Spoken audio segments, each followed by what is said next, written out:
For centuries, the Middle Ages have been portrayed as a period of unrelenting darkness, 1,000 years of suffering, ignorance, and stagnation. Hollywood films and popular culture paint a picture of filthy streets, brutal wars, and an uneducated populace trapped under the iron grip of feudal lords. But was it really that bleak? The truth is far more fascinating and complex. So before we begin, take a moment to like the video and subscribe to the channel. Also, let me know where you're watching from and what time it is. The so-called Dark Ages were anything but dark. While there were certainly challenges, the medieval period was also a time of remarkable progress, artistic achievement, and groundbreaking innovation. The idea that civilization stood still for a millennium is one of the greatest historical misconceptions. Many of the foundations for modern science, art, and governance were laid during this time. Cities flourished, trade expanded, and knowledge was not only preserved but actively developed. The reality is that medieval Europe was a dynamic, ever-evolving society shaped by invention, cultural exchange, and intellectual curiosity. One of the biggest myths is that medieval people were wholly ignorant of science and reason. In reality, medieval scholars made astonishing advancements in various fields. Universities began to emerge across Europe, creating intellectual hubs where subjects like medicine, mathematics, and astronomy were studied. The medieval period saw the rise of thinkers like Thomas Aquinas, who sought to reconcile reason with faith, and Roger Bacon, who emphasized empirical observation centuries before the scientific revolution. The Islamic Golden Age played a significant role in preserving and enhancing classical knowledge, which was later reintroduced to Europe, inspiring further progress in philosophy, medicine, and engineering. Art and architecture also flourished in ways that still inspire awe today. The construction of towering cathedrals, such as Notre Dame and Chartres, required an advanced understanding of engineering and design. These structures, with their intricate stained glass windows and gravity-defying spires, were not merely places of worship, but symbols of human ingenuity and artistic ambition. The Gothic style, which emerged in the High Middle Ages, showcased incredible craftsmanship, blending spiritual symbolism with mathematical precision to create structures that continue to impress architects and historians today. Innovation extended beyond architecture. The medieval period saw the invention of the mechanical clock, the development of eyeglasses, and improvements in agricultural techniques that increased food production. The three-field system of crop rotation significantly boosted yields, allowing for population growth and economic expansion. The use of windmills and watermills revolutionized industry, allowing for more efficient grain grinding and textile production. These were not the actions of a stagnant society, but of one constantly seeking better ways to live and work. The advancements in shipbuilding and navigation techniques eventually laid the groundwork for the age of exploration, expanding Europe's reach across the globe. Even the concept of knights and warfare is often misrepresented. While battles did occur, much of medieval life was not consumed by war. Chivalry was more than just a romanticized notion. It was a code that emphasized honor, justice, and the protection of the weak. Knights were not just warriors, they were also patrons of the arts and scholars in their own right. Tournaments and jousting competitions, while dangerous, were more about prestige and spectacle than actual military conflict. Furthermore, medieval warfare was not constant. Extended periods of peace allowed for trade, education, and cultural growth to flourish. Trade networks expanded during this period, connecting Europe to the Middle East, North Africa, and even Asia. The Silk Road facilitated the exchange of goods, ideas, and technologies, bringing innovations such as paper, printing and advanced medical knowledge to Europe. Cities such as Venice and Constantinople became centers of commerce where goods, ideas, and cultures intermingled. The establishment of guilds provided economic stability and training for craftsmen, helping to create a skilled workforce that fueled further economic growth. The rise of banking institutions in cities like Florence and Bruges laid the foundation for modern finance, demonstrating that medieval economies were far more complex than often assumed. The Middle Ages also witnessed significant social mobility, something often overlooked.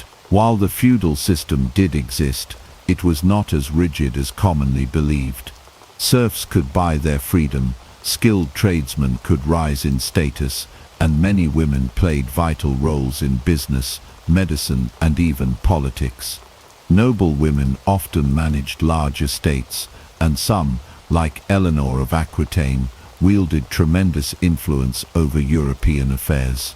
Religious institutions also provided avenues for upward mobility, as monasteries and convents became centers of learning and literacy. Many rulers, recognizing the value of education, sponsored schools and scholars to ensure their courts remained centers of culture and knowledge. The perception of the medieval period as a time of darkness and suffering is largely a product of later historical bias.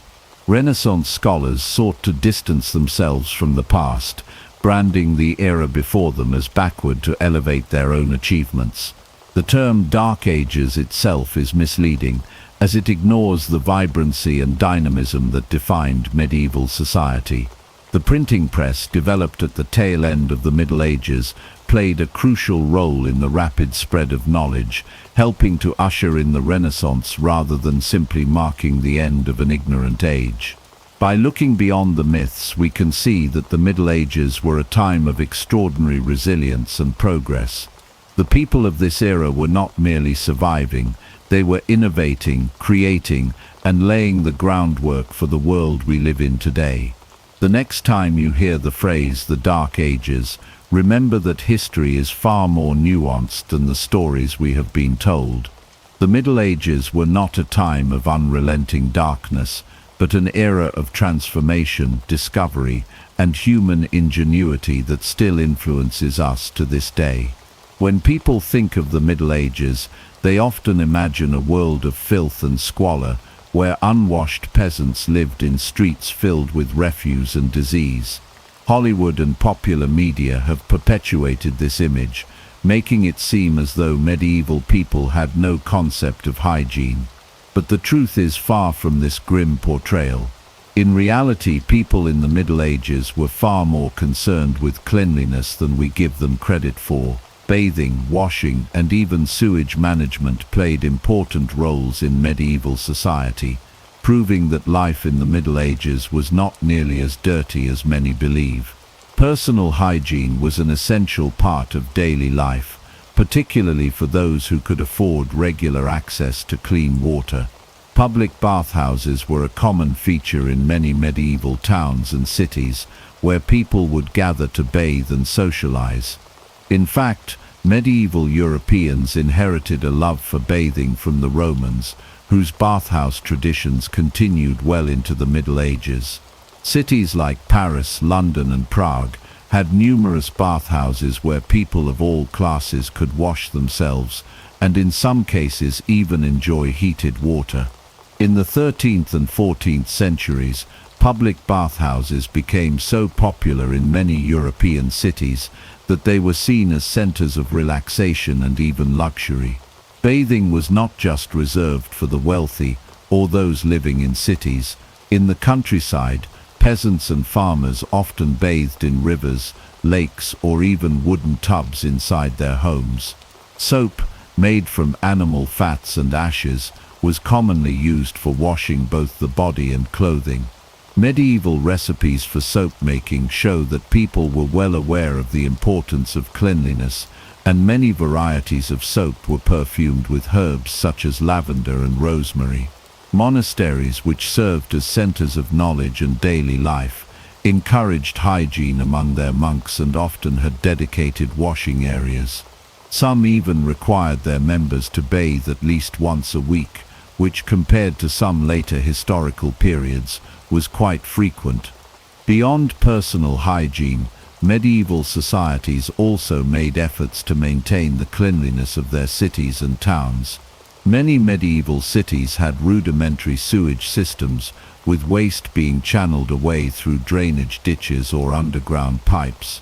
In some places, regulations were even put in place to ensure waste was properly disposed of, and streets were kept clean. London, for example, passed laws in the 14th century to remove waste from the streets and prevent contamination of drinking water sources. While these measures may not have been as advanced as modern sanitation systems, they demonstrate a clear awareness of the importance of cleanliness and public health. Tooth care was another aspect of hygiene that medieval people took seriously. While they didn't have modern toothpaste, they used a variety of herbal remedies to clean their teeth and freshen their breath. Some of these included rubbing salt or ashes on their teeth, or using herbal mouth rinses made from mint or sage. Wealthier individuals sometimes used primitive toothbrushes made from animal hair or frayed twigs to scrub their teeth. There are even records of medieval people using chew sticks, a practice that continues in some cultures to this day. The idea that medieval people simply accepted filth as a part of life is a modern misconception. While they certainly didn't have access to the same level of sanitation and medical knowledge as we do today, they made significant efforts to stay clean. Bathing, washing clothes, and maintaining public hygiene were all considered important aspects of daily life. The belief that medieval society was inherently dirty comes largely from later time periods, particularly the early modern era, when bathing became less common due to misguided fears that water spread disease. In contrast, medieval people often embraced bathing and cleanliness as a way of life. The next time you see a medieval movie depicting peasants covered in dirt and filth, remember that history tells a different story. People in the Middle Ages valued cleanliness, enjoyed regular baths, and made efforts to maintain the hygiene of their communities. Far from being a time of squalor, the medieval period was one where hygiene was an important part of life, even if it looked different from the standards we have today. Medieval medicine is often dismissed as primitive, filled with superstition and ineffective treatments. While it is true that medieval medical practices were not as advanced as modern medicine, they were far more sophisticated than many people realize. Physicians, surgeons, and apothecaries relied on centuries of accumulated knowledge, drawing from ancient Greek, Roman, and Islamic sources. Universities taught medical students through structured curricula, and hospitals provided care for the sick in ways that laid the foundation for modern medical institutions. One of the most surprising aspects of medieval medicine is surgery. While it is often assumed that surgical procedures were nothing more than crude amputations performed without anesthesia, the reality is more complex. Medieval surgeons were skilled practitioners who performed procedures such as trepanation, setting broken bones, and even removing bladder stones. Texts like the Practica Chirurgiae by Roger Frugadi and Chirurgia Magna by Guy de Chauliac provided detailed surgical techniques and emphasized the importance of cleanliness. While anesthesia, as we know it, did not exist, medieval doctors used herbal sedatives such as opium, mandrake, and hemlock to dull pain. Cauterization and ligatures were used to control bleeding, demonstrating an understanding of wound management. Some surgical procedures, such as cataract removal, were carried out with surprising precision using fine tools and careful techniques. Surgeons also understood the importance of post-operative care, using wound dressings soaked in wine or honey to prevent infection. Herbal medicine played a crucial role in medieval healthcare. Monasteries served as centers of medical knowledge, where monks cultivated medicinal plants and recorded their uses in detailed manuscripts. Texts such as the Herbarium of Apuleius and the Physica by Hildegard of Bingen catalogued the properties of various herbs. Remedies included garlic for infections, willow bark for pain relief, and honey for wound healing. While some treatments were ineffective or based on superstition, many herbal remedies had real medicinal value and are still used in some forms today. Physicians also recognized the importance of diet and lifestyle in maintaining health. Medieval medical texts emphasized the benefits of balanced nutrition, fresh air, and moderate exercise in preventing illness. Many doctors prescribed specific foods and herbal teas to treat ailments, showing an early understanding of nutrition's role in health. The establishment of hospitals in the medieval period marked a significant step toward organized health care. Contrary to the belief that the sick were simply abandoned, hospitals were built across Europe to care for the ill and needy. Institutions like the Hôtel Dieu in Paris and St. Bartholomew's Hospital in London provided medical treatment, shelter, and food. These hospitals were often run by religious orders that emphasized compassionate care. While medieval hospitals did not function like modern medical centers, they represented an early attempt at structured health care that went beyond simple hospice care. Some hospitals specialized in treating certain diseases, such as leprosy or the plague, and many provided long-term care for chronic illnesses.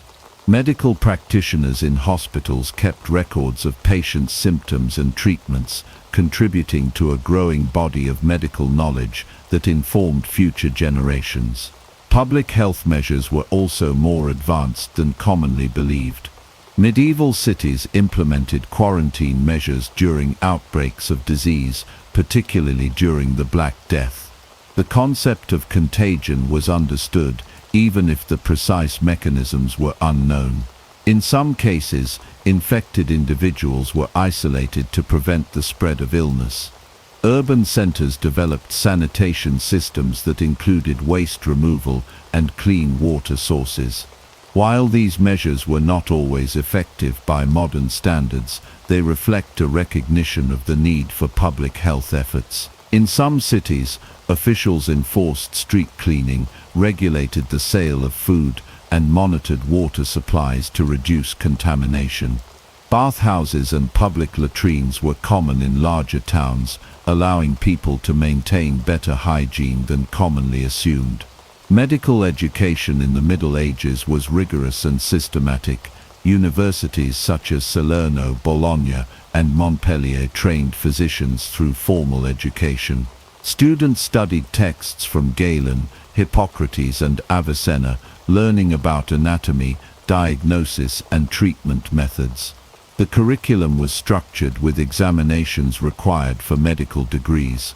While some medical theories such as the four humours were incorrect, medieval doctors engaged in scholarly debate and empirical observation, laying the groundwork for later medical advancements. Medical students often practiced dissections on animals or, in some cases, human cadavers, contributing to an evolving understanding of anatomy.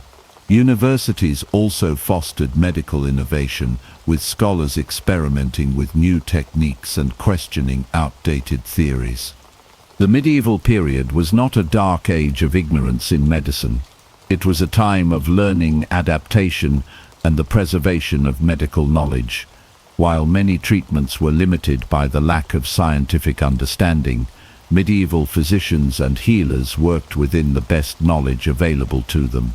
Their contributions to surgery, herbal medicine, hospital care, and public health helped shape the medical practices that would evolve in later centuries. The idea that medieval medicine was entirely backward is a myth that overlooks the remarkable progress made during this period.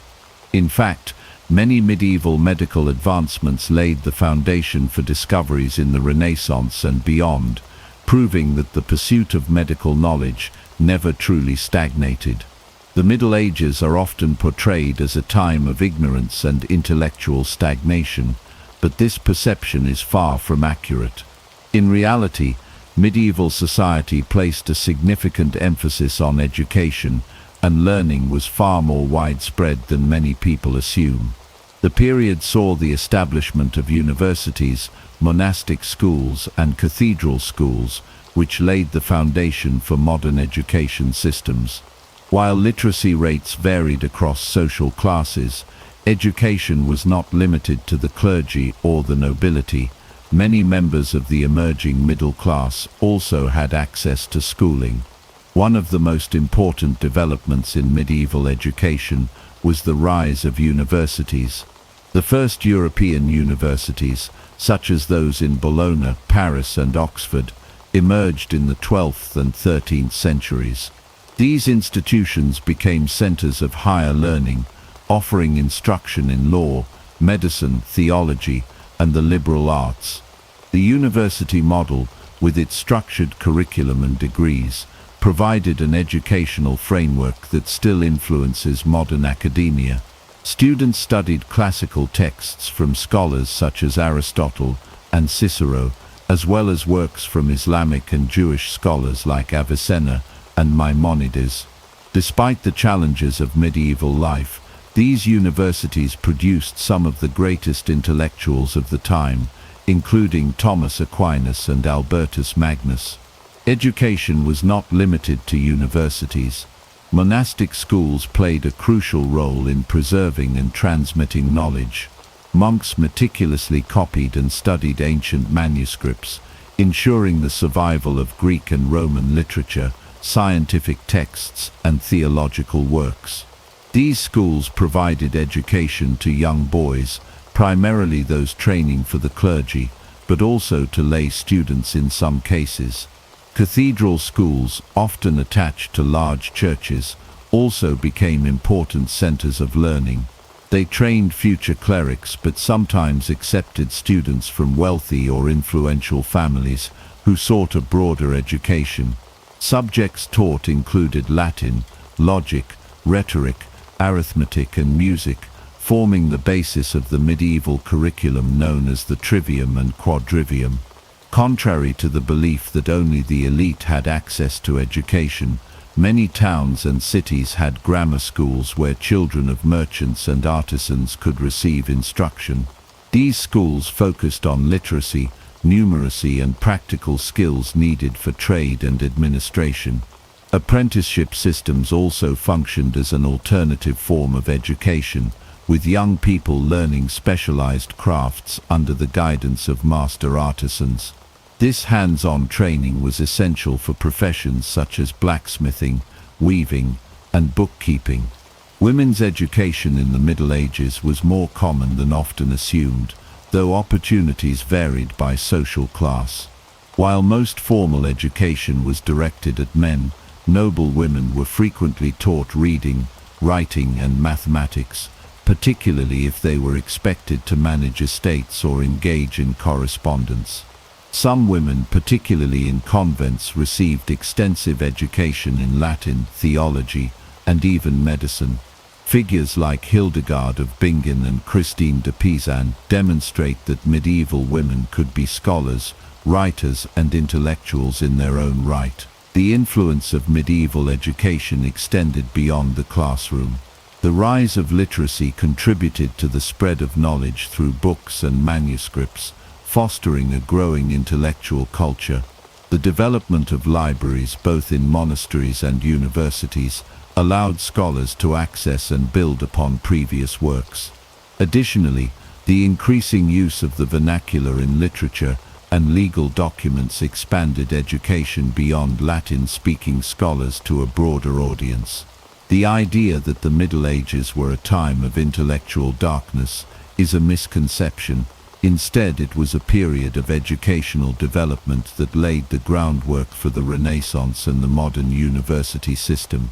From the rigorous scholarship of medieval universities to the practical learning of apprenticeships, education was a vital part of medieval life. The widespread efforts to teach, learn and preserve knowledge ensured that intellectual progress did not stall but rather evolved, setting the stage for the advancements that followed in later centuries. The common perception of women in the Middle Ages is that they were entirely subordinate, voiceless and without power. While it is true that medieval society was largely patriarchal, the reality was far more complex. Women played significant roles in trade, politics and even warfare, often exerting more influence than modern portrayals suggest. Across medieval Europe, women could be merchants, landowners, scholars, and even rulers, shaping their communities in ways that defy simplistic stereotypes. One of the most overlooked aspects of medieval women's lives was their role in commerce. In many towns and cities, women actively participated in trade, working as merchants, artisans, and shopkeepers. Guild records show that women were involved in professions such as weaving, brewing, and textiles, often running businesses independently or alongside their husbands. In some cases, widows took over their late husband's trade and continued to operate successfully. Cities such as London, Paris, and Bruges had numerous female entrepreneurs, proving that economic agency was not limited to men. Women also held significant political power, particularly in noble and royal circles. Queens and noble women frequently acted as regents, ruling in place of underage or absent kings. Figures such as Eleanor of Aquitaine and Isabella of Castile wielded immense influence, making political decisions, leading military campaigns, and shaping the fate of entire kingdoms. Some women even exercised direct rule, controlling vast territories and negotiating treaties. In many cases, noble women managed estates, overseeing agricultural production, finances, and local governance in their husband's absence. Beyond political and economic roles, some women defied expectations by taking up arms. While female warriors were rare, they were not unheard of. Women such as Joan of Arc, Matilda of Tuscany, and the Viking shield maidens challenged traditional gender roles by leading troops into battle. Even if they did not fight personally, many noble women organized military defenses and commanded castles during sieges. Chronicles and records document instances where women were instrumental in wartime leadership, ensuring the survival of their people and lands. Education and intellectual life were also accessible to some medieval women. Convents served as centers of learning, where nuns not only preserved ancient texts, but also wrote influential works on theology, medicine, and philosophy. Hildegard of Bingen, a 12th century abbess, was a respected writer, composer, and scientist. Christine de Pizan, a 15th century writer, actively defended women's intellectual capabilities and criticized the misogyny of her time. While women's access to formal education was more restricted than men's, those who did receive an education contributed meaningfully to medieval scholarship. The legal status of women varied across medieval Europe. In some regions, women had property rights and could inherit land, particularly in areas influenced by Germanic and Celtic traditions. Customary laws often granted women legal autonomy in matters such as marriage, trade, and inheritance. Although medieval legal systems were not always favorable to women, they provided more opportunities for autonomy than is commonly assumed. For example, in some medieval cities, women could represent themselves in court, own businesses, and form contracts. Religious and cultural attitudes toward women were complex and often contradictory. While many religious texts reinforced traditional gender roles, there were also female saints and mystics who commanded great respect. Women who entered religious life often gained independence and influence, as abbesses sometimes held power equivalent to bishops. Some religious communities fostered female leadership and intellectual engagement, offering women an alternative path to authority outside of marriage and motherhood. The idea that medieval women were powerless is an oversimplification.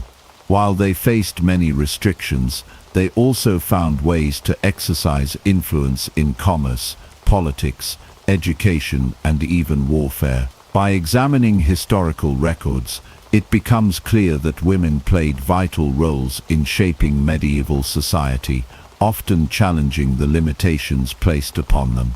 Their contributions were significant, even if they have been overshadowed by later historical narratives.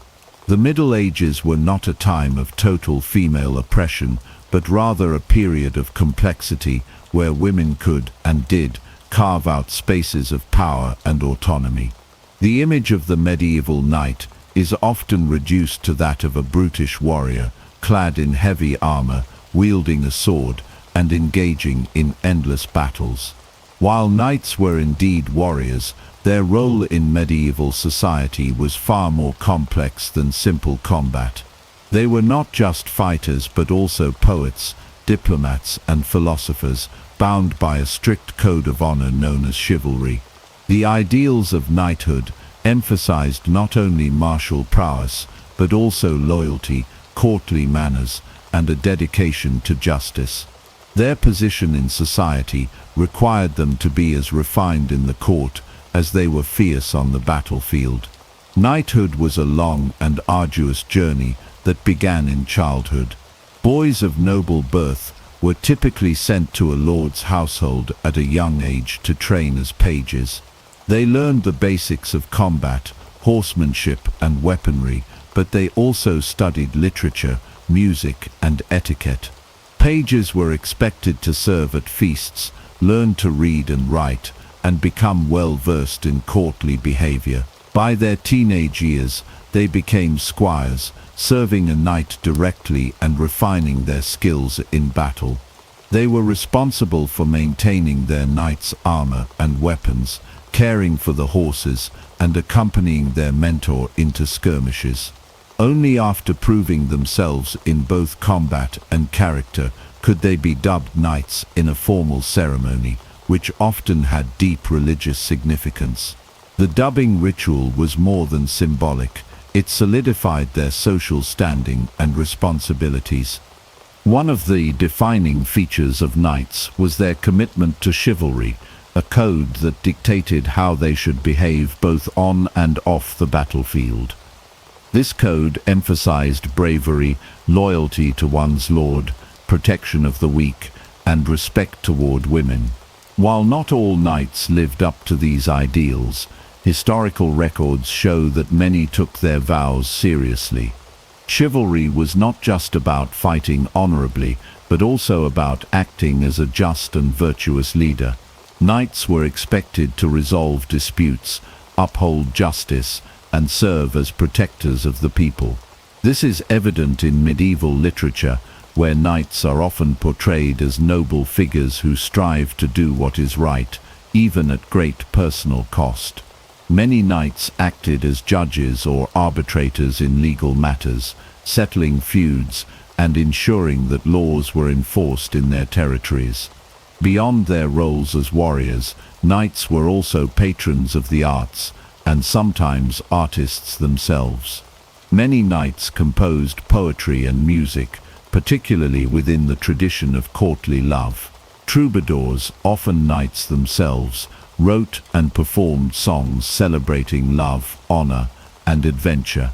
Figures such as William IX of Aquitaine, one of the earliest known troubadours, demonstrated that knights could be both fierce warriors and refined poets.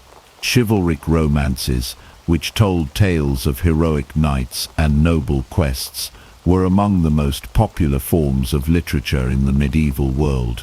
Knights were expected to appreciate the arts, sponsor artists, and participate in elaborate tournaments that combined martial skill with theatrical performance. Diplomacy was another essential aspect of a knight's role. Many knights served as envoys and advisors to kings and lords, negotiating treaties, forging alliances, and maintaining peace between warring factions. They were expected to be well versed in the laws and customs of different lands, able to navigate the complex political landscape of medieval Europe. Some knights rose to positions of great influence, acting as regents, counselors, or even rulers in their own right. Their ability to speak multiple languages, understand economic principles, and interact with foreign dignitaries made them indispensable in the affairs of the realm. Knights were often involved in marriage alliances as well, securing peace and strengthening political ties through strategic unions. Religious devotion was also central to knighthood. Many knights participated in the Crusades, seeing themselves as warriors of God. Orders such as the Knights Templar and the Hospitallers combined military skill with religious service, protecting pilgrims and defending Christian territories. Even outside of the Crusades, knights were expected to uphold Christian values, support the church, and engage in acts of charity. Some knights retired to monastic life, seeking spiritual fulfillment after years of service in war. Others founded religious institutions or donated wealth to the church as a means of securing their place in the afterlife. The connection between knighthood and faith was deeply ingrained, with many knights swearing oaths before relics or undergoing religious fasting before significant battles. Tournaments and jousting played a crucial role in the life of a knight. Far from being simple entertainment, these events allowed knights to hone their skills, gain fame, and prove their worth. Jousting was a dangerous and highly technical sport, requiring immense skill in both horsemanship and weaponry. Victories in tournaments could elevate a knight's reputation, earning them sponsorships, land, or marriage prospects. These events were also social gatherings, where knights could showcase their refinement, engage in courtly dialogue, and demonstrate their adherence to chivalric principles. While the idealized knight of legend did not always match the reality, many historical knights genuinely embodied these ideals. Their influence extended far beyond the battlefield, shaping medieval culture, politics, and art. The true legacy of knighthood is not just one of bloodshed and conquest, but also of learning, leadership, and moral responsibility. Knights were not merely warriors, they were the embodiment of a broader medieval worldview that valued honor, wisdom, and service.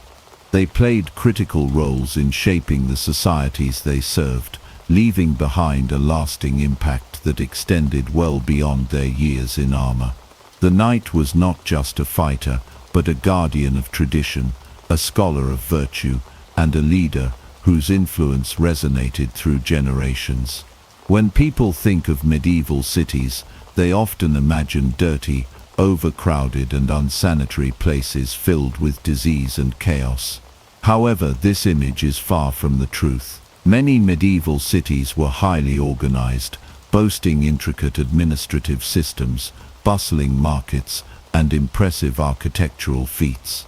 From London to Paris, medieval cities functioned as centers of commerce, governance, and culture, demonstrating a level of sophistication that is often overlooked. Medieval cities were not simply clusters of houses haphazardly built around castles or monasteries. They were planned and structured with a clear sense of organization.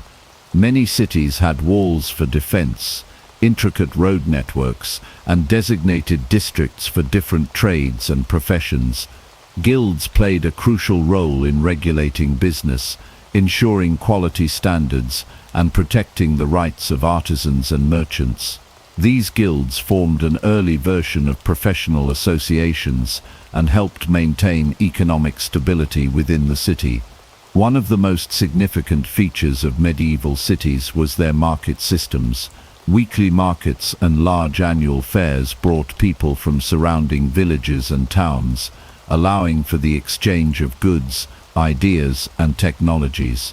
Merchants traded everything from textiles and spices to metals and livestock. Some cities like Venice and Bruges became major trade hubs, connecting Europe with distant regions such as the Middle East and Asia.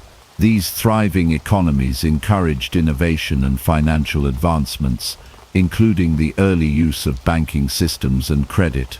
Despite common misconceptions, medieval cities had surprisingly sophisticated sanitation and infrastructure. Many cities implemented rudimentary but effective sewer systems, with waste disposal regulations enforced by local authorities. Wells and public fountains provided access to clean water, and bathhouses were common in many urban centers. In places like London and Paris, street cleaning regulations were in place to maintain hygiene, and designated officials monitored food markets to prevent the sale of spoiled goods. Governance in medieval cities was also more structured than one might assume. Many cities were granted charters that allowed them a degree of self-rule, separate from feudal lords. City councils, often composed of wealthy merchants and influential citizens, made important decisions regarding laws, taxes, and public projects. Some cities operated under elected mayors or magistrates, providing an early example of municipal government. This system allowed cities to maintain stability and ensure that commerce and daily life ran smoothly. Culturally, medieval cities were vibrant places filled with artistic and intellectual activity. Universities such as those in Bologna, Paris, and Oxford flourished and attracted scholars from across Europe. These institutions laid the foundation for modern academia, fostering advancements in philosophy, science, and medicine. Additionally, cathedrals and town halls stood as architectural marvels, showcasing the craftsmanship and ambition of medieval builders. Cities became hubs of literature, theater, and music, with poets, playwrights, and musicians entertaining both nobility and common folk alike. In conclusion, medieval cities were far from the primitive and chaotic settlements often depicted in popular media. They were well-organized, economically dynamic, and culturally rich centers of human activity. Their advancements in governance, trade, infrastructure, and education laid the groundwork for the development of modern urban life. Rather than being dirty and backward, medieval cities were thriving centers of progress, demonstrating the ingenuity and resilience of their inhabitants. The history of witch hunts is often intertwined with images of the Middle Ages, but the most infamous and widespread witch hunts actually occurred during the early modern period, long after the Middle Ages had ended. The idea of the medieval era being the height of witch persecution is a misconception, influenced by later historical events and a romanticized image of the so-called Dark Ages. In reality, witch hunts were much more prevalent in the Renaissance and beyond, particularly in the 16th and 17th centuries. The first thing to understand is that belief in witches was not unique to the Middle Ages. Widespread belief in magic, spirits, and supernatural forces existed throughout European history, from ancient times through the medieval period and into the Renaissance. However, the systematic and violent persecution of alleged witches really took off during the early modern period. One of the most significant drivers of these witch hunts was the rise of the Catholic and Protestant Reformations. Both religious movements encouraged the belief that witches were agents of the devil, and this fueled the persecution of those accused of witchcraft. In the Middle Ages, while accusations of witchcraft did exist, they were generally not as widespread or organized as they would become in the early modern period. It wasn't until the 15th century, with the publication of the infamous witch-hunting manual Malleus Maleficarum, the Hammer of Witches, in 1487, that the witch-hunt hysteria began to truly escalate. Written by two Dominican inquisitors, Heinrich Kramer and Jacob Sprenger, the Malleus Maleficarum argued that witches were real and dangerous, and that they were often women who had made pacts with the devil.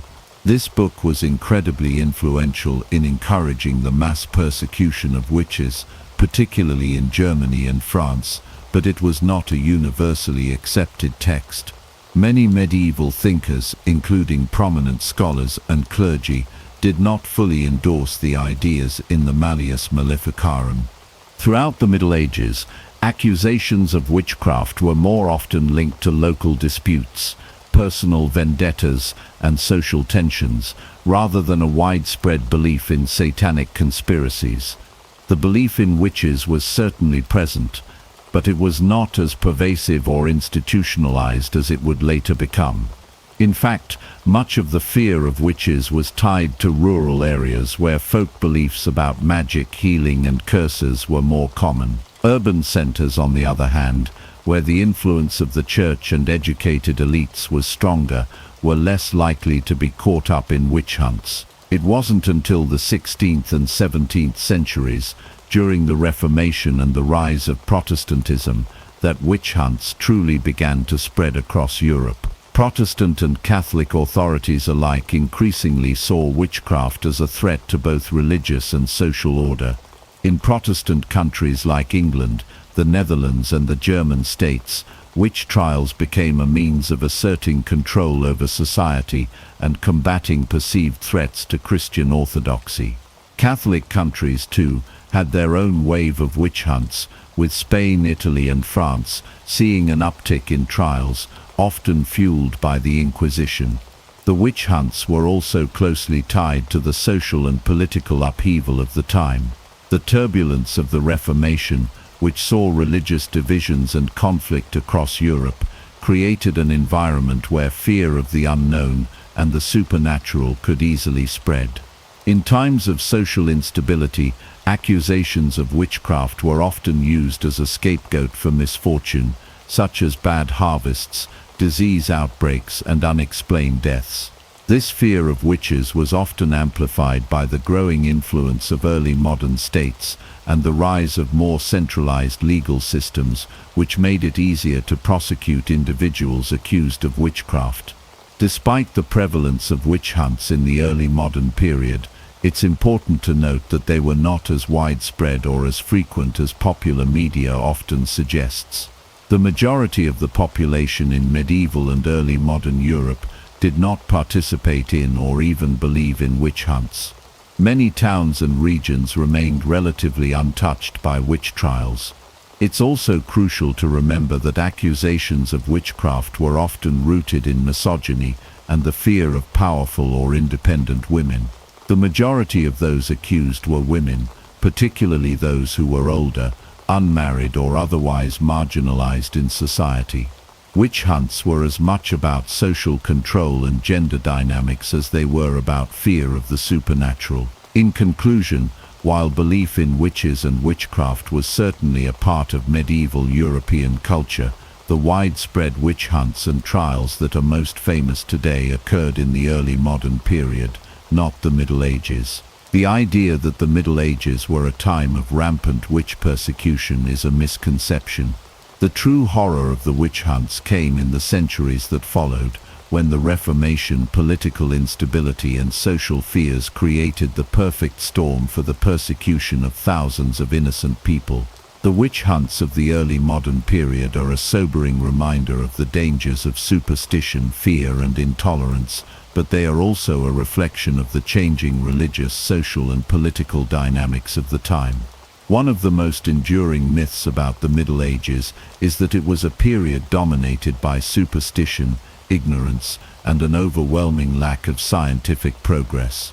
This idea is often rooted in the notion of the Dark Ages, a time when the intellectual and cultural advancements of the classical world supposedly came to a halt. However, the reality of medieval science tells a much different story. Far from being a time of stagnation, the Middle Ages were a period of significant scientific development, particularly in fields such as astronomy, mathematics, and medicine. In the medieval period, The foundation of scientific learning was laid in the monasteries, where monks copied ancient texts and worked on preserving knowledge from the Roman, Greek, and Islamic worlds. These monks were not merely religious scholars, they were also some of the earliest scientists of their time. For example, in astronomy, medieval scholars like the English monk Bedtime and the Persian scientist Al-Batani made significant contributions to the understanding of the stars, the planets, and the motion of the heavens. Bede's De Natura Rerum and Al-Batani's accurate calculations of the length of the solar year helped lay the groundwork for later astronomical discoveries. Moreover, universities began to emerge in the medieval period, offering formal education in subjects such as philosophy, astronomy, medicine, and mathematics. The University of Bologna, founded in 1088, and the University of Paris, founded in the 12th century, were two of the earliest institutions where scientific learning flourished. The medieval university curriculum was heavily influenced by the works of ancient scholars like Aristotle, Galen, and Ptolemy, as well as Arabic and Jewish scholars, whose translations of ancient Greek texts provided much of the intellectual foundation for medieval science. Astronomy was one of the key fields of study during the Middle Ages. While many people think of medieval astronomy as primitive or based purely on superstition, the reality is that medieval scholars developed highly sophisticated models of the universe. The most influential astronomical work of the time was Ptolemy's Almagest, a treatise on the geocentric, Earth-centered model of the cosmos. This work was taught in universities across Europe and was widely regarded as the authoritative text on astronomy for centuries. Medieval astronomers also made advancements in understanding the movements of the planets, using tools such as the astrolabe, a device for measuring the positions of celestial bodies. In mathematics, medieval scholars made important strides in number theory, geometry, and algebra. One of the most significant developments was the introduction of Arabic numerals, which replaced the cumbersome Roman numerals and revolutionized mathematical calculations. The famous mathematician Fibonacci, who studied in the Arab world, introduced the Fibonacci sequence in his book Liber Abaci, which had a profound impact on mathematics. Additionally, scholars in the Middle Ages worked on refining Euclidean geometry, and many mathematical concepts that we take for granted today were developed during this period. In medicine, medieval scholars made significant strides as well. While the medical knowledge of the time may seem rudimentary by today's standards, it was based on a combination of ancient Greek and Roman knowledge, as well as new insights derived from the study of anatomy and disease. The writings of Galen, Hippocrates, and Avicenna were central to medical education in the Middle Ages, and many universities offered courses in these texts. In addition to theoretical knowledge, medieval doctors also made practical advances in surgery and medical treatment. For example, early medieval surgeons developed techniques for treating wounds, setting broken bones, and performing cataract surgeries. Some medieval hospitals even specialized in particular types of care, such as leprosy, showing a level of medical specialization. Medieval alchemy also laid the foundation for the development of modern chemistry. Although alchemy was rooted in mysticism and the search for the philosopher's stone, it contributed to the understanding of chemical processes and the development of laboratory techniques.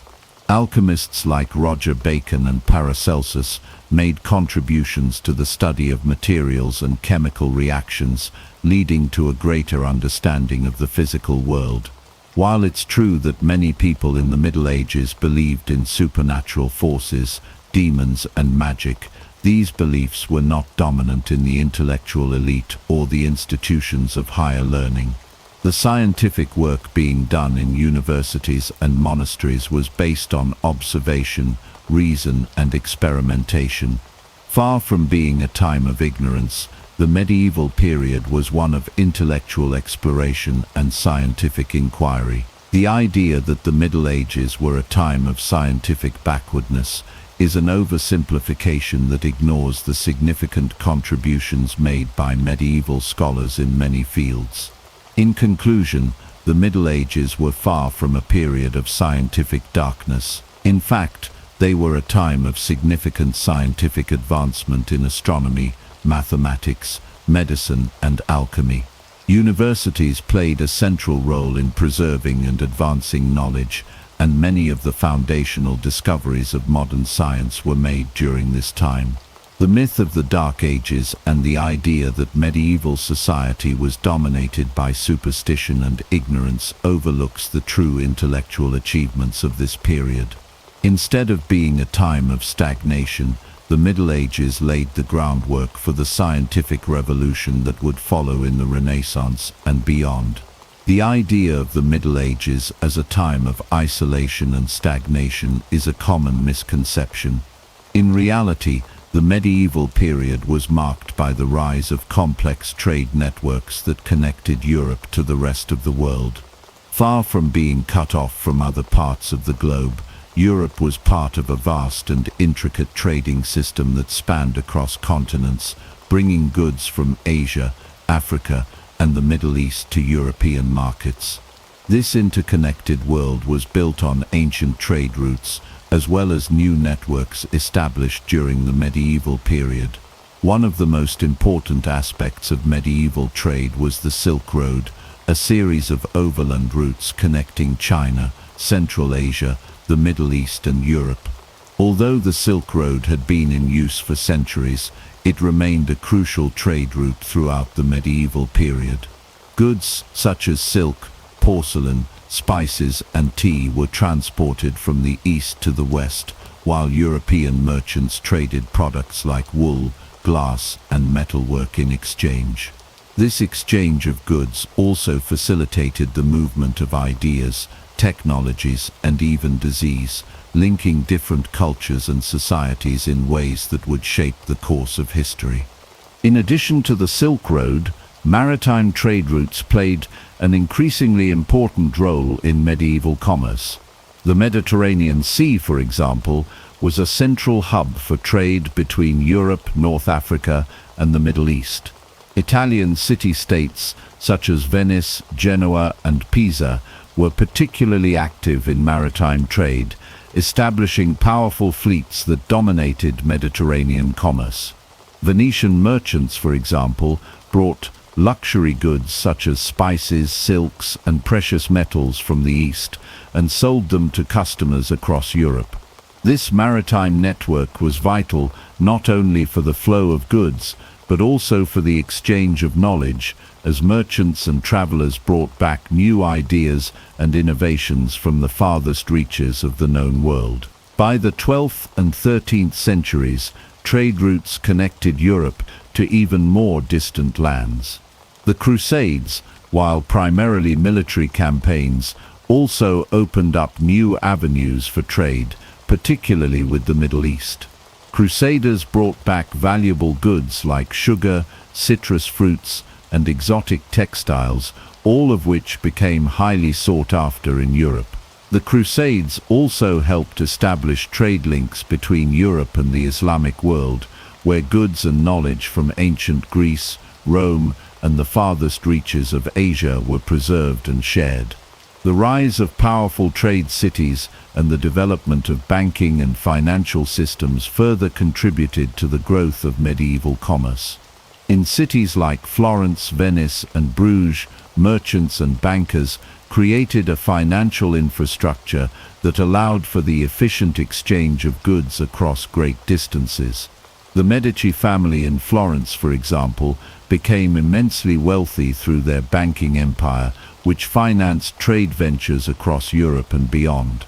The development of letters of credit, bills of exchange, and early forms of banking allowed merchants to conduct business without the need to carry large amounts of cash, making trade safer and more efficient. Medieval Europe was not only connected to Asia and Africa, but also engaged in trade with sub-Saharan Africa. The kingdoms of West Africa, such as Mali, Ghana, and Songhai, were major players in the trans-Saharan trade. These kingdoms were rich in gold, salt, and other valuable resources that were traded for goods like textiles, metalwork, and weapons. The trade routes across the Sahara Desert were some of the most important in the medieval world, connecting the Islamic world in North Africa with the kingdoms of sub-Saharan Africa and beyond. The wealth generated by this trade helped fuel the rise of powerful empires and allowed for the exchange of cultures, technologies, and ideas. The flow of goods was not limited to luxury items. Everyday products such as grains, wool, and timber were traded across medieval Europe, facilitating the growth of urban centers and the development of a money economy. The rise of a merchant class and the increasing importance of towns and cities transformed European society, providing opportunities for social mobility and the spread of new ideas. Despite the numerous challenges of the medieval period, such as political instability, war, and disease, trade continued to thrive. The movement of goods, people, and ideas helped create a more interconnected world and laid the foundation for the globalized economy that would emerge in the centuries to come. The medieval period, far from being a time of isolation, was a time of dynamic exchange and growth, where merchants, travelers, and scholars connected different parts of the world and helped shape the development of the modern global economy. In conclusion, the Middle Ages were a time of remarkable global trade. Through the Silk Road, maritime trade routes, and the exchange of goods and ideas during the Crusades, Europe was deeply connected to Asia, Africa, and the Middle East. The development of banking and financial systems helped facilitate trade, while the rise of powerful trading cities fostered economic growth and cultural exchange. Far from being an isolated time, the medieval period was a time of thriving global commerce that helped pave the way for the interconnected world we live in today. When most people think of the Middle Ages, they picture crude, dark huts with thatched roofs and muddy streets. However, this image doesn't do justice to the incredible artistic and architectural achievements of the period. The Middle Ages were not just about surviving in a harsh world, they were a time of immense creativity, especially in the fields of art and architecture. The Gothic period, in particular, was one of the greatest artistic movements in history, giving rise to some of the most magnificent buildings ever created. Gothic architecture, which flourished from the 12th to the 16th centuries, was a revolutionary style that radically transformed the design of churches, cathedrals, and castles across Europe. Unlike the Romanesque style that preceded it, which featured thick walls and small windows, Gothic architecture sought to reach towards the heavens. This was achieved through the innovative use of flying buttresses, ribbed vaults, and pointed arches, which allowed for the creation of tall, airy structures with expansive windows. These innovations gave rise to some of the most awe-inspiring cathedrals ever built, such as the Notre Dame de Paris, Chartres Cathedral, and the Cologne Cathedral. One of the defining characteristics of Gothic architecture was its emphasis on height and light. The soaring vertical lines of Gothic cathedrals were designed to draw the eye upward toward the heavens, reflecting the medieval belief in the divine.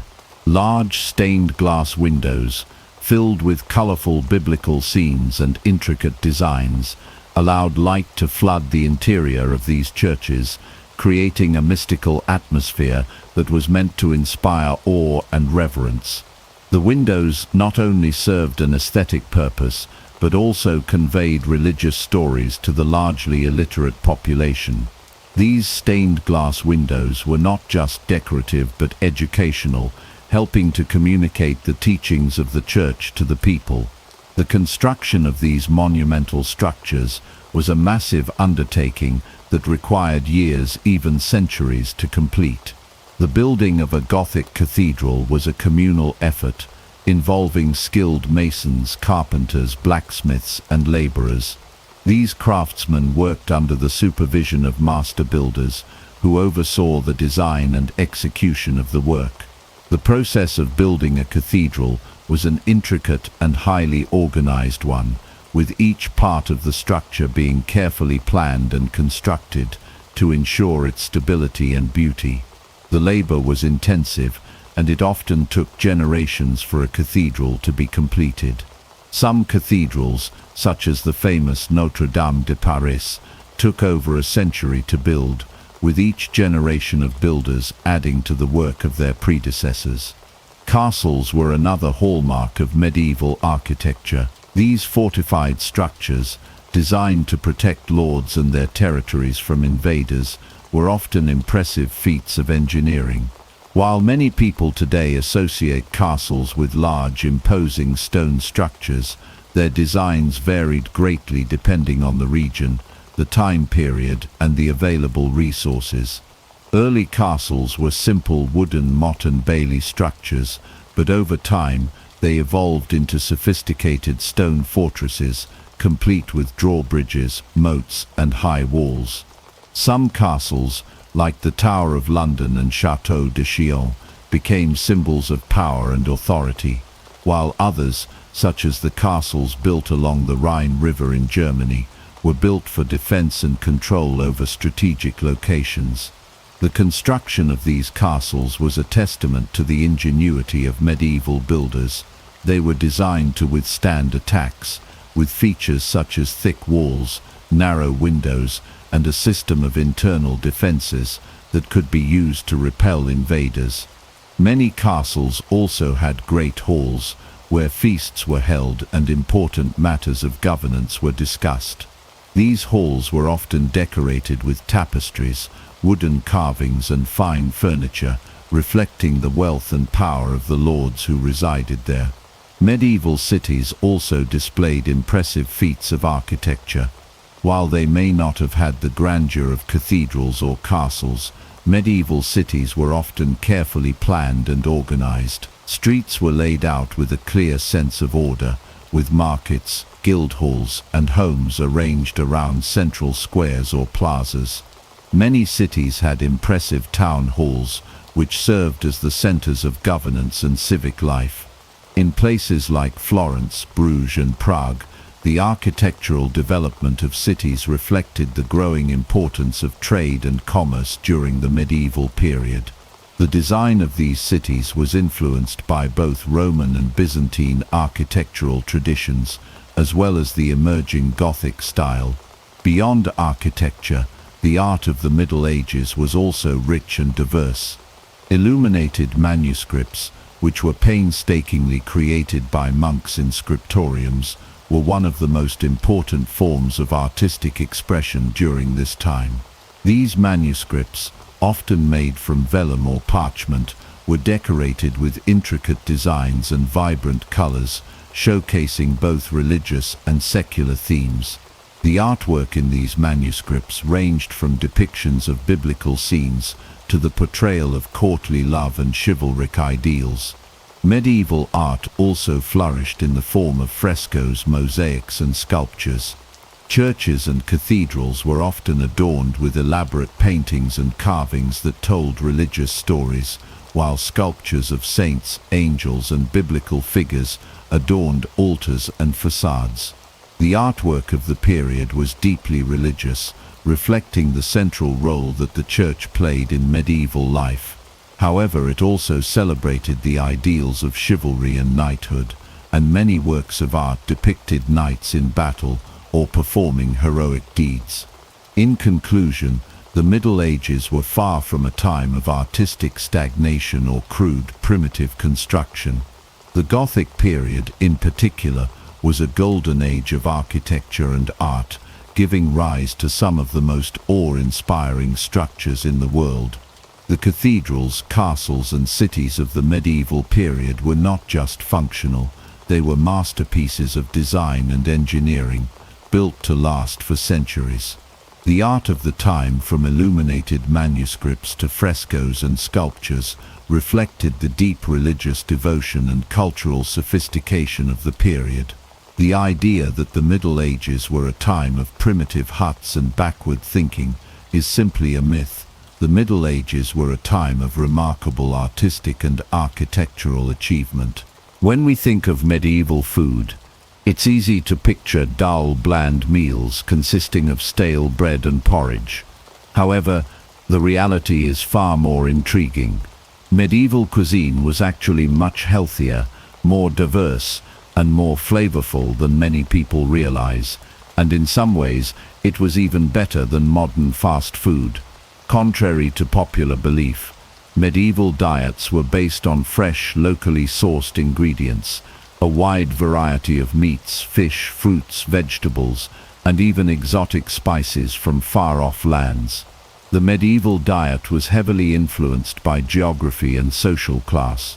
Peasants typically ate simple foods like bread, porridge, and vegetables, while the nobility enjoyed elaborate feasts with meats, exotic fruits, and highly refined dishes.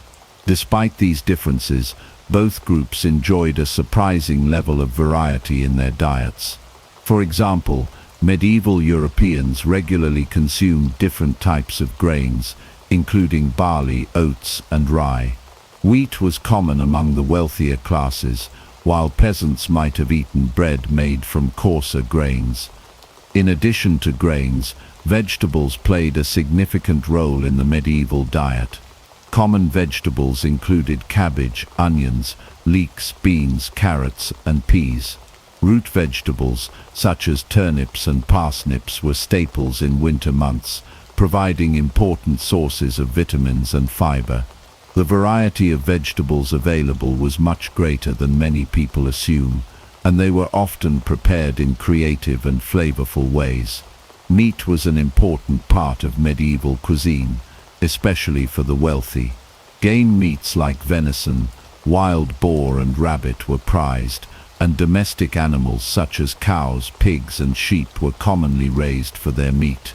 Poultry, such as chickens, geese, and ducks, was also enjoyed, and fish was a significant part of the diet, especially in coastal areas or for religious reasons, when eating meat was restricted during certain periods. While the lower classes typically consumed less meat, they still enjoyed occasional servings of bacon, sausages, and other preserved meats. What made medieval food truly stand out, however, was the abundance of spices and flavors. The spice trade flourished in the Middle Ages, and merchants brought exotic ingredients like pepper, cinnamon, cloves, ginger, and saffron from the Far East, Africa, and India. These spices were highly valued, not just for their flavor, but also for their medicinal properties. Spices were used in both sweet and savory dishes, creating a unique blend of flavors that would be considered gourmet by today's standards. Medieval cooks were also adept at using herbs, which were often grown in household gardens or monasteries. Fresh herbs like parsley, rosemary, thyme, mint, and sage were commonly used to season food. In fact, the wide use of herbs and spices in medieval cooking made the food much more complex and flavorful than modern fast food, which is often loaded with artificial flavorings and preservatives. Cooking techniques were another area in which medieval cuisine excelled. Stews, roasts, pies, and pastries were common dishes, and many of these were cooked slowly to allow the flavors to develop and meld together. For instance, roasted meats were often flavored with a mix of herbs, wine, and spices, creating a rich and savory meal. Dishes like pottage, a type of thick soup or stew, were staples of medieval cooking, made from a wide range of ingredients such as vegetables, legumes, and meats, and often flavored with a variety of spices. The complexity of these dishes contrasts with the simple and often repetitive meals found in modern fast food. Another surprising aspect of medieval cuisine was its emphasis on fresh, seasonal ingredients. In contrast to the mass-produced, preservative-laden fast food we consume today, medieval meals were based on what was available at the time, which meant that fruits, vegetables, and meats were often consumed at their peak freshness. The medieval period also saw the development of early preservation techniques, such as salting, pickling, drying, and smoking, allowing people to enjoy a variety of foods year-round. These preservation methods also helped reduce food waste, ensuring that food was used more efficiently and sparingly. Moreover, the medieval diet was typically much more balanced and nutritious than the modern diet, especially compared to the highly processed and nutrient-poor fast food that many people rely on today. While the wealthy had access to a greater variety of food, both the upper and lower classes consumed a range of fresh produce, grains, and protein sources that provided important vitamins, minerals, and fibers. One area in which medieval food was far superior to modern fast food was its lack of artificial ingredients. While medieval cooks relied on fresh, natural ingredients, fast food is often filled with artificial preservatives, flavor enhancers, and food coloring. Additionally, medieval cooking emphasized whole foods, such as fresh vegetables, meats, and grains, rather than the highly processed and refined products commonly used in modern fast food. In conclusion, medieval food was not just bland or basic, it was diverse, flavorful, and often healthier than many of the fast food options available today. From exotic spices to fresh vegetables, meats, and herbs, medieval cuisine had much more to offer than we often give it credit for. The wide variety of ingredients and cooking methods, along with the emphasis on fresh, seasonal food, made medieval meals far more satisfying and nutritious than the mass-produced options we often consume in modern times. So the next time you think about medieval food, remember that it was a time of culinary creativity, with a rich and diverse food culture that stands in stark contrast to today's processed fast food. The image of medieval peasants often conjures up a bleak existence filled with endless toil, crushing poverty, and subjugation under merciless lords. However, while the life of a medieval peasant was certainly challenging, it was far from hopeless. In fact, many peasants enjoyed a sense of community, stability, and even leisure that we often overlook. Today, we are going to explore the reality of peasant life in the Middle Ages and see why it wasn't as miserable as movies and TV shows often suggest. First, let's talk about work. Peasants did work hard, especially during planting and harvest seasons, but they were not constantly laboring from sunrise to sunset every single day. The medieval calendar was filled with religious holidays and festivals, many of which provided days off from work. Some estimates suggest that peasants in medieval Europe actually had more holidays than modern workers. In addition, work was often communal, meaning tasks like plowing fields or harvesting crops were shared among villagers, making them more manageable and even social. Speaking of community, the village was the heart of peasant life. Unlike the isolated and downtrodden figures we often see in historical dramas, medieval peasants were part of tight-knit communities. They worked together, celebrated together, and supported one another in difficult times. Many villages had communal lands, where peasants could graze their animals or gather firewood, and disputes were often settled locally, rather than through distant lords or kings. Another common misconception is that peasants had no personal freedom, while some were serfs, meaning they were legally bound to the land they worked. Many were free peasants who owned or rented their land. Even serfs were not slaves. They had rights, including protection from their lords, the ability to farm their own small plots of land, and in some cases the ability to buy their freedom. Lords depended on their peasants, and while the relationship was not always fair, it was not purely oppressive either. Food was also better than many assume. While peasants did not eat the luxurious meals of the nobility, Their diet was relatively balanced. Bread was a staple, but they also ate vegetables, dairy products, and occasionally meat or fish. Beer and ale were common, as water was not always safe to drink. Many peasants had small gardens where they grew herbs and additional crops, supplementing their diet and providing a degree of self-sufficiency. Fairs and festivals were a major part of peasant life. Church holidays often involved feasts, dancing and entertainment, giving peasants a break from their labor.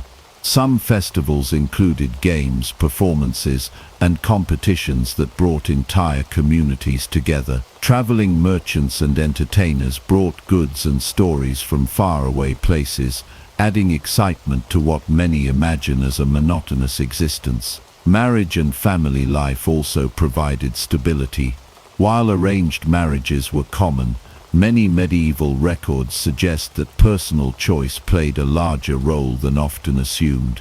Peasants married within their communities, and families worked together to maintain their farms and livelihoods. Women, while often expected to manage household duties, also worked in the fields and had an active role in village life. Some even ran businesses or inherited land. While medieval peasants faced hardships like poor harvests, disease and taxation, their lives were not defined solely by suffering. They had social bonds, traditions and periods of rest that balanced their labor. Understanding the reality of peasant life helps us appreciate the resilience and resourcefulness of those who lived during the Middle Ages. Far from being powerless victims, they were the backbone of medieval society, shaping the world in ways that are often overlooked. The role of the Church in the Middle Ages is often misunderstood. Many imagine it as a force that stifled progress, suppressed knowledge and controlled society with an iron grip. While the Church did hold significant power, it was also a driving force for education, medical care, and technological advancements. Monasteries in particular played a key role in preserving ancient knowledge, fostering innovation, and improving the lives of medieval people. The Church was more than a religious institution. It was a center of learning, a provider of social welfare, and a promoter of advancements that shaped European civilization. One of the Church's most important contributions was the preservation of classical knowledge. After the fall of the Western Roman Empire, much of Europe faced instability, and many classical texts could have been lost forever. Monastic communities across Europe painstakingly copied and preserved works from ancient Greece and Rome, including texts on philosophy, medicine, and science. Without their efforts, the Renaissance may never have had the foundation it needed to flourish centuries later. These monasteries didn't merely preserve texts, they studied them, annotated them, and passed them down to future generations. The famous scriptoriums, where monks worked diligently to transcribe manuscripts, were hubs of intellectual activity that ensured knowledge was not only safeguarded, but expanded upon. Education was another area where the Church had a significant impact. While universities were not exclusive to the Church, many of Europe's first universities, including those in Paris, Oxford, and Bologna, were founded with Church support. These institutions trained scholars in theology, law, medicine, and philosophy, ensuring that intellectual life continued to evolve. The medieval university system laid the groundwork for the modern higher education system, introducing structured curricula, degrees, and academic debate. Far from opposing science, many medieval scholars sought to reconcile faith and reason, leading to important developments in fields such as astronomy, mathematics, and natural philosophy. Figures like Albertus Magnus and Roger Bacon made strides in scientific inquiry, proving that religious faith and intellectual curiosity could coexist. The Church also played a crucial role in providing medical care. Monastic hospitals were some of the earliest organized medical facilities in Europe. Monks and nuns cared for the sick, often using herbal remedies and treatments based on ancient medical texts. While medieval medicine had its limitations, these religious institutions provided care to those who had nowhere else to turn. Some monasteries even conducted early forms of medical research, experimenting with different treatments and documenting their findings. They applied knowledge from the ancient Greek and Islamic medical traditions, helping to improve medical practice over time. The concept of charity hospitals, which would later evolve into modern healthcare systems, was pioneered by the Church's commitment to aiding the sick and the poor. Technological innovation flourished in monastic communities as well. Monks developed improved agricultural techniques, such as crop rotation and irrigation systems, which helped increase food production and prevent famine. Many monasteries had their own mills, breweries and workshops, refining production methods for everything from textiles to metallurgy. Some monks even contributed to mechanical advancements, designing clocks and water-powered machinery that would later influence European industry. The Cistercian order, for example, was known for its expertise in hydraulic engineering, developing sophisticated water management systems that powered mills and increased agricultural efficiency. Their innovations in architecture, particularly in the construction of churches and cathedrals, also set new engineering standards that influenced later generations. Beyond practical innovations, the Church also played a role in social organization and charity. Many monasteries provided food and shelter to the poor, and church institutions often mediated disputes, helping maintain social stability. The idea that the Church was purely an oppressive force ignores the countless ways in which it improved medieval society. In times of famine or crisis, the Church often acted as a safety net, distributing food and offering aid to those in need. Monastic communities were self-sustaining, but also functioned as centers of economic activity, producing goods that were traded locally and internationally. The Benedictine rule, which emphasized labor alongside prayer, created a model where religious life and economic productivity went hand in hand. Art and culture also thrived under the Church's influence. The Church was the primary patron of the arts, commissioning stunning frescoes, illuminated manuscripts and monumental architecture. Gothic cathedrals, with their towering spires and intricate stained glass, were not just places of worship but also showcases of artistic and engineering mastery. Music, too, was deeply shaped by the Church, with Gregorian chant evolving into more complex forms of polyphony, setting the stage for the rich musical traditions of later periods. While the Church was not without its flaws, it was far more than just an obstacle to progress. Through its monasteries, universities and charitable efforts, it helped preserve knowledge, advance medicine, and even drive technological innovation. The Middle Ages were not an era of intellectual darkness, and the Church was one of the key reasons why. By fostering education, supporting scientific inquiry, and ensuring that knowledge was passed down through generations, the Church played a foundational role in shaping the modern world. The Crusades are often remembered as a brutal series of wars driven by religious fanaticism, conquest, and bloodshed.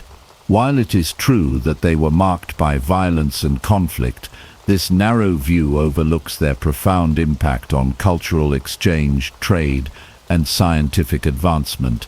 Far from being mere military campaigns, the Crusades played a significant role in shaping medieval Europe and the broader world by fostering connections between different civilizations.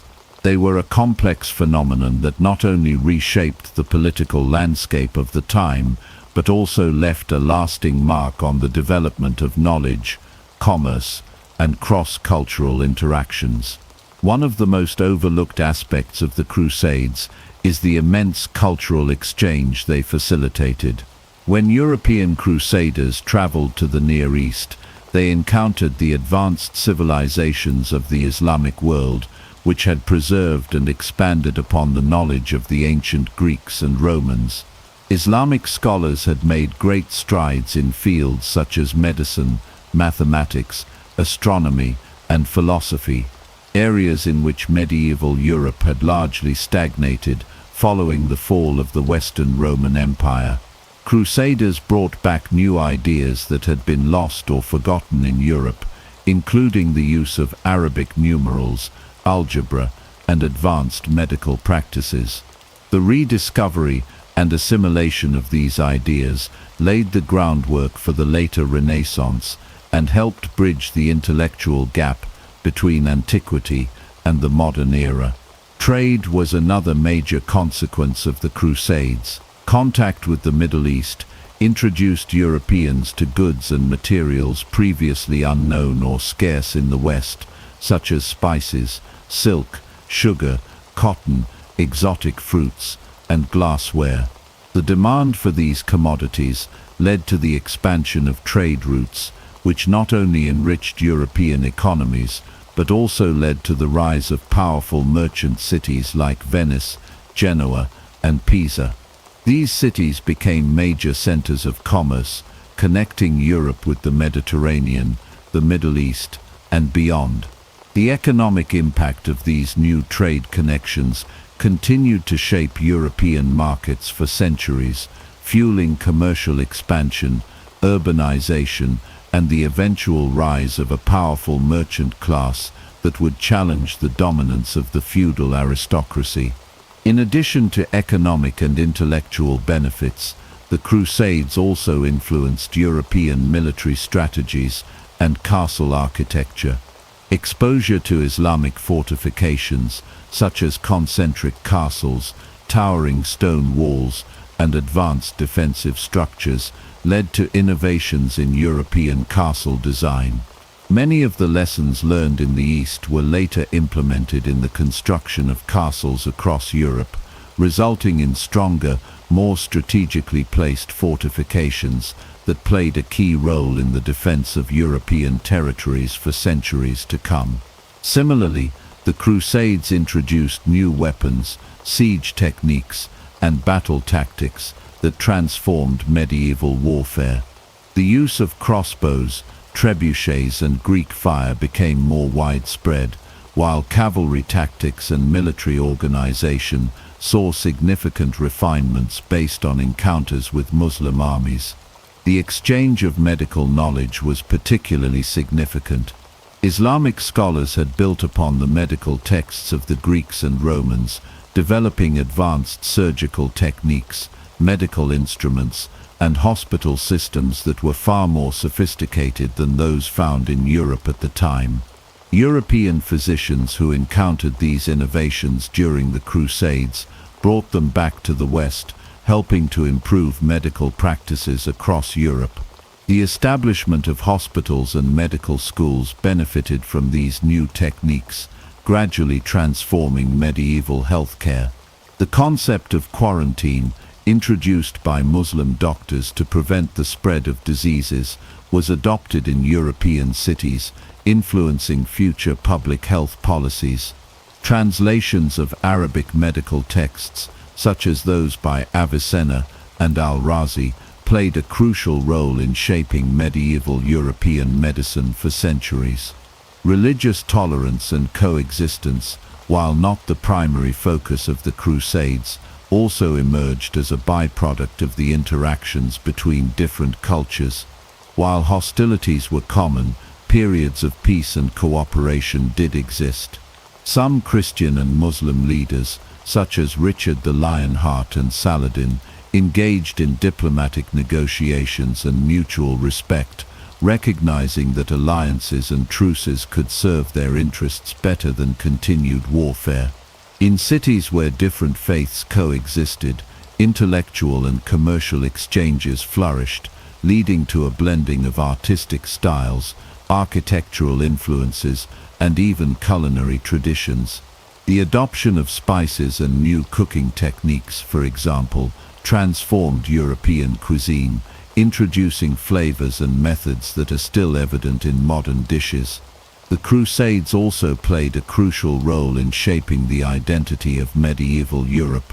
The idea of a unified Christendom fighting under the banner of a common cause helped strengthen a sense of European cultural identity that transcended national and regional divisions. While conflicts between European powers persisted, the shared experience of the Crusades fostered a greater awareness of Europe as a distinct entity within a broader global context. Additionally, the increased contact with the Islamic world encouraged European scholars to seek out and translate classical works, further accelerating the revival of classical learning that would later define the Renaissance. While the Crusades undeniably caused destruction and suffering, their legacy extends far beyond warfare. They reshaped Europe's economic and intellectual landscape, strengthened cultural connections between East and West, and contributed to technological and scientific advancements. The movement of people, goods, and ideas between Europe and the Middle East had lasting effects on the development of medicine, architecture, military strategy, commerce, and even art. Understanding the full impact of the Crusades allows us to see them not just as battles of faith, but as a complex historical phenomenon that influenced the development of the modern world. Despite their origins in religious conflict, the unintended consequences of the Crusades played a crucial role in shaping the intellectual and economic foundations of Europe, leaving a legacy that is still felt today. When thinking about the Middle Ages, many people imagine a bleak and monotonous existence, but in reality, medieval life was filled with a variety of sports, games, and festivals that brought communities together. Far from being a time of constant hardship, the Middle Ages were rich with entertainment, social events, and thrilling competitions that kept people engaged and excited.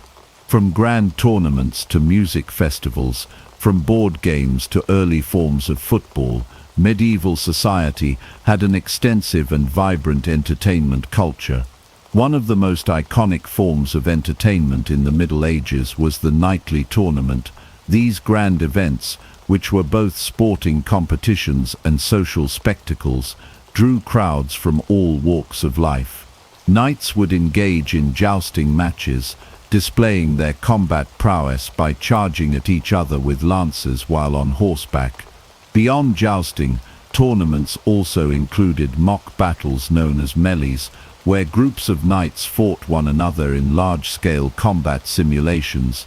These events were not only displays of martial skill, but also major social occasions where nobles and commoners alike gathered to enjoy the excitement, cheer for their champions, and celebrate with feasts and festivities. Beyond the battlefield, music and dance played a crucial role in medieval entertainment. Minstrels and troubadours traveled from town to town, performing ballads, storytelling, and playing instruments such as the lute, harp, and flute. These musicians were an essential part of courtly life, but they also performed at fairs and festivals, bringing joy to ordinary people. Medieval dances such as the carol were popular at gatherings, allowing people to express themselves rhythmically and socially. The songs and stories performed often carried moral lessons, historical tales, or romantic themes, keeping audiences entertained while also preserving cultural narratives. Medieval fairs and festivals were another major source of entertainment. These lively events took place in towns and villages, usually on religious feast days or during seasonal celebrations. Market stalls would be set up, selling food, clothing, and handmade crafts, while entertainers such as jugglers, acrobats, and fire-breathers dazzled the crowds. Games of chance and skill, such as archery contests and wrestling matches, added to the excitement. These festivals provided a rare break from daily labor, allowing communities to come together in merriment and celebration. Sports and physical activities were also a significant part of medieval recreation. Early forms of football, known as mob football, were particularly popular. Unlike the modern game, these matches had few rules, and often involved entire villages competing against one another, with goals sometimes set miles apart. The game was rough, chaotic, and could last for hours, but it was a thrilling and beloved pastime. Archery was another favorite activity, and in some places it was even required by law for men to practice regularly, both as a form of entertainment and military preparedness. Wrestling, boxing, and other forms of hand-to-hand combat were also widely enjoyed, with contests held at fairs and celebrations. Board games and gambling were common among people of all social classes. Chess, which had been introduced to Europe from the Islamic world, became a favorite pastime of the nobility. The game of tables, an early version of backgammon, was another popular choice. Dice games, often played for money, were common in taverns and at festivals, despite repeated attempts by the church to discourage gambling. These games not only provided entertainment, but also helped develop strategic thinking and social interaction. Even in monasteries where religious devotion was central to life, forms of entertainment existed. Monks engaged in writing and illustrating manuscripts, a highly skilled and artistic activity that could also be deeply enjoyable. They also played board games, engaged in philosophical debates, and occasionally participated in athletic competitions.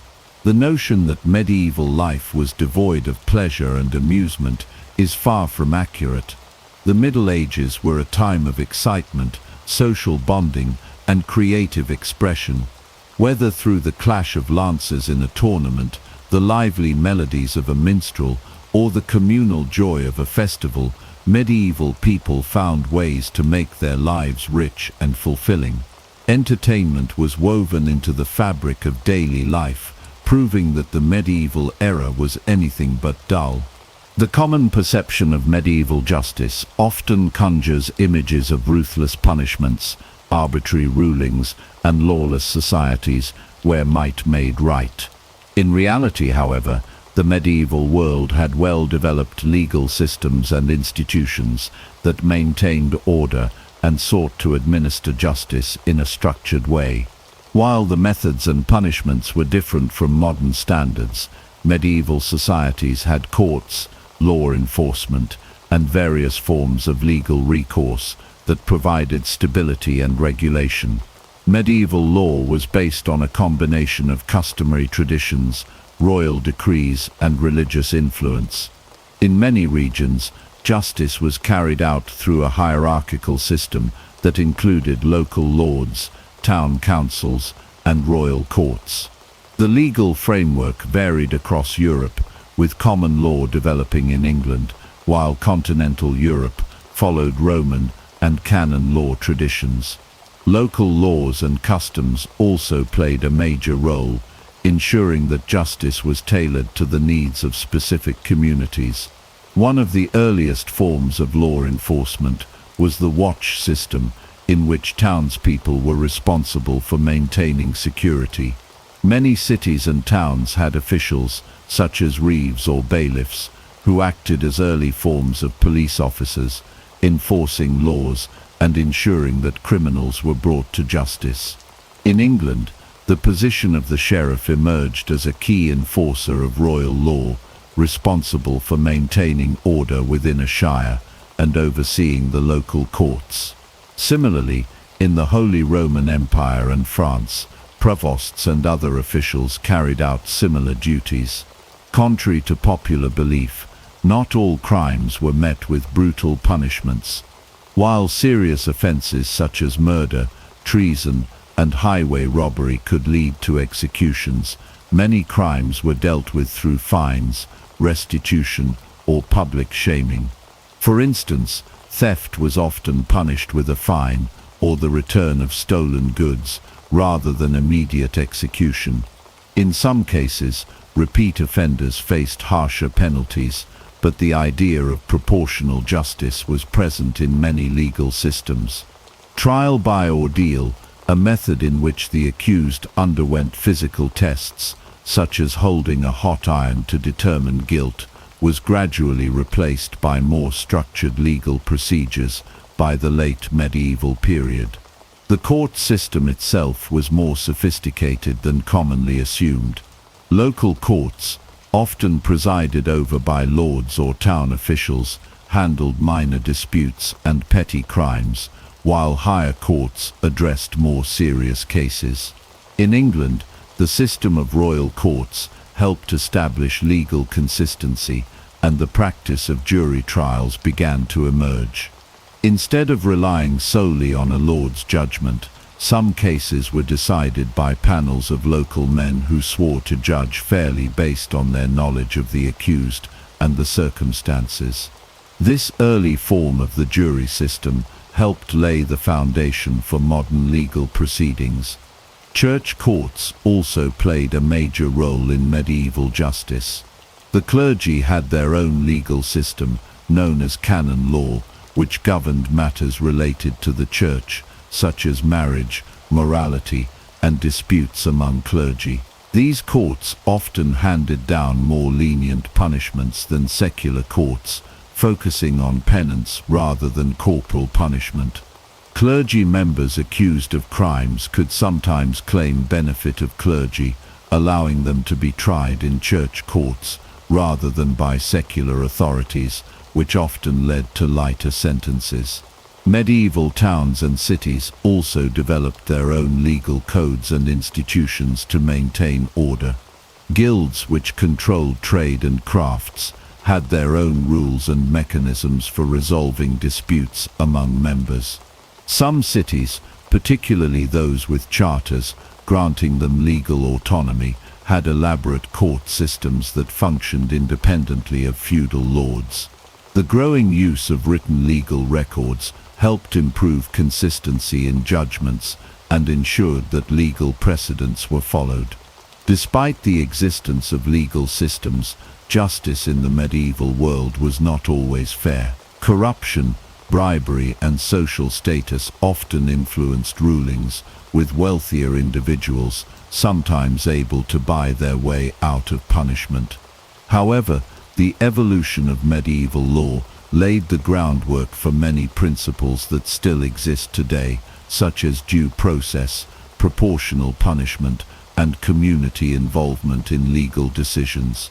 The idea that medieval justice was purely arbitrary or excessively cruel is an oversimplification.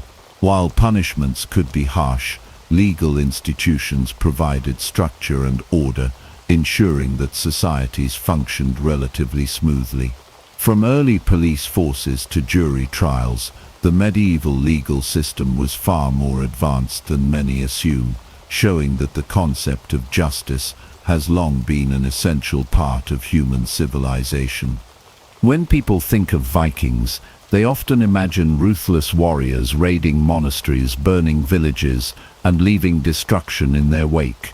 While the Vikings were indeed fierce fighters and skilled raiders, this one-dimensional portrayal overlooks their crucial roles as traders, explorers, and innovators. The Viking Age, which lasted roughly from the late 8th to the early 11th century, was not just an era of conquest, but also one of remarkable cultural and economic exchange, maritime advancements, and exploration that left a lasting impact on the world. One of the most overlooked aspects of Viking society was their role as traders. Viking merchants traveled far and wide, establishing trade routes that stretched from Scandinavia to the Middle East. They brought goods such as furs, amber, and walrus ivory from the north, and traded them for silk, spices, and silver from the Islamic caliphates and the Byzantine Empire.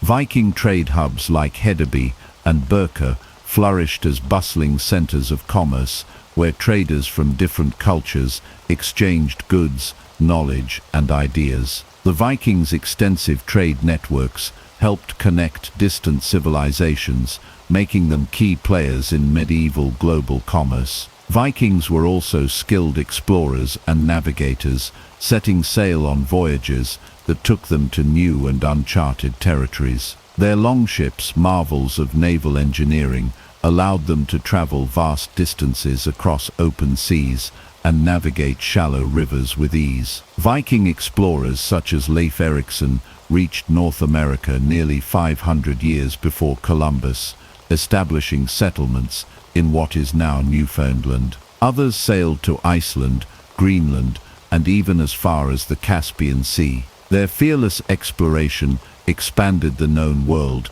and paved the way for future maritime expeditions. Aside from their reputation as warriors, the Vikings were also pioneers in shipbuilding and seafaring.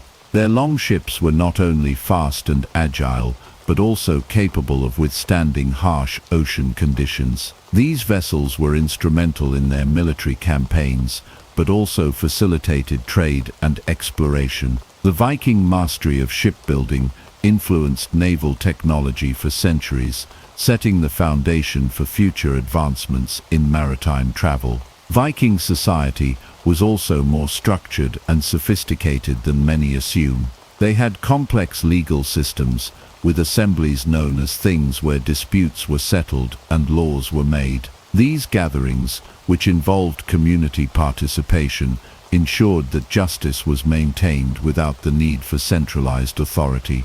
Women in Viking society had more rights than in many other medieval cultures, with the ability to own property, initiate divorce, and run businesses. In addition to their trading and governance, the Vikings had a rich cultural and artistic heritage. Their sagas and poetry preserved the legends of their gods, heroes, and historical events. Intricate carvings, metalwork, and rune stones demonstrated their artistic skill and deep cultural traditions. The Norse myths and stories they left behind continue to captivate people today, influencing literature, art, and even modern entertainment.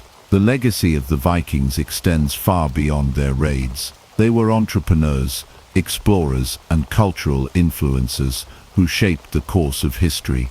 Their ability to adapt, innovate, and connect different parts of the medieval world makes them one of the most fascinating civilizations of their time. Rather than mere barbarians, the Vikings were a people of great ambition and vision, leaving an enduring mark on the world through their trade, exploration, and technological advancements. When we think of banks today, images of towering skyscrapers, digital transactions, and credit cards likely come to mind. However, the origins of modern banking can be traced back to the Middle Ages, when medieval merchants, traders, and early bankers developed complex systems of credit, loans, and financial instruments long before the advent of modern finance. The medieval financial system was built on practical needs and grew as commerce expanded, laying the groundwork for the intricate banking structures that would later dominate the global economy. One of the earliest examples of medieval banking can be found in the bustling merchant cities of Italy, particularly in places like Venice, Florence, and Genoa. These cities were central to trade between Europe, Asia, and Africa, and merchants had to manage large sums of money to finance their extensive trade operations. To facilitate these transactions, early bankers began to develop mechanisms such as letters of credit, which allowed merchants to borrow money from one city and repay it in another without having to physically transport large sums of currency. This system provided a level of security and convenience for traders, allowing them to engage in long-distance commerce with greater confidence. Alongside letters of credit, medieval bankers also developed the concept of promissory notes, which were essentially promises to repay a loan at a later date. These notes were used by both individuals and institutions, and they served as a precursor to the checks that we use today. Promissory notes were often used in international trade, allowing merchants to complete transactions without the need for hard currency, which was often in short supply. This system of credit helped to stimulate the growth of trade and commerce during the medieval period, as it enabled merchants to conduct business more efficiently and securely. The Medici family, who rose to prominence in 15th century Florence, are perhaps the most famous example of medieval bankers. The Medici Bank, established by Giovanni di Bicci de' Medici in 1397, became one of the most powerful financial institutions in Europe.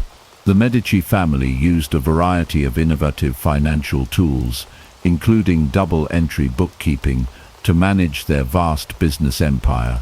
This system allowed for more accurate and efficient accounting, enabling them to track their profits, expenses, and debts with greater precision. The success of the Medici Bank laid the foundation for the development of modern banking practices and was instrumental in the financial growth of the Italian Renaissance. In addition to credit systems and promissory notes, early medieval bankers also developed rudimentary forms of insurance. Merchants engaged in long-distance trade often faced the risk of losing their goods due to shipwrecks, piracy, or theft. To mitigate these risks, some merchants began to pool their resources and share the burden of potential losses. This practice evolved into early forms of marine insurance, where merchants would pay a premium in exchange for protection against the loss of their cargo during transit. This form of insurance was particularly important for the growing trade routes across the Mediterranean, as it provided merchants with a safety net and encouraged further investment in trade. The rise of banking in the Middle Ages also led to the establishment of the first true banks, known as banca in Italian, which were often located in public squares or marketplaces.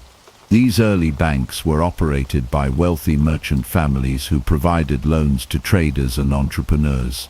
The banks also acted as a place for depositors to safely store their money, offering a degree of security that was previously unavailable.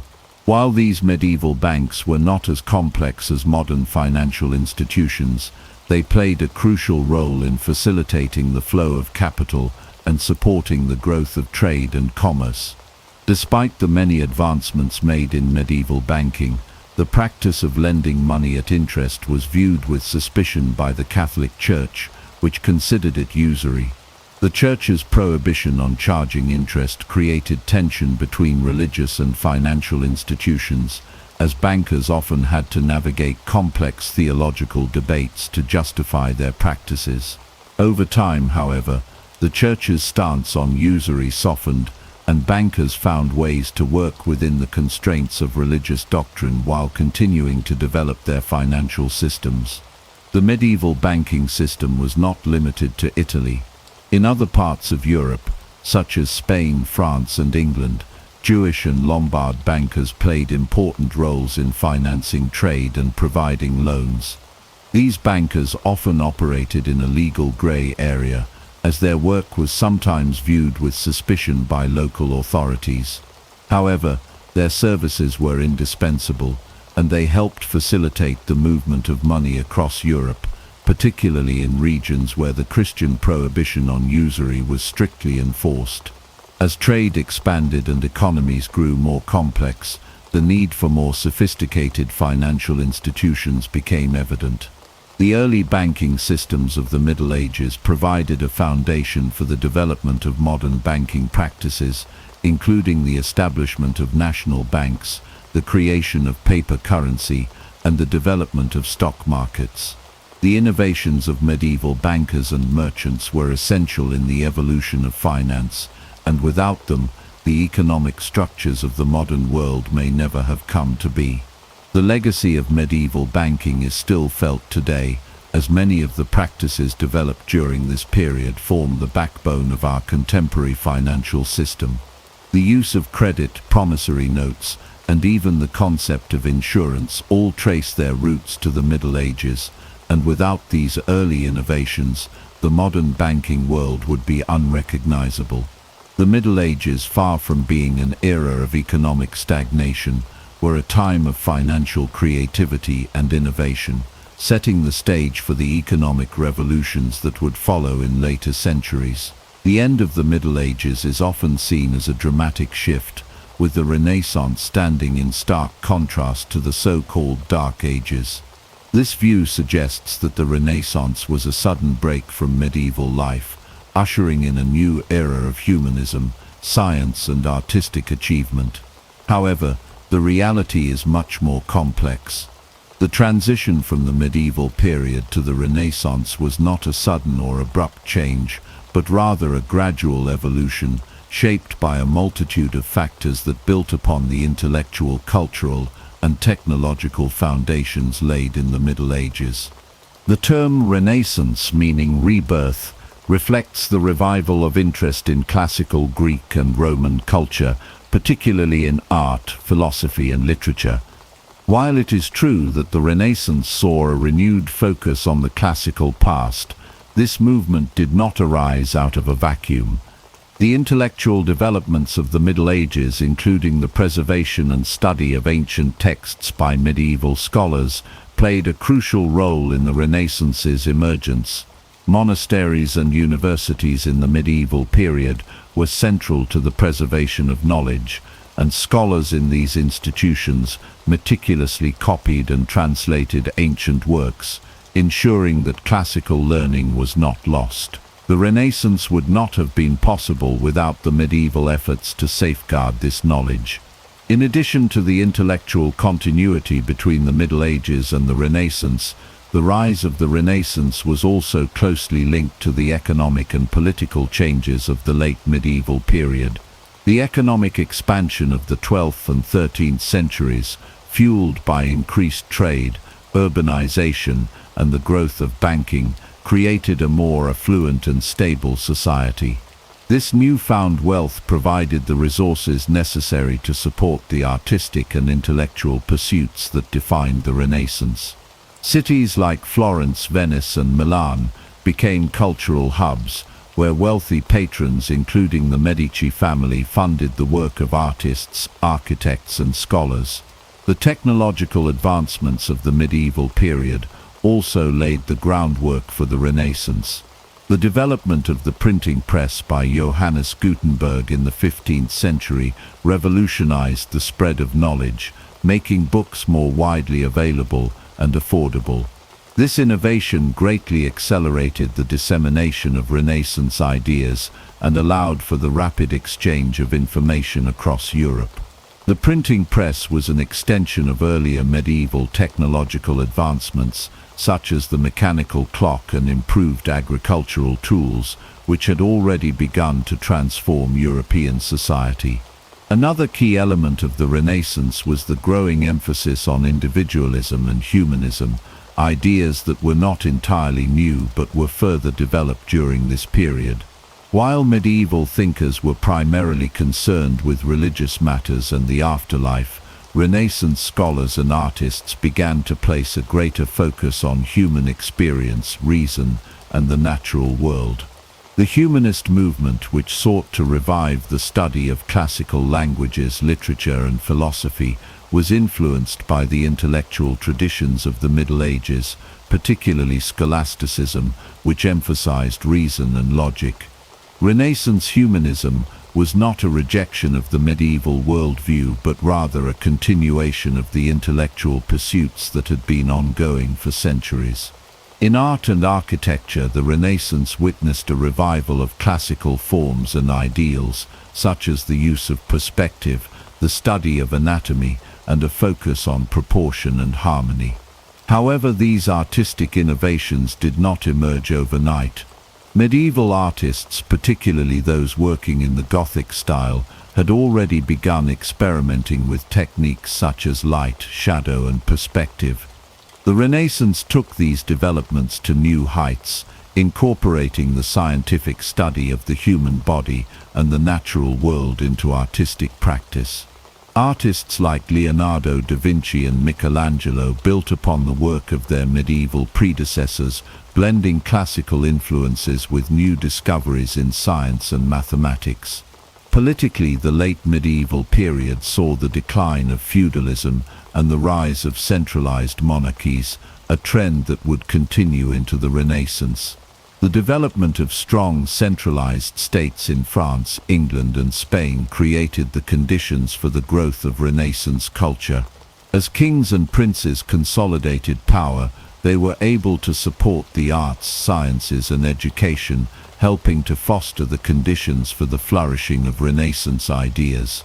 At the same time, the weakening of the medieval church and the rise of secularism allowed for greater intellectual freedom and the questioning of established authority. The end of the Middle Ages and the dawn of the Renaissance was therefore a slow and gradual transformation rather than a sharp break. The Renaissance built upon the intellectual, artistic and technological achievements of the Middle Ages, and many of the ideas and practices that defined this new era were already in development during the medieval period. The transition from the medieval to the modern world was a process that spanned centuries, shaped by the efforts of countless individuals who contributed to the intellectual, artistic and cultural movements of both periods.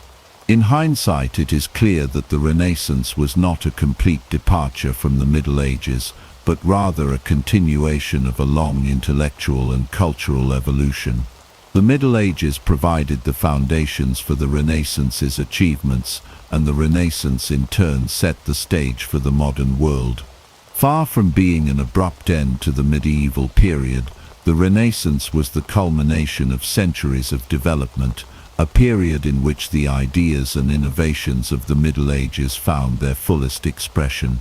The end of the Middle Ages, therefore, was not a sudden break, but a gradual and complex evolution that paved the way for the modern world. The story of the British Empire's expansion begins in the late 15th century during the reign of Henry VII. At this time, England was a modest kingdom with limited influence beyond its borders. However, the successes of Spanish and Portuguese navigators, such as Christopher Columbus and Vasco da Gama, ignited an ambition within England to seek new routes to wealth and power across the seas. In 1497, Henry VII sponsored the Venetian navigator John Cabot, who sailed westward across the Atlantic. Cabot landed on the coast of what is believed today to be Newfoundland. Although Cabot's discoveries did not immediately lead to colonization, his voyages marked the beginning of England's overseas aspirations. They demonstrated that England too could find opportunities beyond Europe, setting a precedent for future maritime exploration. Despite these early efforts, England's progress in building an overseas empire was slow during the 16th century. Domestic political struggles and the formidable competition from Spain and Portugal limited English ambitions. However, the seeds had been planted, and by the reign of Elizabeth I, the spirit of exploration and expansion was reignited with greater intensity. Elizabeth I understood the potential of overseas ventures not only for wealth but also for national prestige. Under her rule, privateers and explorers such as Sir Francis Drake, Sir Walter Raleigh, and Martin Frobisher embarked on daring voyages. These adventurers sought new lands, engaged in trade, and often plundered Spanish ships and settlements. Their activities blurred the lines between piracy and exploration, but significantly expanded England's maritime experience and ambitions. One of the key developments of this period was the establishment of early trading companies. The Muscovy Company, founded in 1555, aimed to develop trade routes to Russia and the East. Later, the Levant Company and the East India Company were formed, reflecting a growing English interest in tapping into the wealth of Asia. Although these companies initially focused on trade rather than colonization, they set the stage for England's later imperial expansion. The defeat of the Spanish Armada in 1588 was a turning point. It established England as a formidable naval power capable of challenging Spanish dominance on the seas. The victory boosted national confidence and cleared the way for increased exploration and colonial ventures. Throughout the late 16th century, English settlers made several attempts to establish colonies in the New World. Sir Walter Raleigh's efforts to found a colony on Roanoke Island, known as the Lost Colony, ended in failure. Nonetheless, These early attempts provided valuable lessons that would inform more successful colonization efforts in the following century. The late 15th and 16th centuries thus laid the foundations for England's future empire. Through a combination of daring exploration, privateering, trading ventures, and naval conflict, England began to position itself as a player on the global stage. While immediate successes were limited and often fraught with setbacks, the ambition to look beyond its own shores would soon propel England into an era of profound expansion and transformation. This early period of exploration under Henry VII and Elizabeth I was crucial. It fostered a maritime culture, cultivated navigational skills, and developed a spirit of enterprise that would drive the establishment of the British Empire in the centuries to come. What began with John Cabot's tentative voyage across the Atlantic would eventually lead to Britain commanding the largest empire the world had ever seen. As the 16th century drew to a close, England under Queen Elizabeth I faced a monumental challenge that would ultimately redefine its place in the world and set it on a path to unparalleled global influence. The Spanish Empire, the most formidable maritime force of the age, sought to crush England's rising power and restore Catholicism to what had become a firmly Protestant nation. The confrontation that followed would not only preserve England's sovereignty, but would signal the birth of a new naval power destined to reshape the world's oceans and international relations. Tensions between England and Spain had been simmering for decades. English privateers, often operating under semi-official royal commissions known as letters of marque, targeted Spanish treasure fleets returning from the riches of the New World. Figures like Sir Francis Drake became national heroes for their daring raids, which both enriched England and infuriated Spain. Religious divisions only intensified the hostility, with Protestant England and Catholic Spain locked in an ideological struggle as much as a political one. When Queen Elizabeth openly supported the Protestant Dutch rebels in their fight against Spanish rule in the Netherlands, King Philip II of Spain could no longer tolerate English interference and plotted a full-scale invasion. In 1588, the mighty Spanish Armada set sail. Comprising around 130 ships, including some of the largest war galleons of the time, and carrying thousands of soldiers and sailors, it was one of the most ambitious military endeavors ever launched. The Spanish plan was straightforward yet grand. Sail to the Netherlands, link up with the Spanish army under the Duke of Parma, and transport this formidable force across the English Channel to invade England.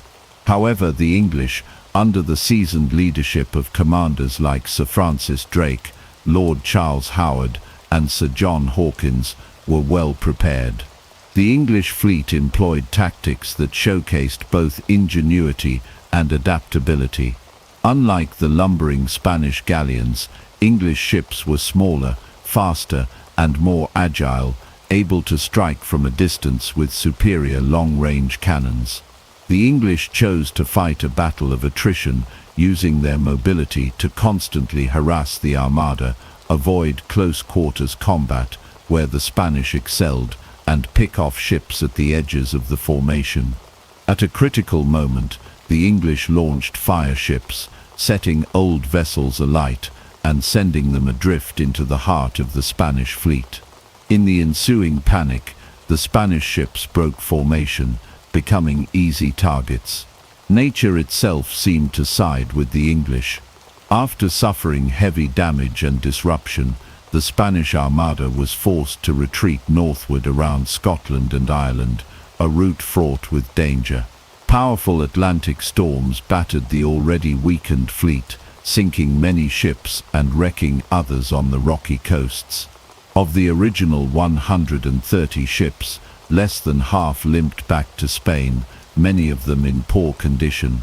The defeat of the Spanish Armada was a watershed moment in European history. For England, It was a stunning, almost miraculous victory that resonated far beyond the battlefield. It secured the Protestant Reformation within England, safeguarded national independence, and marked the rise of English naval dominance.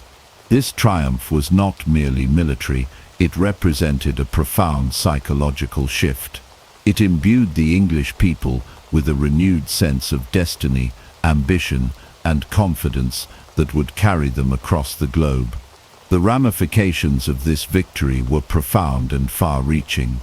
With Spanish dominance weakened, the oceans were now open for English adventurers, traders, and colonizers.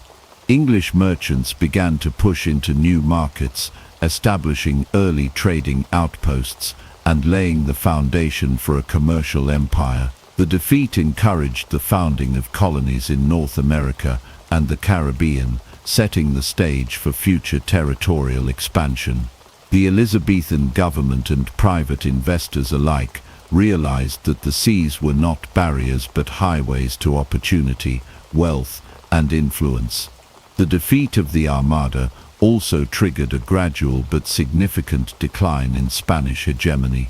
Other European nations, inspired by England's success, felt emboldened to challenge Spanish power on land and sea. England, seizing its moment, invested heavily in naval infrastructure, shipbuilding, and the training of sailors. Maritime knowledge and technology flourished, further enhancing English capabilities and ambitions. The Elizabethan era, particularly in the aftermath of the Armada's defeat, marked the dawning of a new English identity as a maritime nation.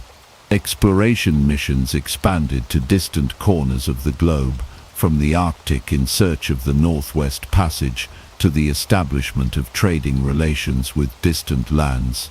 English culture itself began to reflect this outward-looking spirit, with literature, art, and popular imagination all celebrating the sea and the promise it held. Though it would take another century for the British Empire to reach its zenith, the critical foundations were laid during Elizabeth I's reign. The defeat of the Spanish Armada was not just a military triumph, but the catalyst that transformed England from an isolated kingdom into a rising global power. It was the spark that lit the fires of ambition, exploration, and conquest that would burn brightly for centuries, propelling Britain toward its destiny as a world-dominating empire.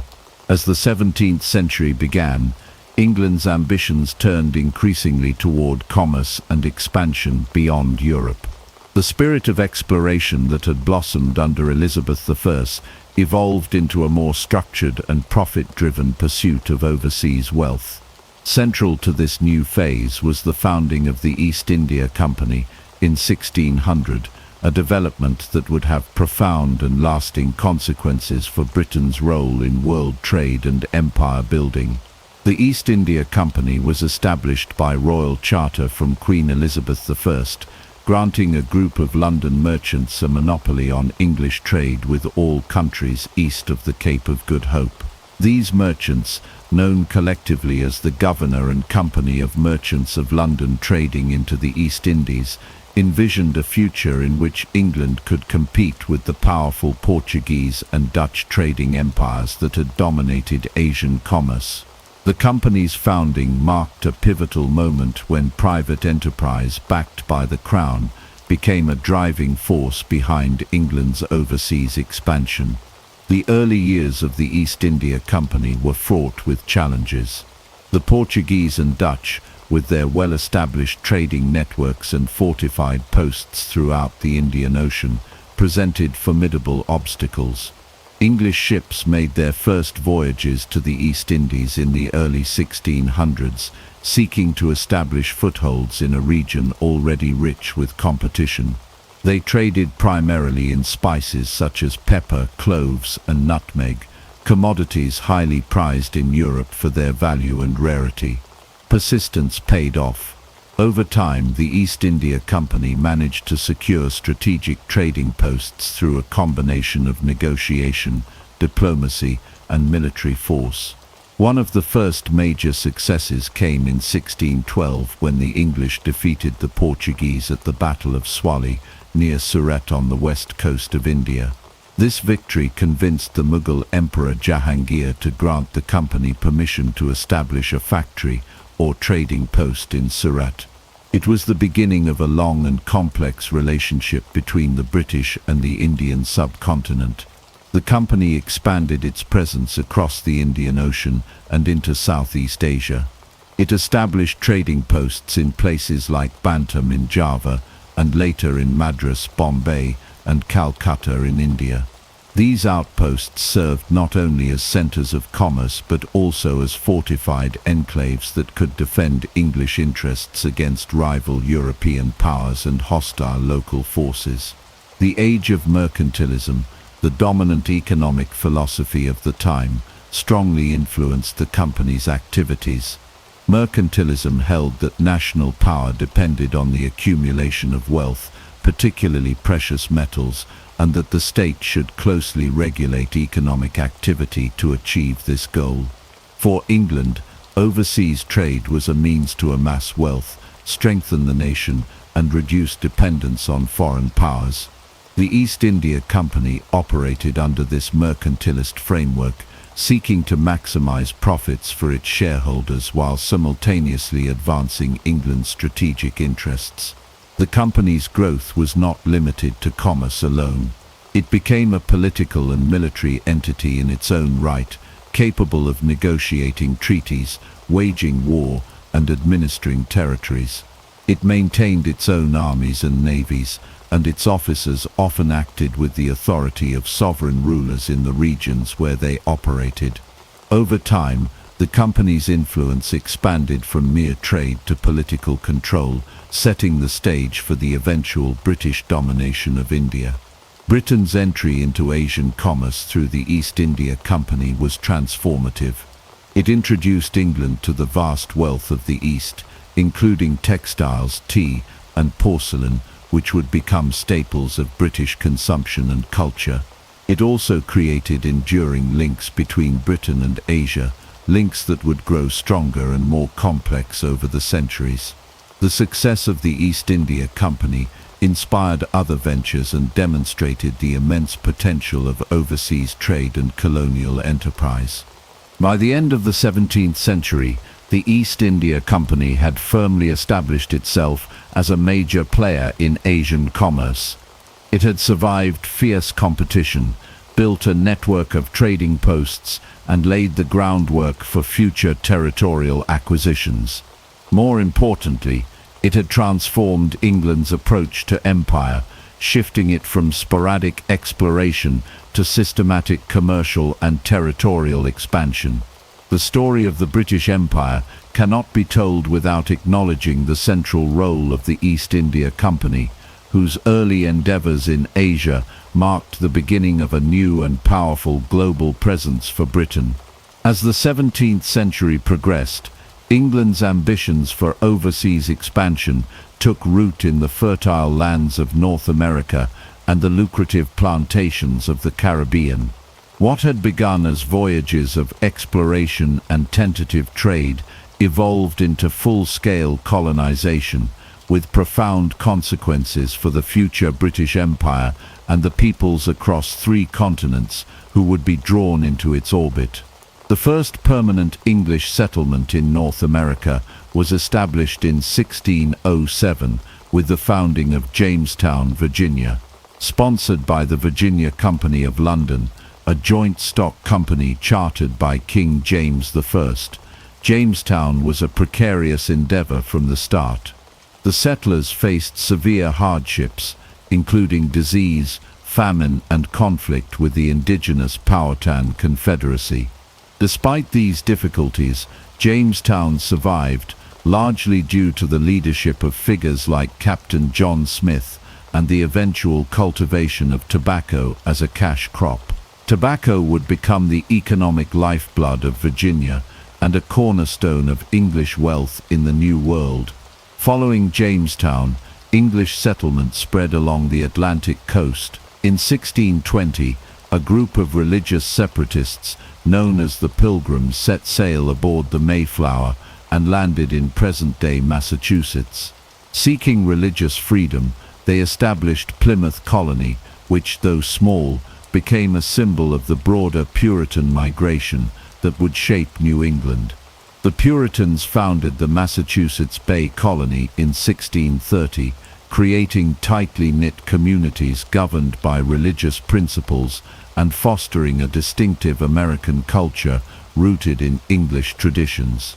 Meanwhile, English ambitions turned southward to the Caribbean, where the climate and soil proved ideal for sugar cultivation. Colonies such as Barbados, established in the 1620s, quickly became some of the most profitable in the English Empire. Sugar was in high demand in Europe, and the plantations generated immense wealth. However, the labor-intensive nature of sugar production led to the rapid expansion of the transatlantic slave trade. Initially, European indentured servants worked the plantations, but over time, enslaved Africans became the dominant labor force, forever altering the demographic and social fabric of the Caribbean. The English involvement in the transatlantic slave trade began in earnest during this period. English ships transported enslaved Africans across the Atlantic to work on plantations in the Caribbean and North America. This brutal system, known as the triangular trade, connected Europe, Africa, and the Americas in a network of goods, human lives, and profits.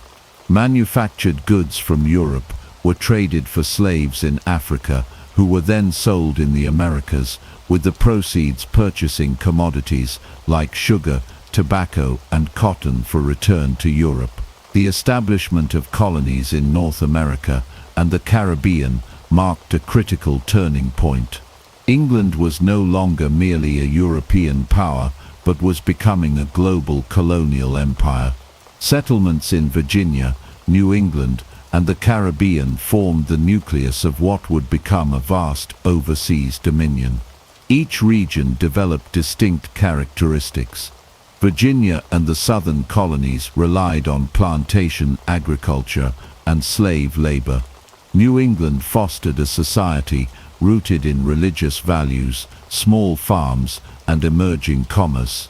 The Caribbean colonies focused almost exclusively on cash crops, with plantation economies heavily dependent on enslaved African labor.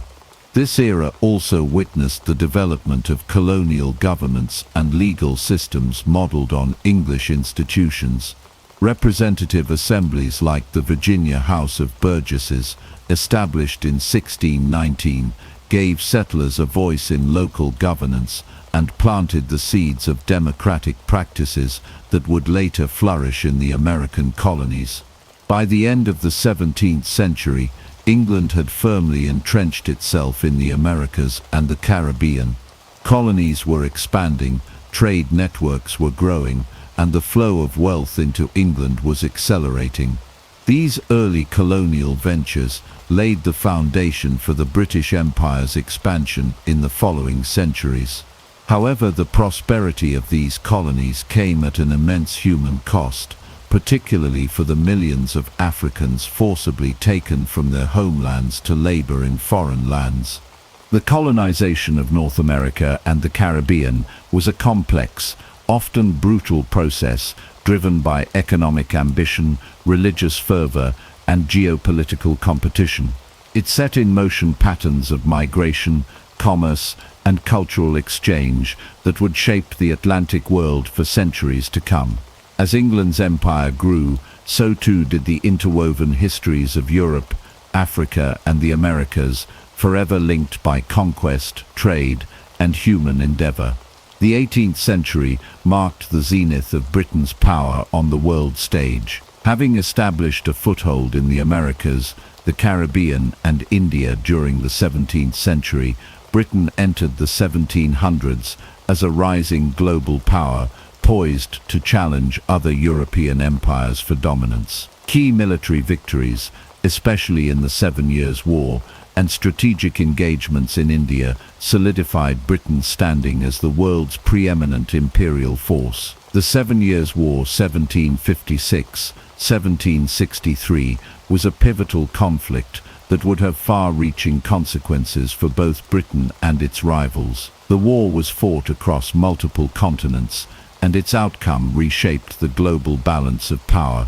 At its core, the 7 Years' War was a struggle between Britain and France for supremacy in North America and India, though it would soon involve other European powers and impact territories across Europe, the Americas, Africa, and Asia. In North America, the conflict was known as the French and Indian War, where British colonists, alongside their Native American allies, fought against French forces and their own indigenous allies. The British sought to expand their territories, particularly into the Ohio River Valley, while the French sought to protect their valuable fur trading routes and Canadian colonies. The war was characterized by a series of bloody battles, but the turning point came in 1759 with the British victory at the Battle of Quebec. This decisive engagement forced the French to cede most of their North American holdings, including Canada, to Britain under the Treaty of Paris, 1763. The acquisition of Canada was a significant victory for Britain. It not only removed the French as a colonial rival in North America, but also gave Britain control over one of the richest and most strategically important regions in the Americas. In addition to the vast expanse of land, Britain inherited a significant number of French-speaking inhabitants in Canada, known as Canadians. Despite initial concerns about integrating the French population into British colonial rule, Britain opted for a policy of tolerance, allowing French Canadians to maintain their language, religion, and customs. This decision would help preserve the stability of Canada under British rule and later shape the development of modern Canadian society. While the British were expanding their empire in North America, the war also played a critical role in establishing British dominance in India. The Battle of Plassey in 1757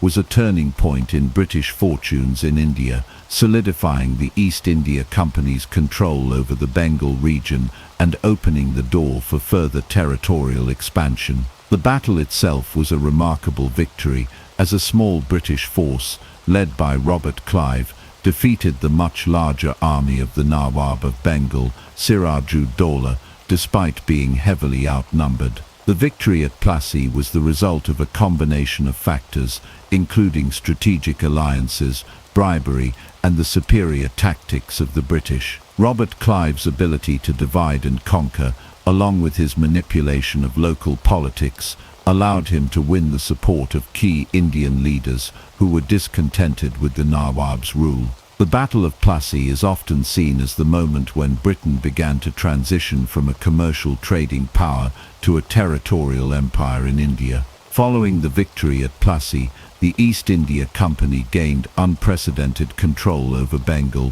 one of the richest and most populous regions in India. The company now had the power to collect taxes, administer justice, and even maintain its own army. This marked the beginning of British political and military domination over India, which would last for nearly 2 centuries. The success of the East India Company also triggered a broader expansion of British influence in India, as the company began to extend its reach into other regions through both diplomacy and military conquest. By the end of the 7 Years' War, Britain had gained substantial territorial possessions around the globe. In addition to Canada and Bengal, Britain also secured numerous Caribbean islands, Florida from Spain, and key outposts in Africa and Asia. These acquisitions greatly enhanced Britain's wealth and influence, but they also strained its resources. The costs of maintaining and defending such a vast empire began to take their toll, and Britain's finances became increasingly reliant on the taxes and trade revenue generated by its colonies. In the wake of its imperial triumphs, Britain's focus turned to consolidating its empire and maintaining control over its new territories. This period saw the rise of British colonial governance systems, which were designed to centralize power in London, while allowing for local autonomy in the colonies. At the same time, Britain began to develop a more systematic approach to managing its colonial economy, with a focus on extracting wealth from both land and labor. The imposition of taxes on American colonists, such as the Stamp Act 1765 and the Townshend Act 1767, set the stage for rising tensions between Britain and its colonies, ultimately leading to the American Revolution. The 18th century was a period of tremendous expansion and consolidation for the British Empire. Victories in the 7 Years' War and the Battle of Plassey were crucial milestones that propelled Britain to the forefront of global imperial power. The empire was now spread across continents, encompassing vast territories in North America, the Caribbean, Africa, and Asia. Britain's economic strength, fueled by colonial trade and resources, was matched by its military dominance on land and at sea. However, as the empire expanded, so too did the challenges of governing such a far-flung and diverse set of colonies. The legacy of Britain's victories in the 18th century would continue to shape the world for centuries to come, laying the foundation for the British Empire's height in the 19th century and the global order that would emerge in its wake. The Industrial Revolution, a period spanning from 1760 to 1840, represents a pivotal transformation in British history. This era marked the shift from an agrarian economy to an industrialized powerhouse, fueling Britain's dominance in the global arena. Industrialization provided Britain with unprecedented military, economic, and technological advantages, allowing it to not only expand its empire, but also to control vital global trade routes and reshape the global order. The roots of the Industrial Revolution in Britain can be traced to a unique confluence of factors. A stable political environment, the availability of natural resources such as coal and iron, and a growing population all contributed to an atmosphere conducive to technological innovation. In addition, Britain's extensive colonial empire, which provided both raw materials and markets for British goods, acted as a powerful catalyst for industrialization. With an expanding empire across continents, Britain found itself increasingly dependent on technological advances to maintain and expand its reach. At the core of the Industrial Revolution was the mechanization of production. One of the most significant inventions of the era was James Watt's steam engine. Watt's improvements to the steam engine in the late 18th century revolutionized industries by providing a reliable and powerful source of energy for factories, mills, and transportation. Steam engines powered cotton mills, textile factories, and ironworks, massively increasing production rates and efficiency. This innovation was a game-changer for industries, particularly textiles, which was one of the first to undergo mass industrialization. The textile industry was key to the success of industrialization in Britain. With the invention of new machines such as the spinning jenny, the power loom, and the cotton gin, the production of cloth skyrocketed. These machines allowed factories to produce goods at unprecedented speeds, meeting growing domestic and international demand. Britain's control over textile manufacturing, coupled with its ability to produce raw materials like cotton, solidified its position as the world's leading industrial power. Industrialization also significantly impacted Britain's transportation infrastructure. The advent of steam-powered locomotives and steamships revolutionized trade and military strategy alike. The development of the railway system, particularly the construction of the Stockton and Darlington Railway in 1825 and the Liverpool and Manchester Railway in 1830, connected regions across Britain and facilitated the efficient movement of raw materials and finished goods.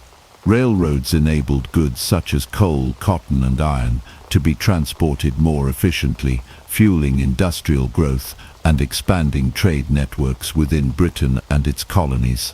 In addition to railways, steam-powered ships began to dominate global trade routes. These vessels could travel faster, carry more cargo and navigate more reliably than sailing ships. Britain's merchant fleet, already the largest in the world, was further bolstered by the rise of steam-powered ships. This new technology allowed Britain to expand its trade networks across the globe, making it the undisputed leader in international commerce. The creation of steamships enabled Britain to maintain its control over vital sea routes, ensuring the smooth flow of goods between colonies, ports, and markets across every continent. The industrialization of the military also played a crucial role in maintaining British imperial power. The mass production of weapons, ships, and war materials allowed Britain to project its military power across the globe. Steam-powered warships, which were faster and more maneuverable than their sail-powered predecessors, gave Britain a strategic advantage in naval warfare. The ability to produce ironclad ships, capable of withstanding heavy artillery fire, further solidified Britain's naval supremacy and allowed it to protect its empire and trade routes effectively. The British Empire's expansion during this period was not just about territorial conquest, it was also about controlling the global flow of goods. With its newfound industrial power, Britain was able to dictate terms in international trade. The empire's factories produced finished goods, which were then exported to colonies and foreign markets. In return, Britain's colonies supplied raw materials like cotton, sugar, and tobacco, fueling the industrial machine back home. This system of trade, often referred to as mercantilism, allowed Britain to amass incredible wealth and expand its economic and military power. One of the key regions that benefited from industrialization was India. The British established an extensive railway network in India, which helped to consolidate British control over the subcontinent. The railroads allowed for the efficient transportation of raw materials like cotton, tea, and opium, which were then shipped back to Britain's factories. This system allowed Britain to exploit India's resources and integrate its economy into the larger imperial framework. The construction of railroads and the expansion of British industry in India also had a lasting impact on the Indian economy and society, laying the foundations for modern infrastructure in the country. Industrialization in Britain also led to the rise of a new class of industrial capitalists and financiers.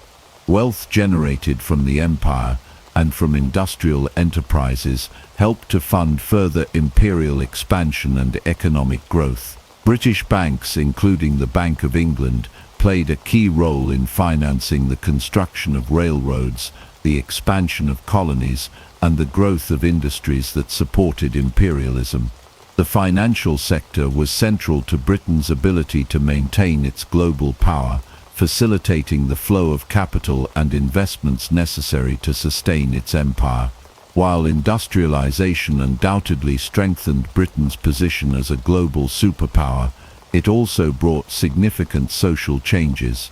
The rise of factory work led to the growth of cities and the development of an urban working class. Factory workers, including women and children, often worked long hours in poor conditions for low wages.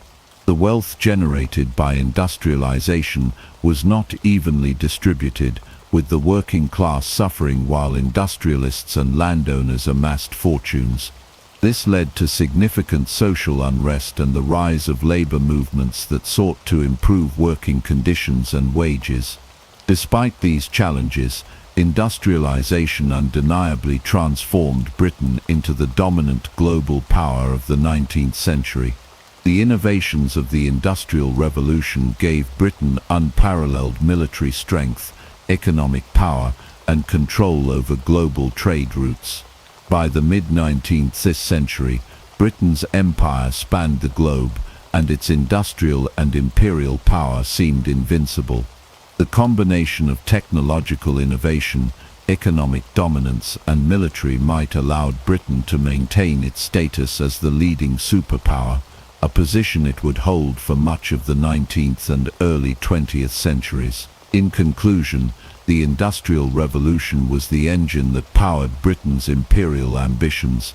By transforming Britain into the world's leading industrial and military power, it allowed the nation to dominate global trade, expand its empire, and project its influence across the globe.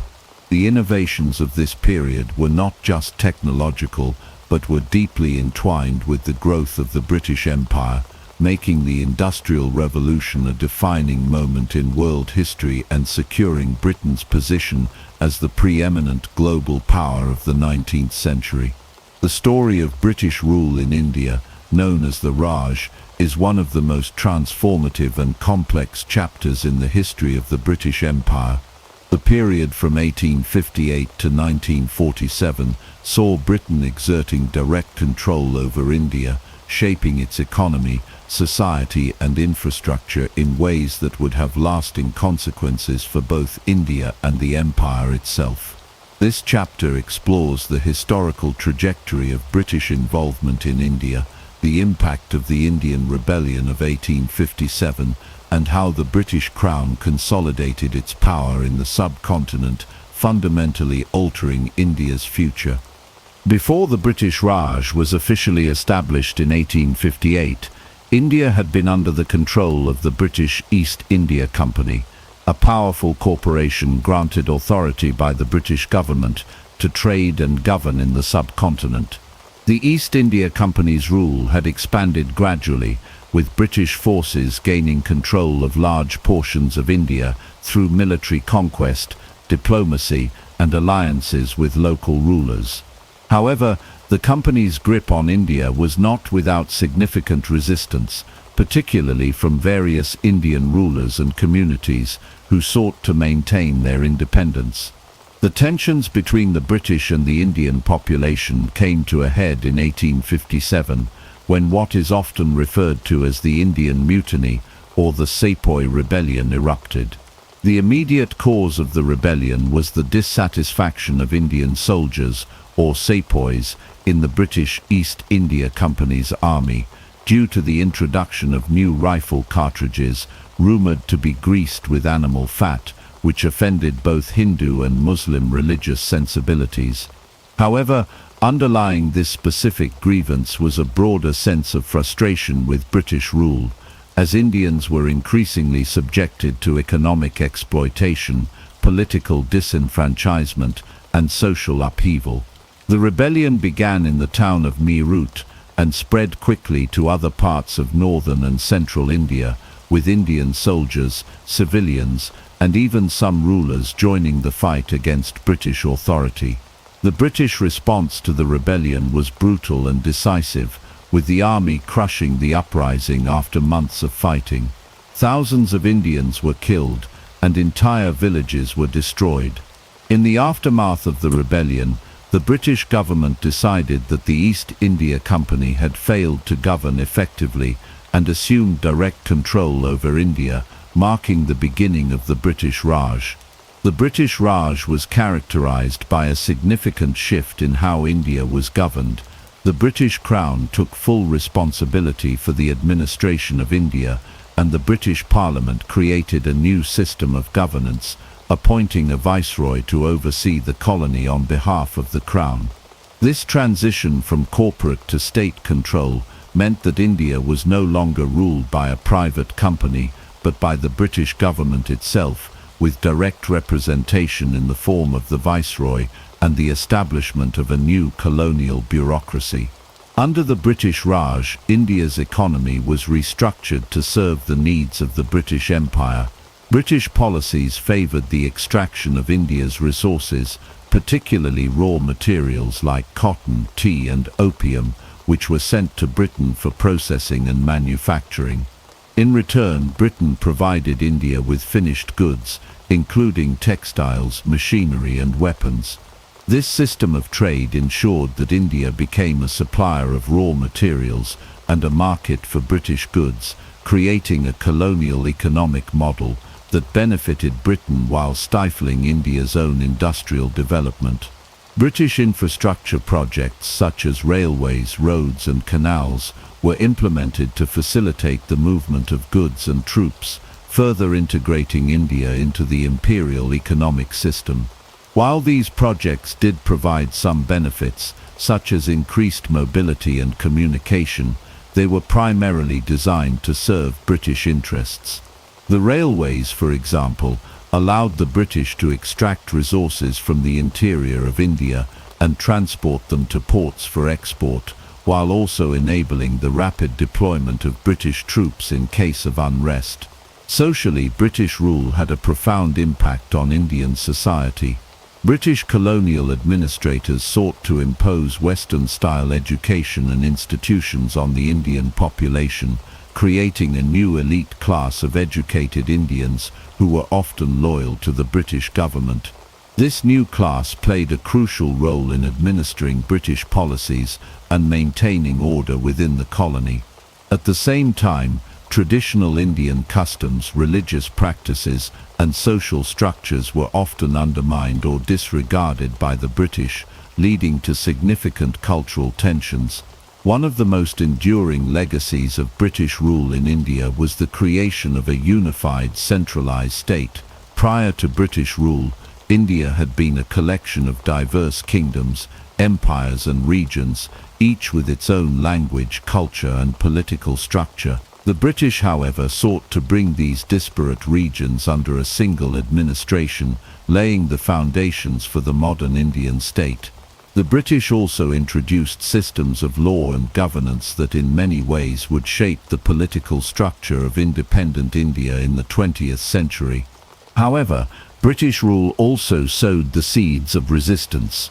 As India's educated class grew, so too did the demand for greater political representation and autonomy. The Indian National Congress (ANC), founded in 1885, began to call for reforms and eventually self-rule.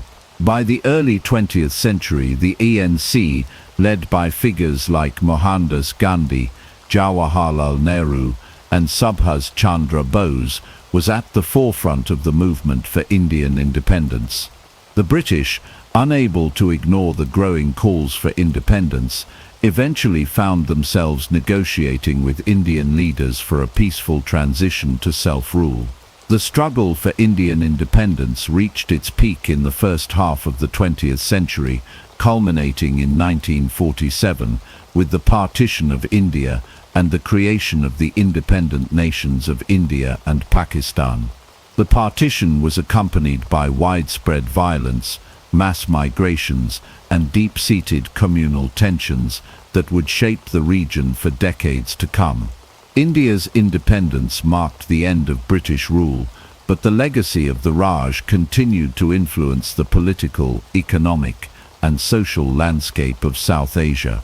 In conclusion, the British Raj was a period of profound transformation for India. While it brought about significant changes to the country's economy, infrastructure, and political systems, it also led to social unrest, resistance, and ultimately, the quest for independence.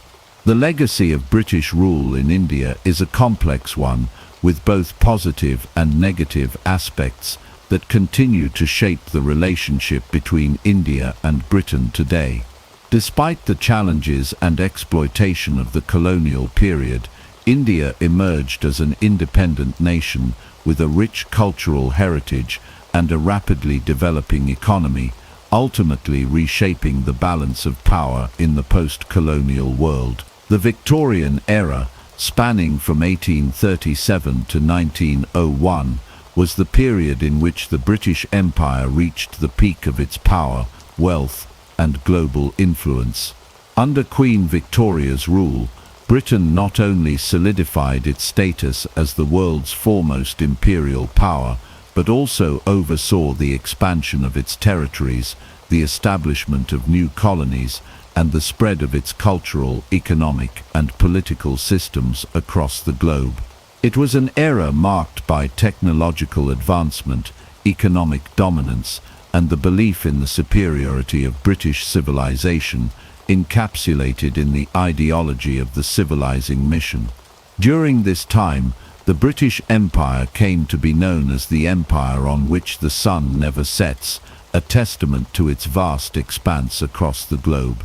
The phrase reflected the global nature of Britain's possessions, stretching from the Americas to Africa, Asia, the Pacific Islands, and Australasia. By the end of the 19th century, the British Empire covered about a quarter of the world's land surface and ruled over a quarter of the global population. One of the most significant areas of British expansion during the Victorian era was Africa, which saw the height of the scramble for Africa.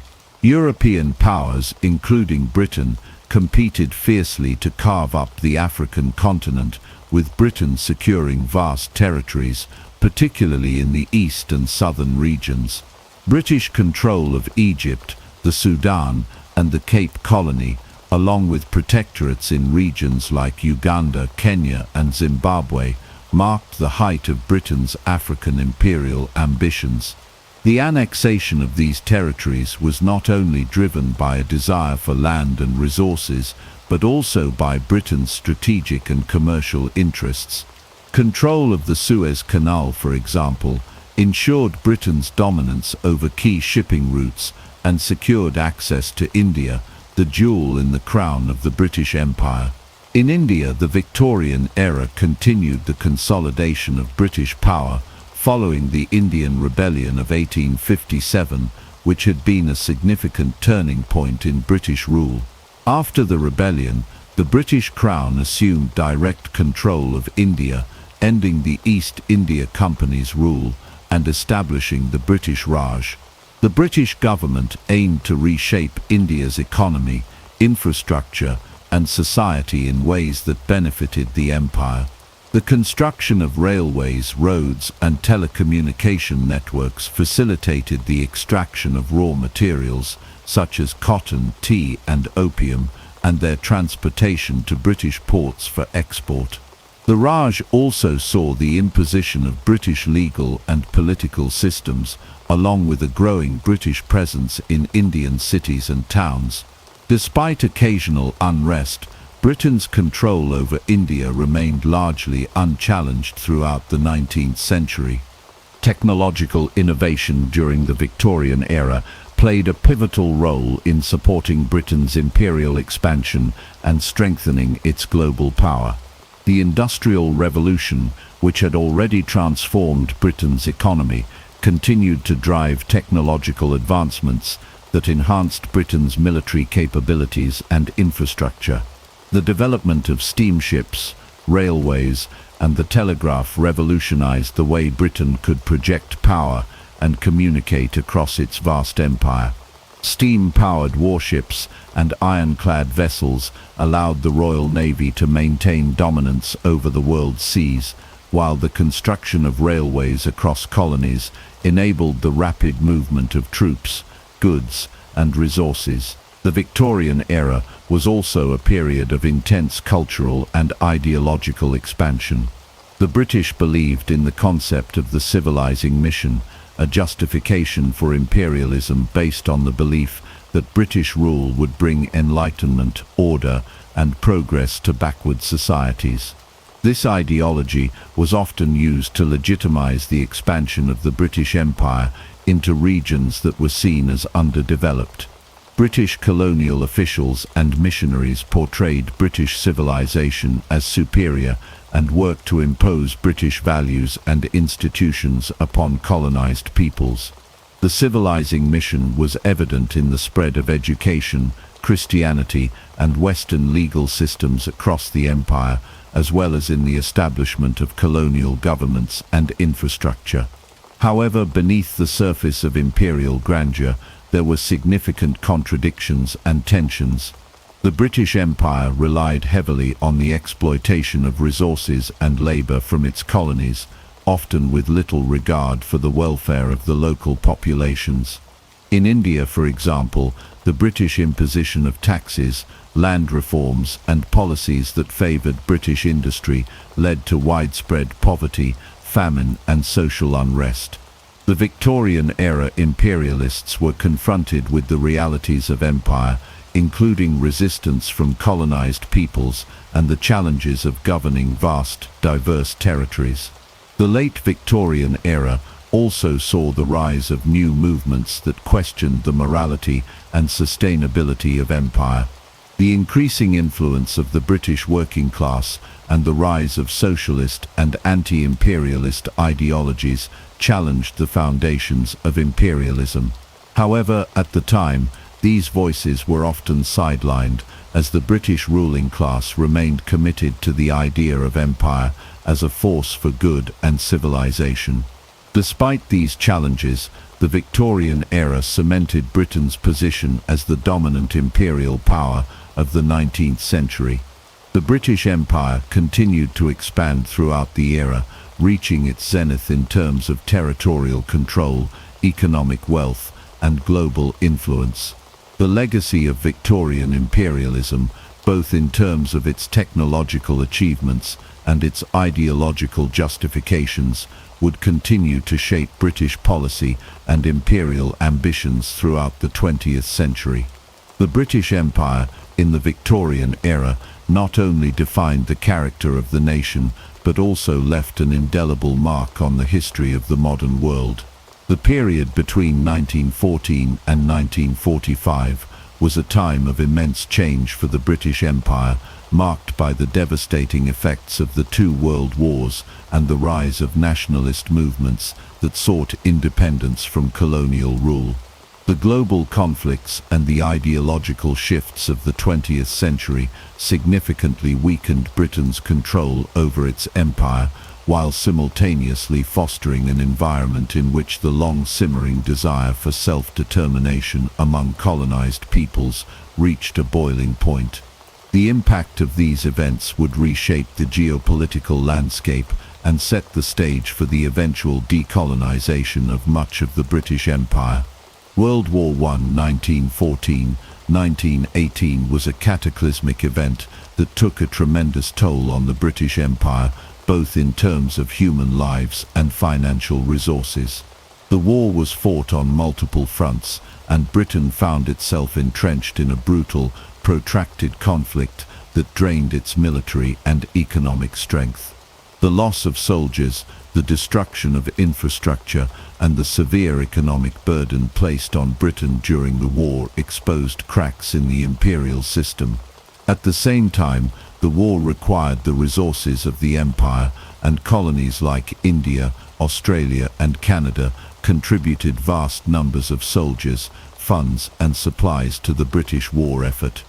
Despite the sacrifices made by colonial subjects, the aftermath of World War I saw growing discontent with British rule in many parts of the empire.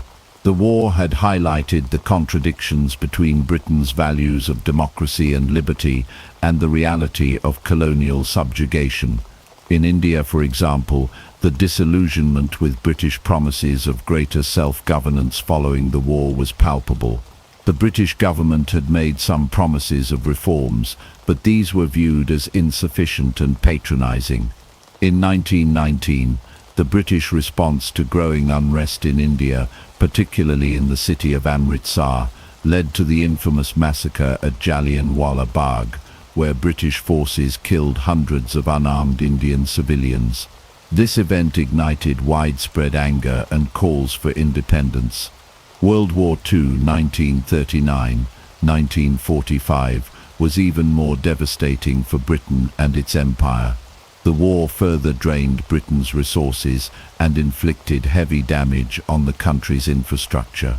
The economic strain caused by the war made it increasingly difficult for Britain to maintain its global imperial commitments.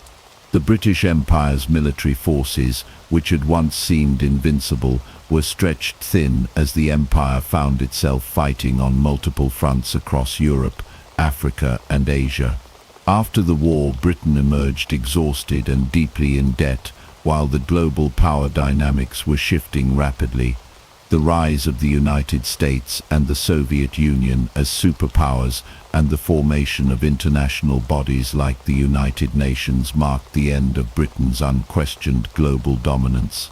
Meanwhile, nationalist movements in India, Africa, and Ireland gained momentum, driven by the belief that colonized peoples should govern themselves. India in particular became the focal point of Britain's imperial troubles in the interwar years.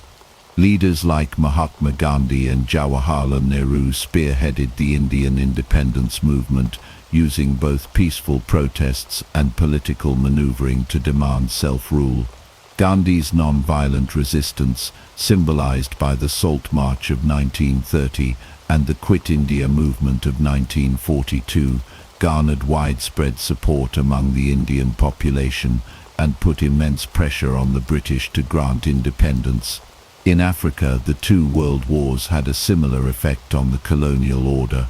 Soldiers from British colonies had fought in both wars, and their experiences in combat, as well as their exposure to the ideas of self-determination and equality, sowed the seeds for post-war independence movements. After colonial subjects across Africa began to demand greater political rights and autonomy, and many African leaders started to call for an end to colonial rule. While Britain had long justified its colonial presence with the ideology of the civilizing mission, it became increasingly clear that colonial rule was unsustainable in a changing world. The growing influence of nationalist movements, particularly in India, made it difficult for Britain to maintain its imperial control. Ireland, too, experienced significant unrest during this period.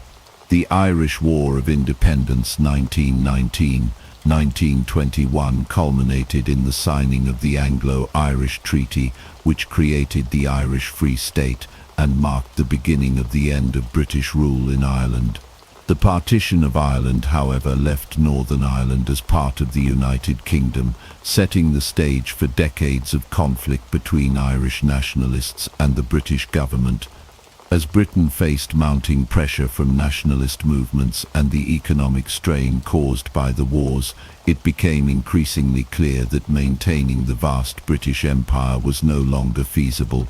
The empire's political and economic control had been severely weakened, and independence movements across the world were gaining traction.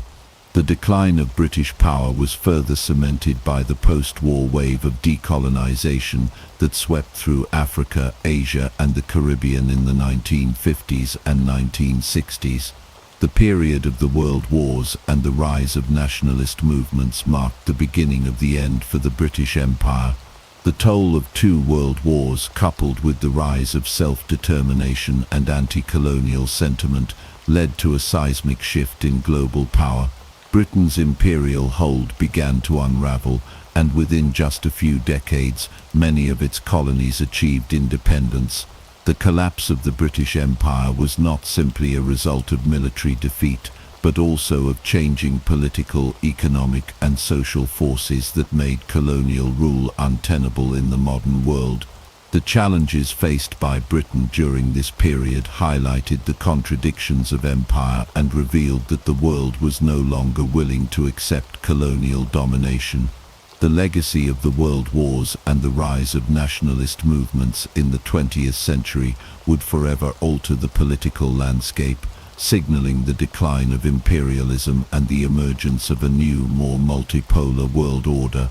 The period from 1947 to 1997 marks the end of the British Empire, a dramatic and irreversible transformation of the global political landscape. The events that unfolded during these decades, particularly the independence of India, the Suez Crisis, and the decolonization of Africa, signified the decline of Britain's imperial power and the emergence of new nations asserting their independence. The symbolic handover of Hong Kong in 1997 brought the final chapter of empire to a close. Britain's once vast and powerful empire, which had stretched across continents and dominated the global stage for centuries, was gradually dismantled as colonial subjects demanded self-determination and independence. India's independence in 1947 was the most significant event in the decolonization process. The British had ruled India for almost 2 centuries, and its independence was the culmination of decades of struggle by Indian nationalists. Leaders like Mahatma Gandhi, Jawaharlal Nehru, and Subhas Chandra Bose spearheaded the movement for self-rule, using both non-violent resistance and political negotiation to push for independence.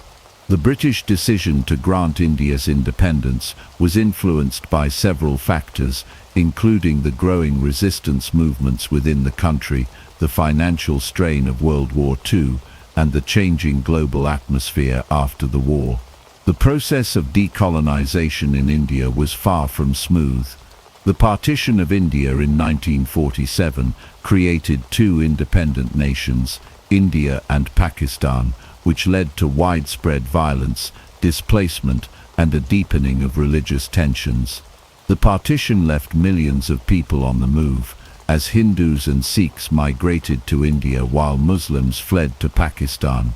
This mass displacement and the subsequent violence claimed the lives of hundreds of thousands and left lasting scars on both nations. The Suez Crisis of 1956 marked another pivotal moment in the decline of British imperial power. The crisis was triggered when Egyptian President Gamal Abdel Nasser nationalized the Suez Canal, a vital waterway that had been under British and French control. In response, Britain, France, and Israel launched a military intervention aimed at regaining control of the canal. However, the military action was met with widespread international condemnation, particularly from the United States and the Soviet Union, who saw the British and French intervention as an example of outdated colonialism. The failure of the Suez Crisis demonstrated that Britain no longer had the political and military power to act unilaterally in global affairs. It was a humiliating defeat for Britain, and it marked a clear signal that its imperial influence was waning. In the following decades, the process of decolonization accelerated, particularly in Africa. British colonies across the continent began to demand independence, and by the 1960s, many African nations had achieved self-rule. Countries such as Ghana, Kenya, Nigeria, and Uganda gained independence from Britain, often through a combination of negotiations and armed struggle. The decolonization of Africa was not without its challenges, as newly independent nations grappled with issues of governance, ethnic tensions, and economic development. However, the wave of independence movements across Africa was undeniable, and it was a clear indication that Britain's imperial power in the region was rapidly eroding. The British government's approach to decolonization varied across regions.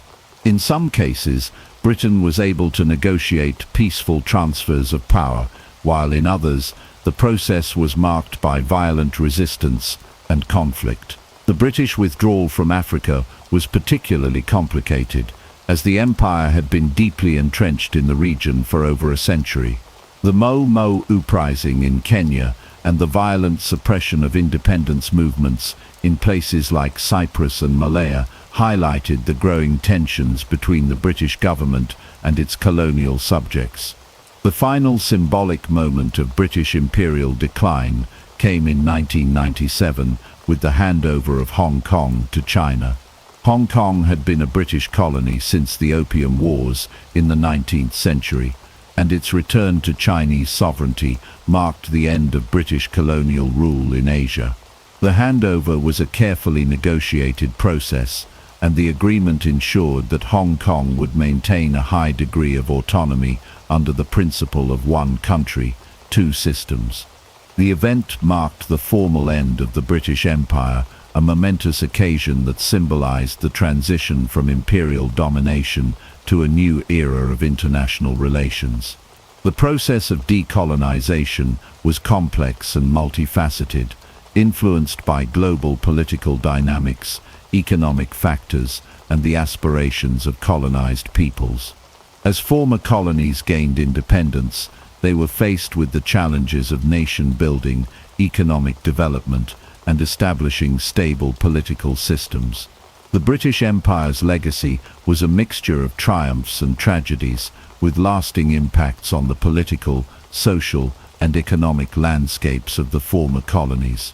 In conclusion, The period between 1947 and 1997 marked the final phase of British imperial rule. The independence of India, the Suez Crisis, the decolonization of Africa, and the handover of Hong Kong were key events in the dismantling of the British Empire. While Britain's imperial power had once spanned the globe, the winds of change blew across the empire, heralding the end of an era. The legacy of British colonialism remains a complex and contentious issue, but the end of empire also opened the door for new possibilities for former colonies to chart their own courses in the world. The American Civil War did not erupt suddenly. It was the culmination of decades of tensions between the North and the South. These tensions were deeply rooted in economic, political, and social differences, with slavery at the core of the conflict. The road to war was long and complex, shaped by a series of events that widened the divide between the two regions. This chapter explores the causes and rising tensions that ultimately led to the outbreak of war in 1861. Slavery was the defining issue of the Civil War. The Southern economy was heavily dependent on agriculture, particularly cotton, which required a vast labor force. Enslaved people provided the backbone of this system, and any threat to slavery was seen as a threat to the Southern way of life. In contrast, the North had a more industrialized economy and a growing abolitionist movement that opposed slavery on moral and economic grounds. While not all Northerners were abolitionists, many believed that slavery should not expand into new territories and states. Several legislative measures attempted to address the growing conflict. The Missouri Compromise of 1820 was an early attempt to maintain balance between free and slave states. It allowed Missouri to enter as a slave state and Maine as a free state, while prohibiting slavery in the Louisiana Territory north of the 36° 30 parallel. However, this compromise only provided temporary relief. The Compromise of 1850 was another effort to ease tensions. It admitted California as a free state, allowed popular sovereignty in the Utah and New Mexico territories, letting residents decide on slavery, and enacted a stricter Fugitive Slave Act, which angered many in the North. This act required citizens to assist in capturing escaped enslaved people and penalized those who aided them. The Kansas-Nebraska Act of 1854 further intensified sectional conflict. It allowed settlers in Kansas and Nebraska to decide for themselves whether to allow slavery, effectively repealing the Missouri Compromise. This led to violent clashes between pro-slavery and anti-slavery settlers, known as Bleeding Kansas, highlighting the deepening divide. As tensions escalated, the nation became further polarized.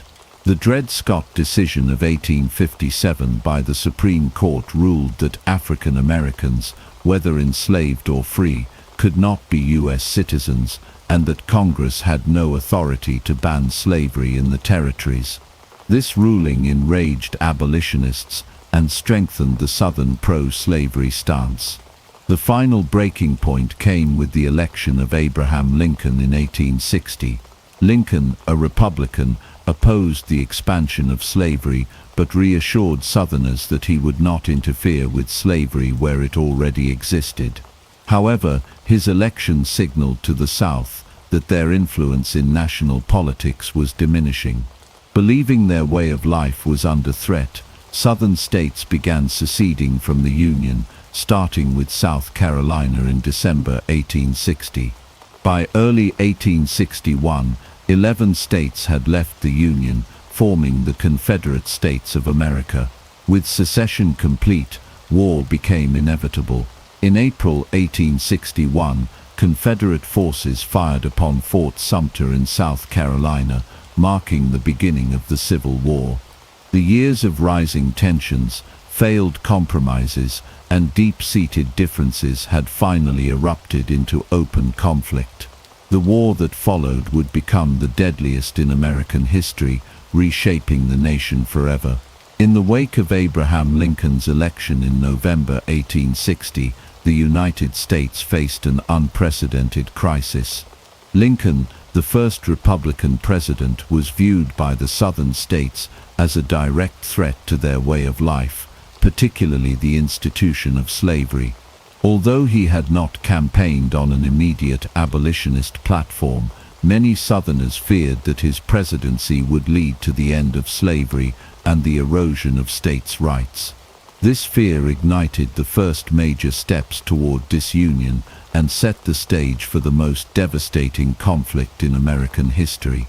On December 20th, 1860, South Carolina became the first state to secede from the Union.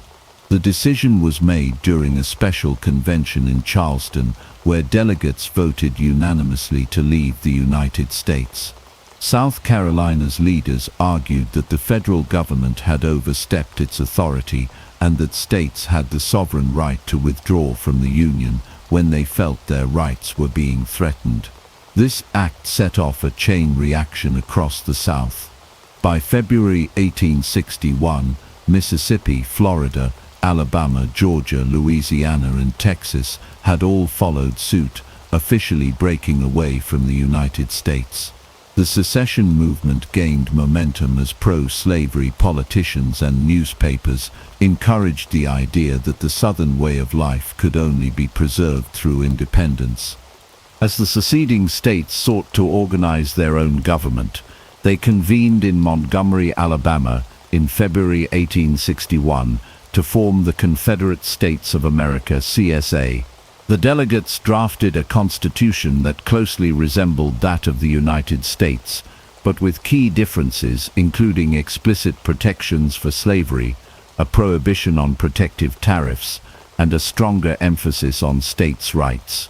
The Confederate Constitution also limited the central government's ability to interfere with state laws, further reinforcing the Southern belief in sovereignty. On February 9th, Jefferson Davis, a former U.S. Senator from Mississippi and Secretary of War, was elected as the Confederacy's first and only president. Davis, along with Vice President Alexander Stephens, worked to consolidate the new government, appoint military leaders, and prepare for the possibility of armed conflict with the North. Stephens, in his infamous Cornerstone speech, openly declared that slavery was the foundation of the new government, further cementing the divide between North and South. Meanwhile, President-elect Lincoln maintained a careful stance. His primary goal was to preserve the Union, not to abolish slavery immediately. He repeatedly stated that he had no intention of interfering with slavery where it already existed, but he firmly opposed its expansion into new territories. This position was unacceptable to the seceding states, which saw any limitation on slavery as an existential threat to their economy and society. As Lincoln prepared to take office in March 1861, the country remained deeply divided, with tensions escalating rapidly. The outgoing president, James Buchanan, did little to prevent secession, leaving the crisis to escalate. Many Southern leaders mistakenly believed that Lincoln would not take military action against the Confederacy and that secession would be peacefully accepted. One of the most critical flashpoints during this period was Fort Sumter, a federal fort located in Charleston Harbor, South Carolina. By early 1861, the fort was one of the few remaining Union strongholds in the South. The Confederate government demanded its surrender, but Major Robert Anderson, the Union officer in command, refused to comply. As negotiations dragged on, Lincoln faced a difficult decision. Reinforcing the fort could provoke war, but abandoning it would signal weakness. Ultimately, he chose to send a resupply mission to the fort, a move that Confederate leaders saw as an act of aggression. The Confederate government, led by Davis, determined that allowing Lincoln to maintain control of the fort would undermine Southern sovereignty. On April 12, 1861, Confederate forces under General P.G.T. Beauregard opened fire on Fort Sumter, bombarding it for 34 hours. Anderson and his garrison were unable to hold out and surrendered the fort on April 13th. Though there were no casualties during the battle itself, the attack on Fort Sumter marked the official beginning of the Civil War. The news of the attack electrified the North, uniting many who had previously been divided on how to handle secession. In response, Lincoln called for 75,000 volunteer troops to suppress the rebellion, prompting 4 more states, Virginia, Arkansas, Tennessee, and North Carolina, to secede and join the Confederacy. The Confederacy now stood at 11 states, and both sides braced for a prolonged conflict. Many believed the war would be short-lived, but they were gravely mistaken. The American Civil War had begun, and its impact would shape the nation for generations to come. The first years of the American Civil War were marked by early battles that shattered the illusions both sides had of a quick and easy victory. Initially, the Confederacy had the advantage of fighting on familiar territory, but the Union, with its superior resources and manpower, had the potential to overwhelm the Southern forces. Both sides, however, believed the war would be over within a few months. They could not have been more wrong. The war began with the First Battle of Bull Run, also known as the First Battle of Manassas, fought in Virginia on July 21, 1861. The Union Army, under General Irvin McDowell, marched toward the Confederate capital of Richmond with the hope of ending the war quickly. The Union forces were largely composed of inexperienced soldiers, while the Confederate forces, commanded by General Pierre G.T. Beauregard and General Joseph E. Johnston, had a more cohesive army. The battle was a chaotic, brutal affair, and the Union forces were initially successful. However, the Confederates, reinforced by General Thomas Stonewall Jackson's troops, mounted a fierce counterattack that sent the Union Army into retreat. The sight of the panicked retreating Union soldiers was a wake-up call for the North, proving that the war would not be over quickly and would require much more effort than originally anticipated. Following the Union defeat at Bull Run, President Lincoln made a significant change in military leadership. He appointed General George B. McClellan as the new commander of the Army of the Potomac, hoping that McClellan's organizational skills would improve the Union Army. McClellan was highly cautious, however, and his hesitance to attack the Confederates, even when the opportunity arose, would become a major criticism of his leadership. Nevertheless, McClellan's leadership was vital in the early stages of the war, as he helped to strengthen the Union's army and prepared for future campaigns. Meanwhile, the Confederacy was led by one of its most capable generals, Robert E. Lee. A former U.S. Army officer, Lee had been offered command of the Union Army, but chose to remain loyal to his home state of Virginia when it seceded. His military genius and bold strategies made him a formidable opponent. In 1862, Lee took command of the Confederate Army of Northern Virginia, leading it to a series of victories against Union forces in the Eastern Theater, including the 7 Days Battles and the Second Battle of Bull Run. Lee's ability to maneuver his troops quickly and his keen understanding of battlefield tactics gave the Confederacy an edge in the early years of the war. In the West, Ulysses S. Grant emerged as the Union's most successful general. Grant, who had struggled with a career in civilian life before the war, was appointed to lead Union forces in the Western Theater. His first major victory came at the Battle of Fort Donelson in February 1862, where he demanded an unconditional surrender from the Confederate defenders, earning him the nickname Unconditional Surrender Grant. Grant's decisive victories at Shiloh and Vicksburg in 1863 would further cement his reputation as one of the Union's most aggressive and effective military leaders. Grant's willingness to engage in battle and his relentless pursuit of Confederate forces would ultimately make him the Union's greatest general. One of the significant developments during the early years of the war was the emergence of new military technologies. The rifled musket, a firearm with grooves inside the barrel that allowed for greater accuracy and range, became the weapon of choice for both Union and Confederate soldiers. This innovation made traditional tactics, such as massed charges, increasingly ineffective and led to horrific casualties in battles like Antietam and Fredericksburg. The use of railroads also revolutionized the logistics of war. Both sides quickly understood the importance of transporting troops and supplies efficiently, leading to the rapid development of railroad networks to support their armies. The telegraph, which allowed for near-instantaneous communication over long distances, became another key tool for both sides. It enabled military leaders to send orders quickly and stay in contact with their troops, even during large-scale battles. In addition to these technological advancements, the war at sea became a focal point of the conflict. The Union Navy implemented a naval blockade of southern ports, which aimed to cut off the Confederacy's access to foreign supplies and trade. The blockade was not immediately effective, but as the war went on, it began to take its toll on the South's economy. The Confederacy, in response, built its own ironclad warships. The most famous of these was the CSS Virginia, which was built from the remains of the scuttled USS Merrimack. The Union responded with the USS Monitor, a revolutionary ironclad ship that had a revolving turret.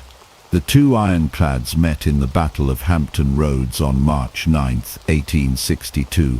Although the battle ended in a draw, it marked the first meeting of ironclad warships in combat and signaled the future of naval warfare, rendering wooden warships obsolete. As the war raged on, both sides learned the brutal reality of the conflict. The expectation of a quick victory had vanished, and the war would continue for years, claiming the lives of hundreds of thousands. The early battles of the Civil War set the stage for the long and bloody conflict that would follow, with both sides committed to their causes and unwilling to back down. By 1863, the American Civil War had already claimed hundreds of thousands of lives, and its course was far from predictable. At the outset of the conflict, the Union's primary goal was to preserve the nation and restore it to its former state. However, as the war dragged on and more lives were lost, the question of slavery became increasingly central to the conflict. President Abraham Lincoln, who had been reluctant to take bold action on the issue, now saw that the war could not be won without addressing the moral and political challenge of slavery. This shift led to one of the most significant acts in American history, the Emancipation Proclamation. On January 1, 1863, Lincoln issued the Emancipation Proclamation, a wartime executive order that declared all enslaved people in Confederate-held territory to be free. While the proclamation did not immediately free all enslaved individuals, since it applied only to the states in rebellion, it signaled a fundamental shift in the Union's war aims. What had been a war to preserve the Union was now, for all practical purposes, a war to end slavery. Lincoln's decision to issue the proclamation was both a moral and a strategic one. He understood that the Union could not fully defeat the Confederacy without addressing the root cause of the conflict. Furthermore, he hoped that the proclamation would weaken the Southern war effort by encouraging enslaved people to escape, undermining the South's economic and military resources. The impact of the Emancipation Proclamation on enslaved people was profound. Though the proclamation did not immediately free every enslaved person, its effects were limited by the Union's ability to enforce it. It gave hope to millions of enslaved individuals. Many ran away from their Confederate masters, seeking refuge in Union-held territories. In addition, the proclamation provided a new sense of purpose to the Union cause, energizing both soldiers and civilians. By the end of 1863, thousands of formerly enslaved people had begun to serve as soldiers and laborers in the Union Army, contributing to the growing momentum for the Union's cause.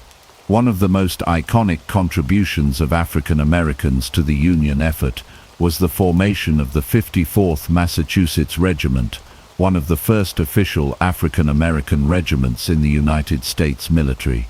The regiment was composed of free black men and former slaves, and its members fought with extraordinary courage during the war. The regiment's most famous action came during the assault on Fort Wagner, South Carolina, in July 1863. Though the regiment suffered heavy casualties, their bravery in the face of overwhelming odds became a symbol of African American valor and determination. The 54th Massachusetts Regiment and other black units helped demonstrate the capacity of African Americans to contribute to the Union's cause, both on the battlefield and in the broader struggle for freedom. The Emancipation Proclamation also had significant international ramifications. Before the proclamation, both Britain and France had been considering recognizing the Confederacy as an independent nation. Such recognition would have been a major blow to the Union's efforts, as it would have opened the door for foreign support for the South. However, the Emancipation Proclamation shifted the moral landscape of the war. By making the abolition of slavery a central goal of the Union, the proclamation ensured that Britain and France, both of which had abolished slavery within their own empires, could not publicly support a confederacy that fought to preserve it. Public opinion in both countries shifted, and both governments ultimately decided against recognizing the Confederacy. This diplomatic victory was crucial for the Union's war effort, as it prevented foreign intervention that could have changed the course of the war. The issuance of the Emancipation Proclamation transformed the Civil War into a moral battle, not just a political or military struggle. For the Union, the war was no longer merely about reunification but about the abolition of slavery and the preservation of human dignity. Lincoln's moral leadership inspired millions of Americans, both black and white, to fight not only for the preservation of the Union but also for the ideals of freedom and equality. The Emancipation Proclamation, while limited in its immediate impact, was a turning point in the Civil War. It made it clear that the Union was fighting not just to defeat the Confederacy but to ensure that the ideals of liberty and justice would prevail. By the end of the war, the proclamation would have helped to enlist over 180,000 African American soldiers in the Union Army, and the promise of freedom and equality would help fuel the ultimate victory over the Confederacy. The Emancipation Proclamation also laid the groundwork for the eventual passage of the 13th Amendment to the Constitution in December 1865, which would permanently abolish slavery in the United States. Lincoln's decision to shift the war's focus to emancipation fundamentally changed the nature of the Civil War, ensuring that the Union's victory would also be a victory for freedom and human rights. By mid-1863, the Civil War had reached a critical juncture. After years of bloody fighting, both the Union and Confederacy were at a crossroads. The Confederacy, under General Robert E. Lee, had experienced a series of tactical victories, but the Union had superior resources and manpower. The course of the war would soon change with two pivotal battles, the Battle of Gettysburg and the Siege of Vicksburg. These battles, fought in the summer of 1863, marked the beginning of the Confederacy's decline and set the stage for the Union's eventual victory. The Battle of Gettysburg, fought from July 1 to July 3, 1863, in Pennsylvania, was the bloodiest battle of the Civil War. Lee's Army of Northern Virginia had made significant gains in the previous months, and after defeating Union forces at Chancellorsville in May 1863, he decided to take the war to the north. Lee hoped that a victory on Union soil would not only relieve pressure on Southern farms but also encourage foreign powers, particularly Britain and France, to recognize the Confederacy as an independent nation. The Union Army, under General George G. Meade, met Lee's forces at Gettysburg, a small town that would become the site of the largest battle ever fought in North America. The battle began on July 1st, when Confederate forces attacked Union forces stationed in the town. Over the next 2 days, the fighting intensified, with both sides suffering heavy casualties. The Union forces initially retreated, but regrouped on a series of defensive positions on Cemetery Hill, where they held their ground. Lee, determined to break the Union line, ordered a series of attacks, including the infamous Pickett's Charge on July 3rd. Confederate forces attempted to break through the center of the Union line, but were repelled with heavy losses. By the end of the third day, Lee realized that his army could not win the battle and began a retreat back to the south. The Union victory at Gettysburg ended Lee's invasion of the North and marked a turning point in the war. The Confederacy had lost its best chance at securing foreign recognition and potentially forcing the Union to negotiate for peace. The Battle of Gettysburg was a crushing blow to the Confederacy, but the Union also faced a crucial challenge in the West. For much of the war, the Confederacy controlled the Mississippi River, which was a vital route for transportation and supply. The Union, under General Ulysses S. Grant, had made several attempts to take control of the river, but had been thwarted by Confederate forces. In 1863, Grant turned his attention to Vicksburg, Mississippi, the last major Confederate stronghold on the river. Grant's campaign to capture Vicksburg was one of the most significant military achievements of the war. The siege of Vicksburg began in May 1863 and lasted for more than a month. Grant, unable to directly assault the heavily fortified city, instead surrounded it and cut off Confederate supplies. As the siege dragged on, the residents and Confederate defenders endured extreme hardships.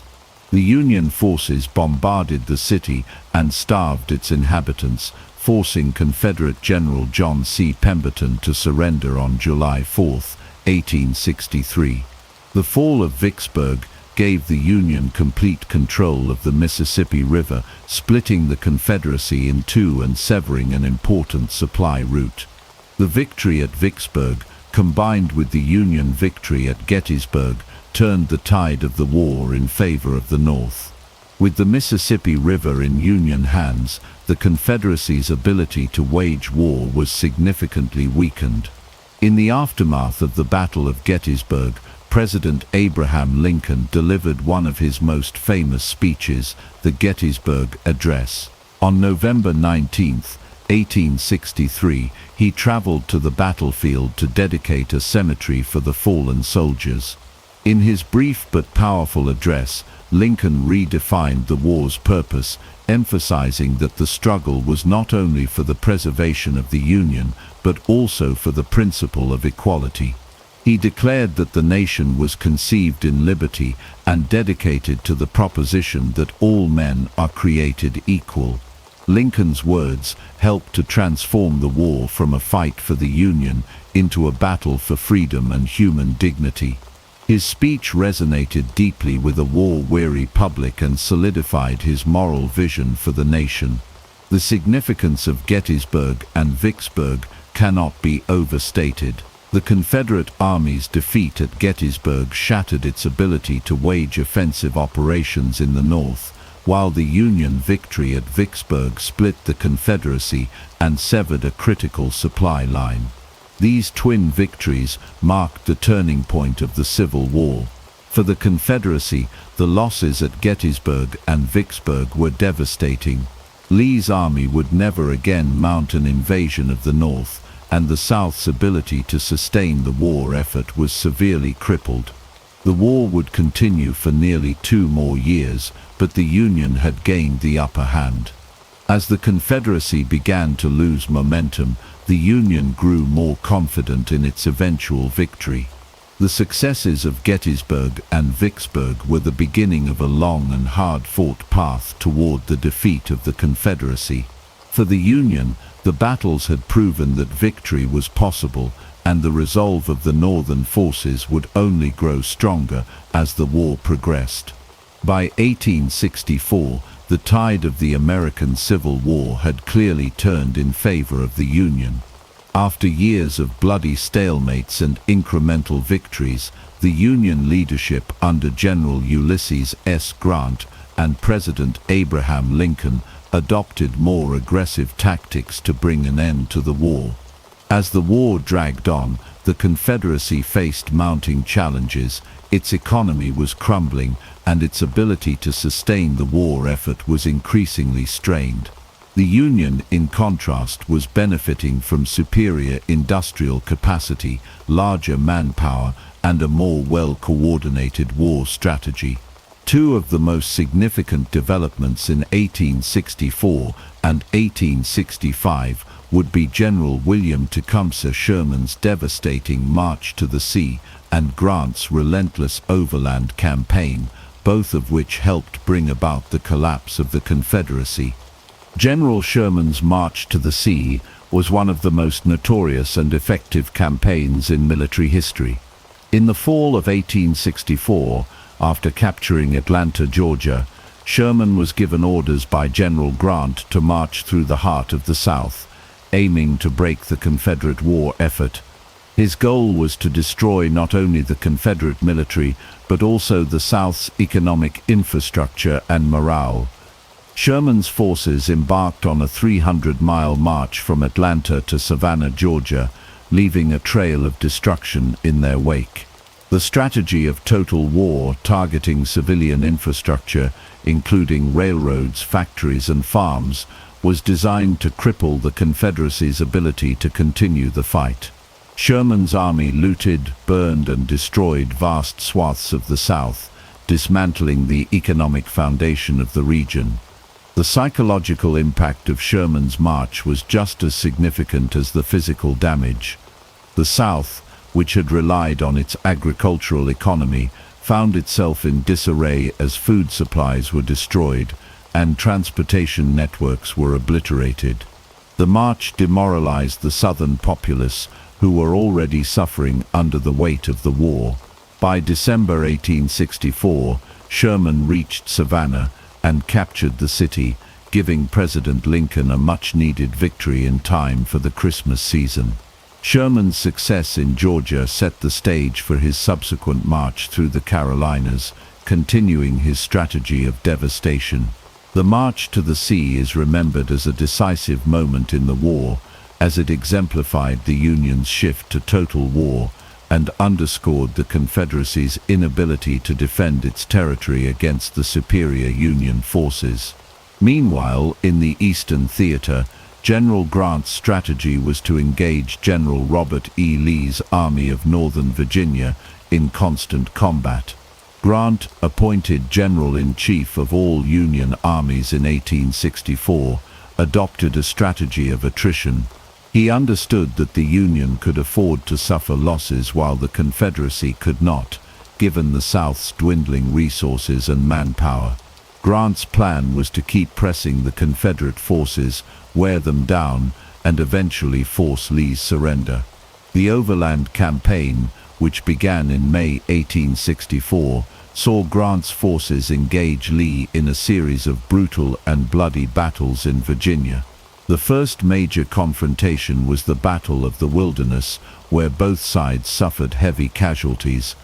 The terrain was dense with thick forests, making it difficult for either side to gain a clear advantage. Despite the high casualties, Grant did not retreat, and he continued to press forward. The subsequent battles, including the Battle of Spotsylvania Courthouse and the Battle of Cold Harbor, saw no decisive victories but continued the relentless pressure on Lee's army. Unlike previous Union commanders, who had been defeated by Lee's tactical brilliance and often retreated after heavy losses, Grant was determined not to give Lee any respite. He famously declared, "I propose to fight it out on this line if it takes all summer." His strategy of constant pressure ultimately paid off. In the face of the Union's unrelenting attacks and overwhelming numbers, Lee's army began to falter. The prolonged fighting at places like the Siege of Petersburg further drained the Confederacy's resources and morale. The Confederacy's inability to defend its capital, Richmond, and its vital supply lines was becoming more apparent by the day. As the Union continued to gain ground, the Confederate economy collapsed under the weight of blockades, internal strife, and the devastating effects of the war. The Union's naval blockade, which had been in place since 1861, had severely hampered the Confederacy's ability to import supplies and export cotton, which was its primary source of revenue. The South was also plagued by internal dissent, as various states and factions struggled to maintain unity in the face of mounting hardships. The Confederacy's currency became virtually worthless, and inflation soared, further weakening the Southern economy. By the spring of 1865, the writing was on the wall for the Confederacy. General Lee's Army of Northern Virginia, which had once been the backbone of the Confederate war effort, was now a shell of its former self. Starved of supplies and manpower, Lee was forced to retreat toward the town of Appomattox Courthouse. On April 9, 1865, with his army surrounded and exhausted, Lee surrendered to General Grant, effectively ending the Civil War. Sherman's march through the South and Grant's strategic brilliance had dealt a final fatal blow to the Confederacy. The Union's shift to total war, led by Sherman's destruction of Southern infrastructure and Grant's strategy of attrition, proved to be decisive in ending the conflict. The Confederacy's collapse was a direct result of its inability to sustain a war against an opponent with far superior resources and industrial capacity. With the surrender of Lee's army at Appomattox, the Civil War came to an end, and the United States began the long process of healing and rebuilding. By the spring of 1865, the Confederacy was on the brink of collapse. The Union forces under General Ulysses S. Grant, and with General William Tecumseh Sherman continuing his destructive march, had gradually worn down the Confederate military and economy. The South's inability to replenish its dwindling supplies, manpower, and infrastructure had left it vulnerable. Key Southern cities had fallen, and the Confederacy's leadership was in disarray. The final days of the war would see the fall of Richmond, the Confederate capital, and the eventual surrender of General Robert E. Lee's Army of Northern Virginia, marking the end of the Confederacy and the Civil War. On April 3, 1865, Union forces captured Richmond, the heart of the Confederate government and the symbol of the Southern cause. The city had been under siege for months, and General Lee's army had been unable to break the Union stranglehold. With the Confederacy's capital now in Union hands, the writing was on the wall for the Southern cause. Richmond had been the center of Confederate industry, and its loss was a devastating blow. As the Union forces entered the city, they found it in chaos. Confederate officials had evacuated the city, and the Confederate treasury had been moved. The fall of Richmond symbolized the collapse of the Confederacy's ability to sustain the war effort. While the fall of Richmond was a significant blow, the war was not over yet. General Lee's Army of Northern Virginia, though severely weakened, was still fighting in the field. Lee's forces had been retreating for months, trying to evade total defeat while attempting to regroup and maintain a semblance of Confederate resistance. However, Lee's options were running out. The Union's continued pressure, combined with the loss of key cities and critical resources, left Lee with little choice but to seek a surrender. On April 9, 1865, at Appomattox Courthouse in Virginia, General Lee met with General Grant to discuss the terms of surrender. The meeting, though formal, was cordial and marked the beginning of the end of the war. Grant, mindful of the heavy toll the war had taken on both sides, offered generous terms to Lee and his soldiers. Lee's men would be allowed to return home with their horses and personal belongings, and they would not be persecuted for their roles in the war.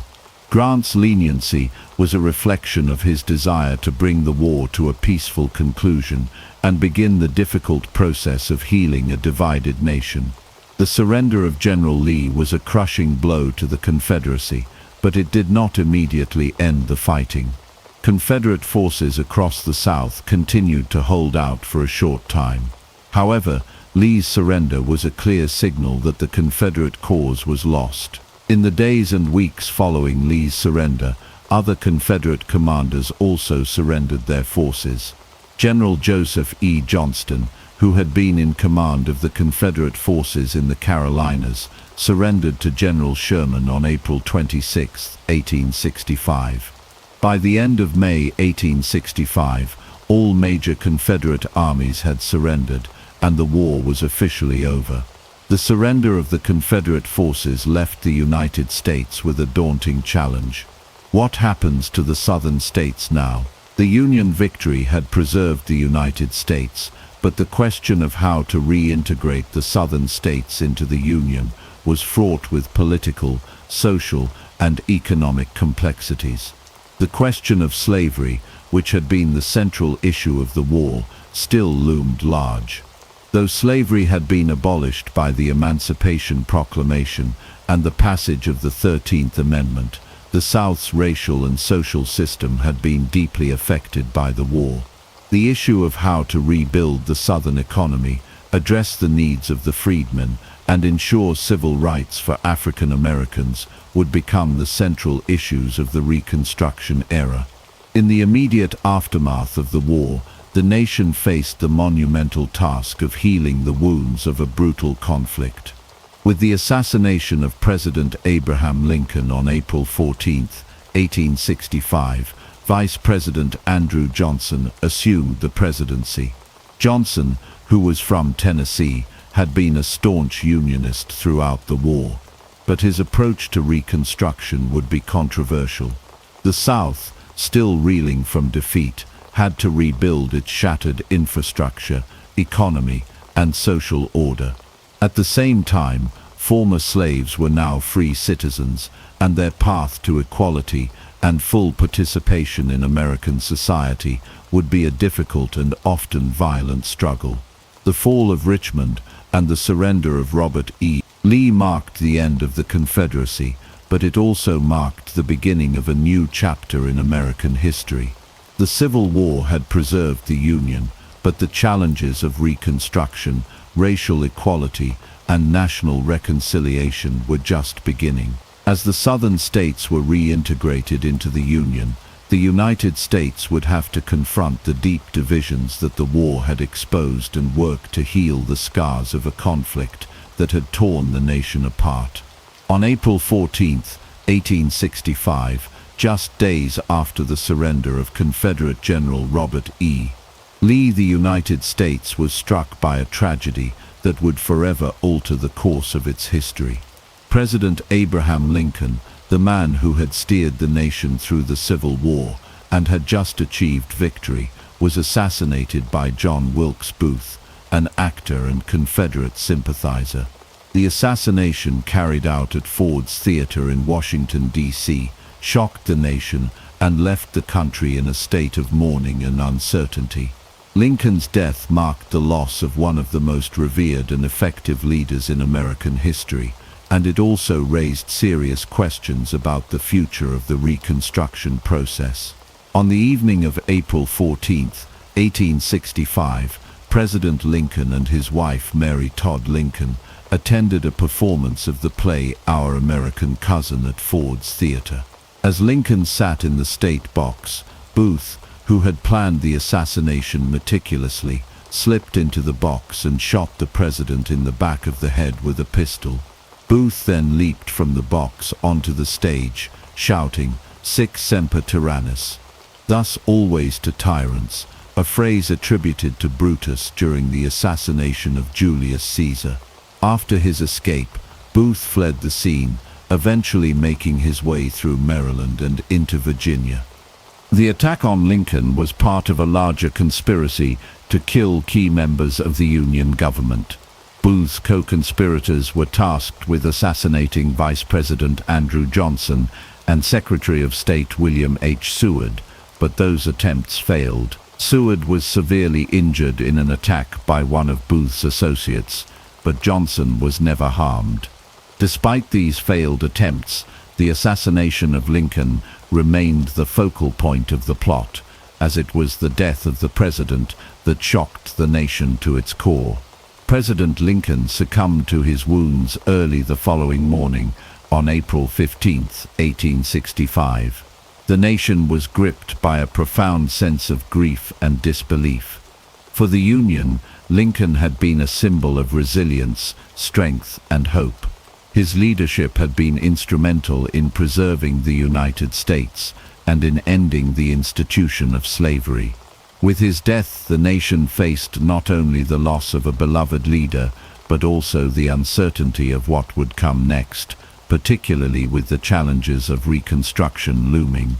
In the wake of Lincoln's assassination, Vice President Andrew Johnson, a Southern Unionist from Tennessee, assumed the presidency. Johnson, however, was a much weaker figure compared to Lincoln. While Lincoln had been a masterful politician and negotiator, capable of bringing together a deeply divided nation, Johnson lacked the charisma and political savvy that had defined Lincoln's leadership. Johnson's background and views were complicated.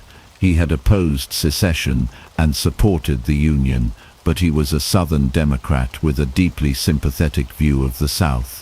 He believed in quickly reuniting the nation without granting full civil rights to freed African Americans.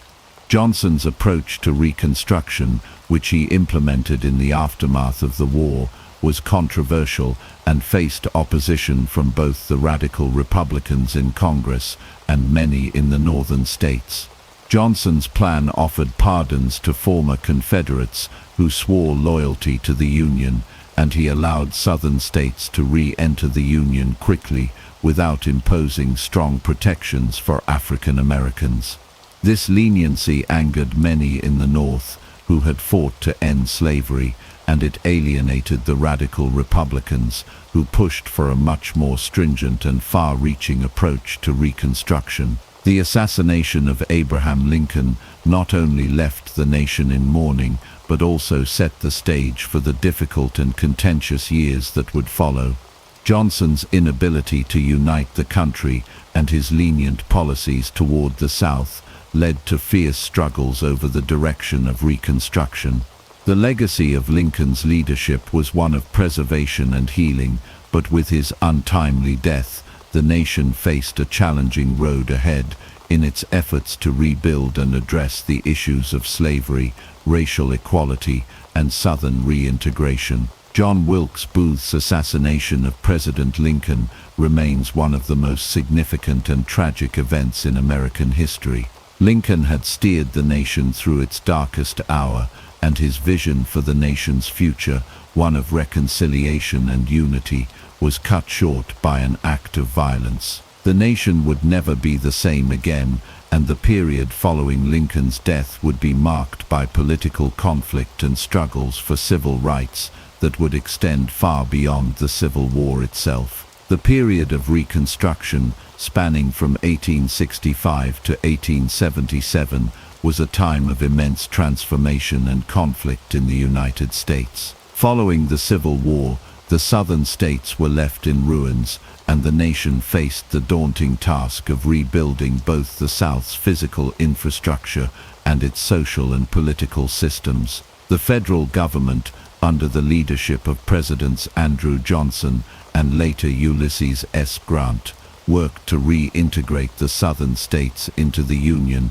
while also addressing the pressing question of what freedoms and rights would be granted to the newly freed African Americans. One of the first steps toward addressing the institution of slavery was the ratification of the 13th Amendment in 1865. This amendment officially abolished slavery in the United States, ensuring that neither slavery nor involuntary servitude, except as punishment for a crime, would exist in the country.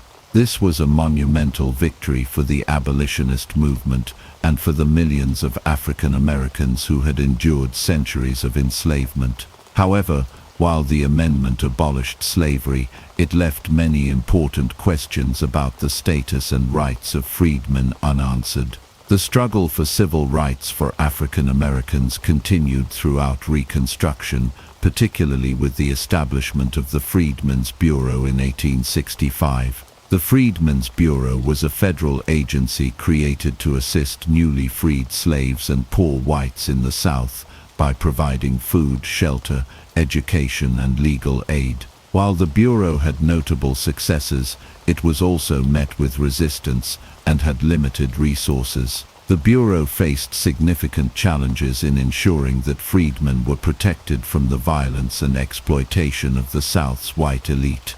As part of the broader effort to secure civil rights for African Americans, Congress passed the 14th and 15th Amendments.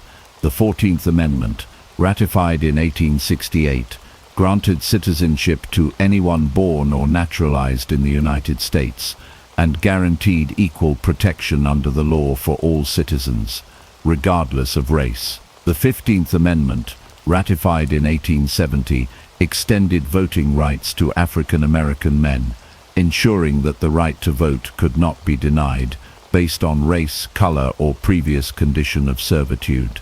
These amendments were groundbreaking achievements in the fight for racial equality, but their full implementation would prove difficult in the face of Southern resistance. In the South, resistance to Reconstruction was fierce. White Southerners, many of whom had supported the Confederacy, sought to reassert their dominance over African Americans and prevent them from enjoying the full rights of citizenship. One of the most violent and prominent groups to emerge during this period was the Ku Klux Klan (KKK), founded in 1865. The KKK sought to intimidate, terrorize, and ultimately suppress African American participation in political and social life. Their violent tactics, which included lynching, arson, and murder, aimed to maintain white supremacy and undermine the Reconstruction government. Despite federal efforts to combat the Klan, including the passage of the Ku Klux Klan Act in 1871, the group remained a powerful force of resistance throughout the South. Another major obstacle to African American rights in the South was the introduction of black codes, laws designed to restrict the freedom of African Americans and maintain a system of racial control. These codes varied from state to state, but they generally sought to limit African Americans' ability to own property, work for fair wages, and move freely. In many ways, the black codes were a continuation of the pre-Civil War system of racial subjugation, disguised under the banner of legal restrictions. In response to the black codes and other forms of Southern resistance, the federal government pushed for more sweeping civil rights protections and sought to enforce the 14th and 15th Amendments through military occupation and the presence of federal troops in the South. While there were significant gains for African Americans during the early years of Reconstruction, the period also saw the rise of segregation and the institution of Jim Crow laws. These laws, which emerged in the late 19th century, were a systematic set of state and local laws that enforced racial segregation and disenfranchised African Americans. The legal framework of Jim Crow laws would continue to oppress African Americans well into the 20th century, undermining the progress made during Reconstruction. The end of Reconstruction came in 1877, after the contested election of 1876. In a political compromise known as the Compromise of 1877, Republican Rutherford B. Hayes was awarded the presidency in exchange for the withdrawal of federal troops from the South. This marked the end of federal intervention in Southern politics and allowed the white supremacist Democrats to regain control of the Southern states. As a result, many of the gains made during Reconstruction were reversed, and African Americans in the South were left to face an environment of intense racial discrimination and violence. Reconstruction remains one of the most complex and contentious periods in American history. While it achieved important milestones, such as the abolition of slavery and the granting of civil rights to African Americans, the era also revealed the deep racial divisions and tensions that would persist for many decades. The legacy of Reconstruction is marked by the unfinished struggle for equality, as the promises of freedom and civil rights made during the period would be denied for many African Americans for generations to come. The legacy of the American Civil War is far-reaching and has had profound effects on the United States, both in the years immediately following the conflict and in the centuries since. The war not only shaped the course of American history, but it also influenced military strategy, technology, and the global balance of power. As we reflect on the impact of the war, it is clear that the Civil War played a crucial role in defining modern America and continues to resonate in contemporary debates on race, federalism, and national unity. One of the most significant and lasting consequences of the Civil War was the transformation of federal power.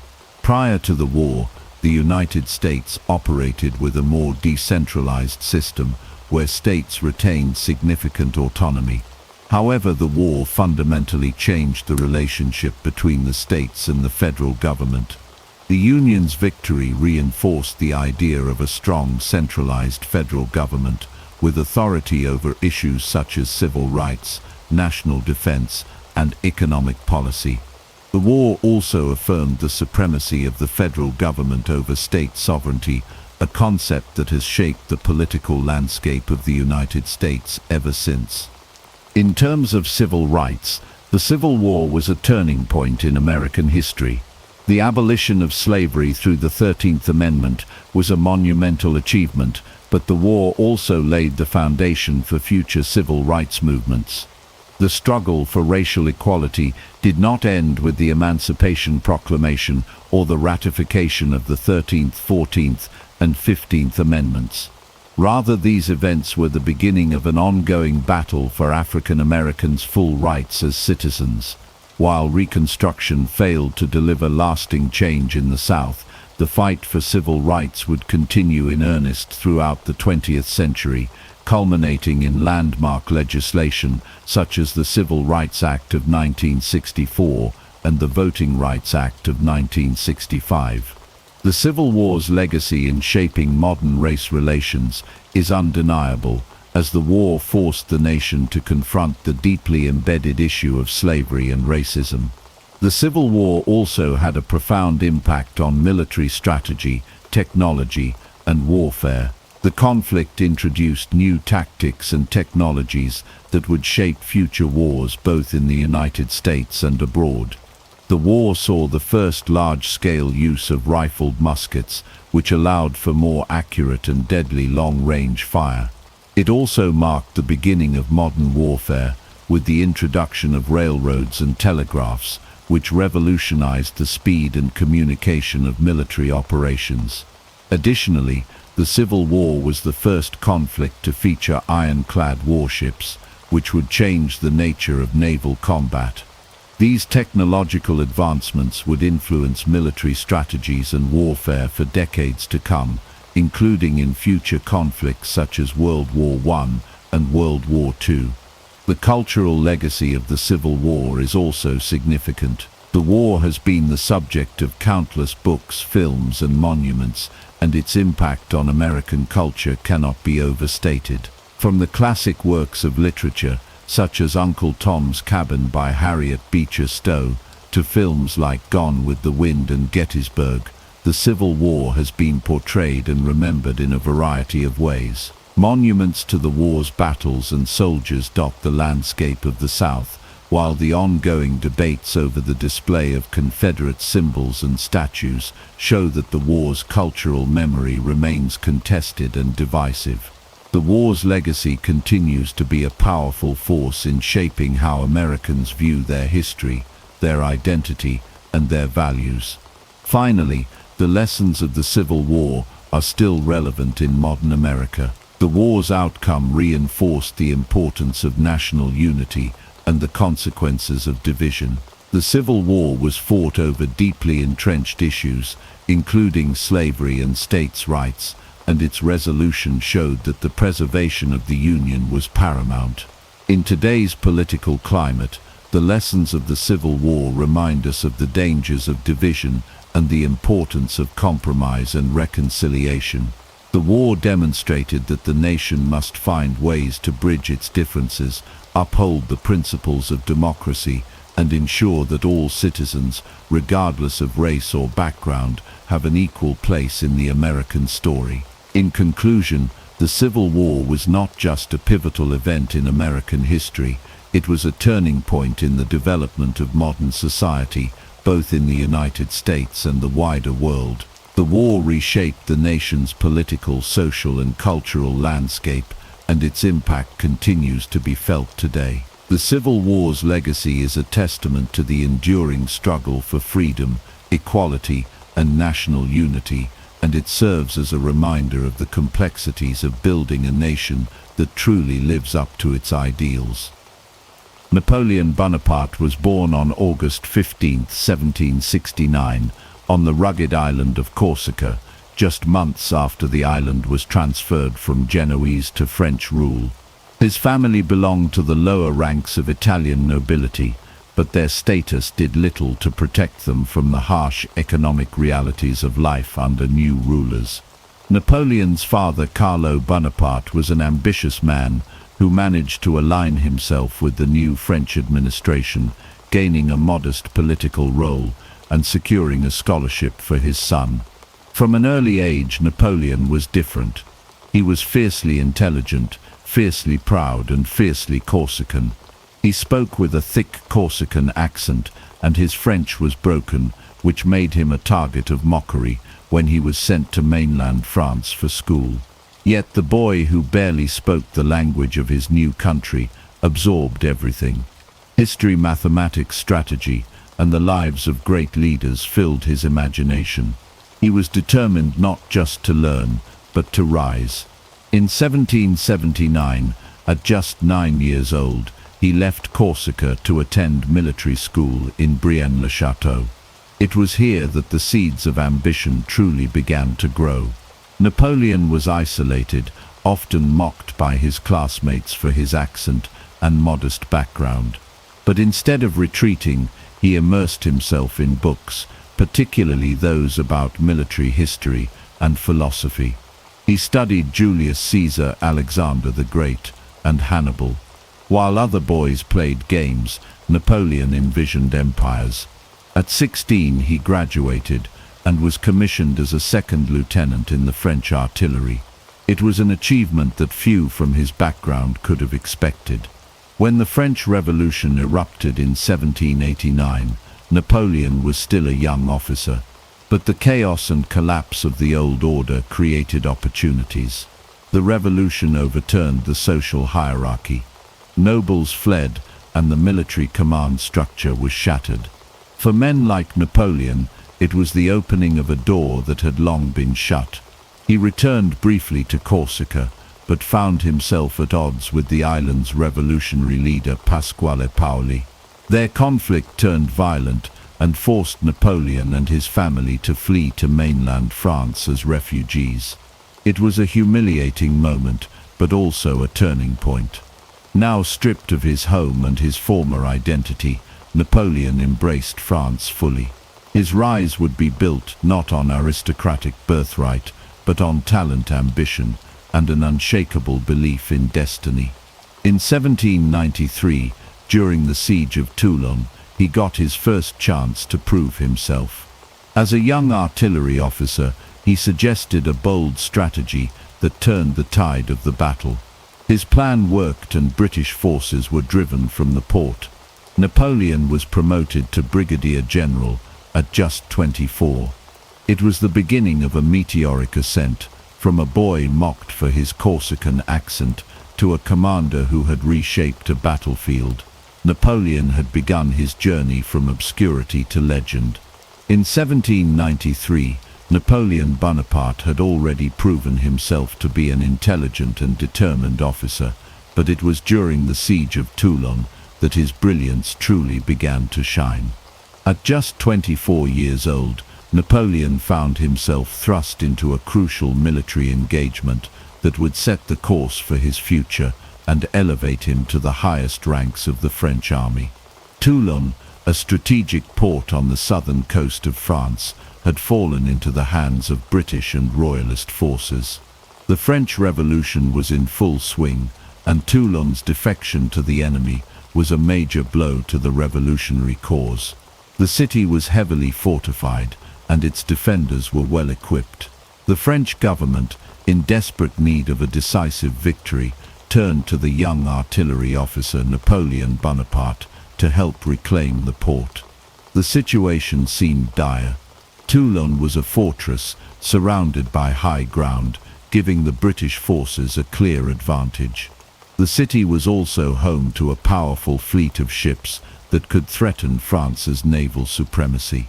But Napoleon, with his keen understanding of military strategy, saw an opportunity where others saw only a challenge.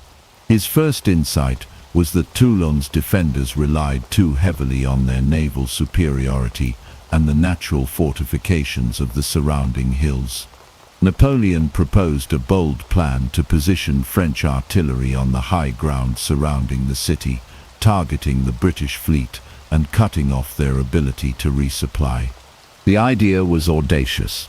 It went against the traditional strategies of siege warfare, which focused on direct assaults and attrition. But Napoleon believed it was the key to breaking the stalemate. His strategy was built on speed, surprise, and precision. He oversaw the construction of artillery positions on the heights surrounding Toulon, directing his men with incredible energy and focus. Despite facing difficulties, poor weather, logistical issues, and constant pressure from the enemy, Napoleon's plans began to take shape. The artillery batteries were established, and soon they began raining fire down on the British ships and the Royalist defenders within the city. The British fleet, unable to escape the bombardment, was forced to retreat, and the French forces gained control of the heights. With the strategic advantage now in their hands, the French army launched a decisive assault on Toulon. The city fell, and the Royalists and British forces were defeated. Napoleon's strategy had worked to perfection. His role in the victory did not go unnoticed.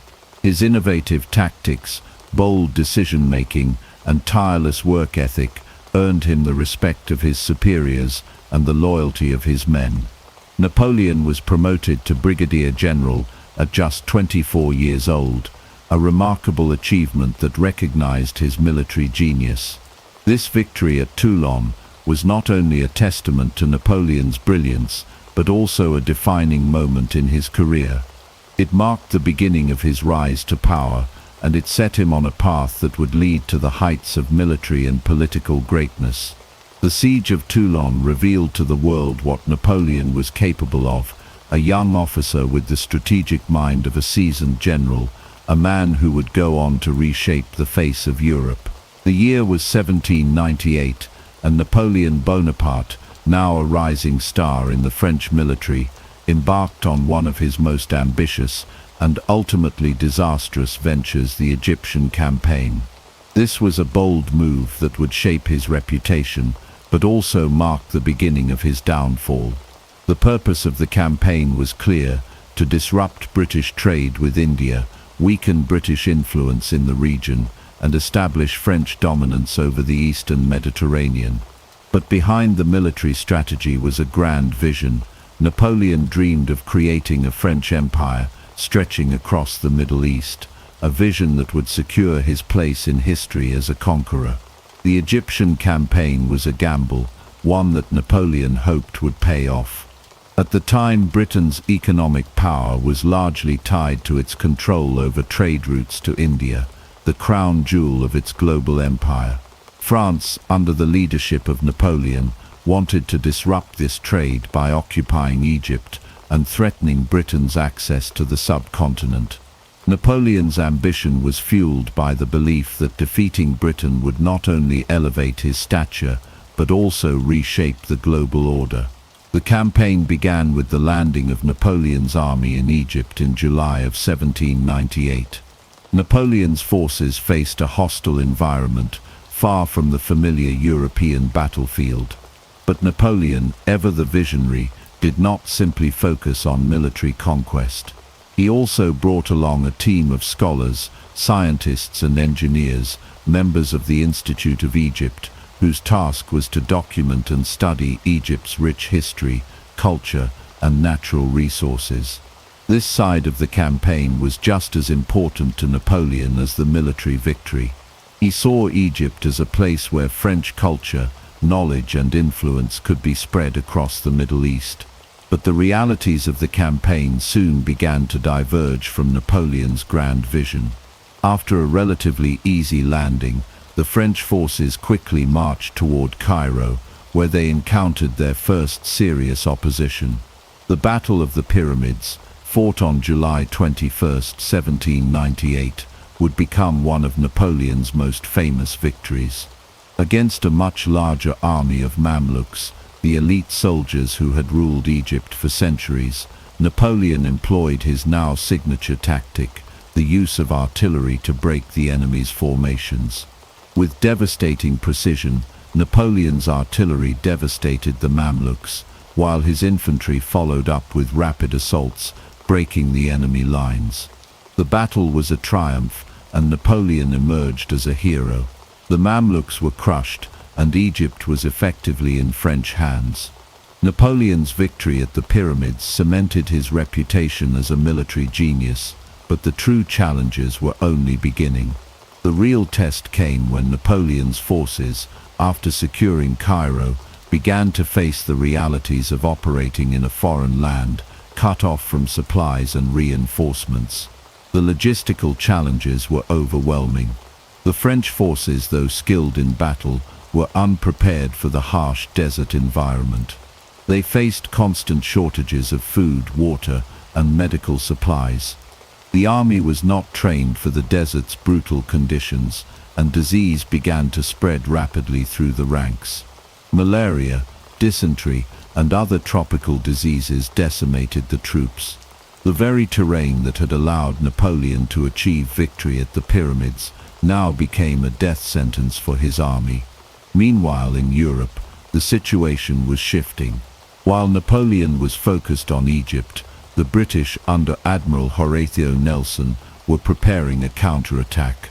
In August of 1798, Nelson's fleet destroyed the French navy at the Battle of the Nile, trapping Napoleon's forces in Egypt. The loss of the French fleet was a crushing blow, as it cut off any hope of resupply and escape. Napoleon's brilliant military mind had failed him in this regard. The British Navy's dominance at sea meant that any plans for a quick retreat or reinforcement were now impossible. Napoleon's campaign was turning into a logistical disaster. The situation in Egypt was deteriorating rapidly. The French forces began to suffer not only from disease and shortages, but also from the growing hostility of the local population. While Napoleon had initially been welcomed as a liberator by some, his presence soon turned into a burden. The French occupation sparked resistance, and Egyptian insurgents began to rise up against the foreign invaders. The French found themselves embroiled in guerrilla warfare, which drained their resources and morale. The campaign had begun with such grand promises, but had now become a long and costly struggle in a foreign land. Napoleon's ambition began to falter. The situation in Egypt became untenable.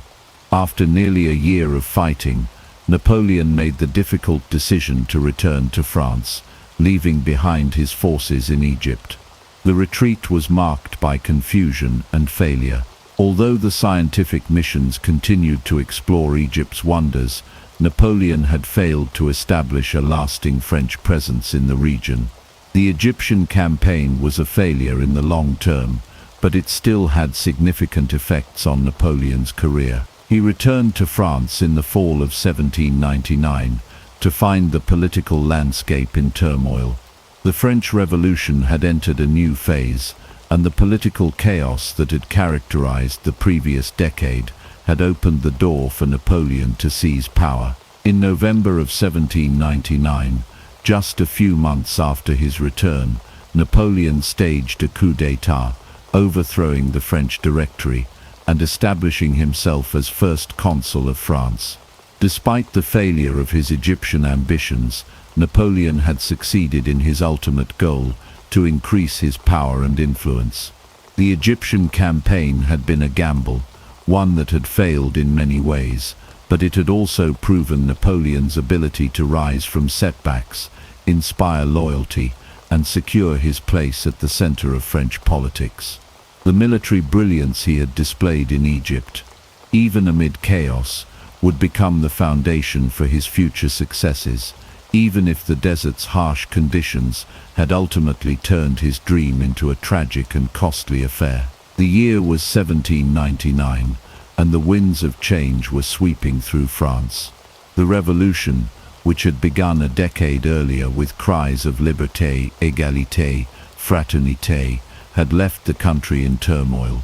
After years of war, political instability, and economic crisis, the revolutionary ideals that once promised to reshape France were now a distant memory. The Directory, a five-man executive body that had been running the country, was crumbling under the weight of corruption, inefficiency, and public disillusionment. France was on the brink of collapse, and the people were desperate for stability. It was in this moment of chaos that Napoleon Bonaparte, the brilliant and ambitious military leader, made his return to France. Having just completed his ill-fated Egyptian campaign, Napoleon found himself facing a country in disarray.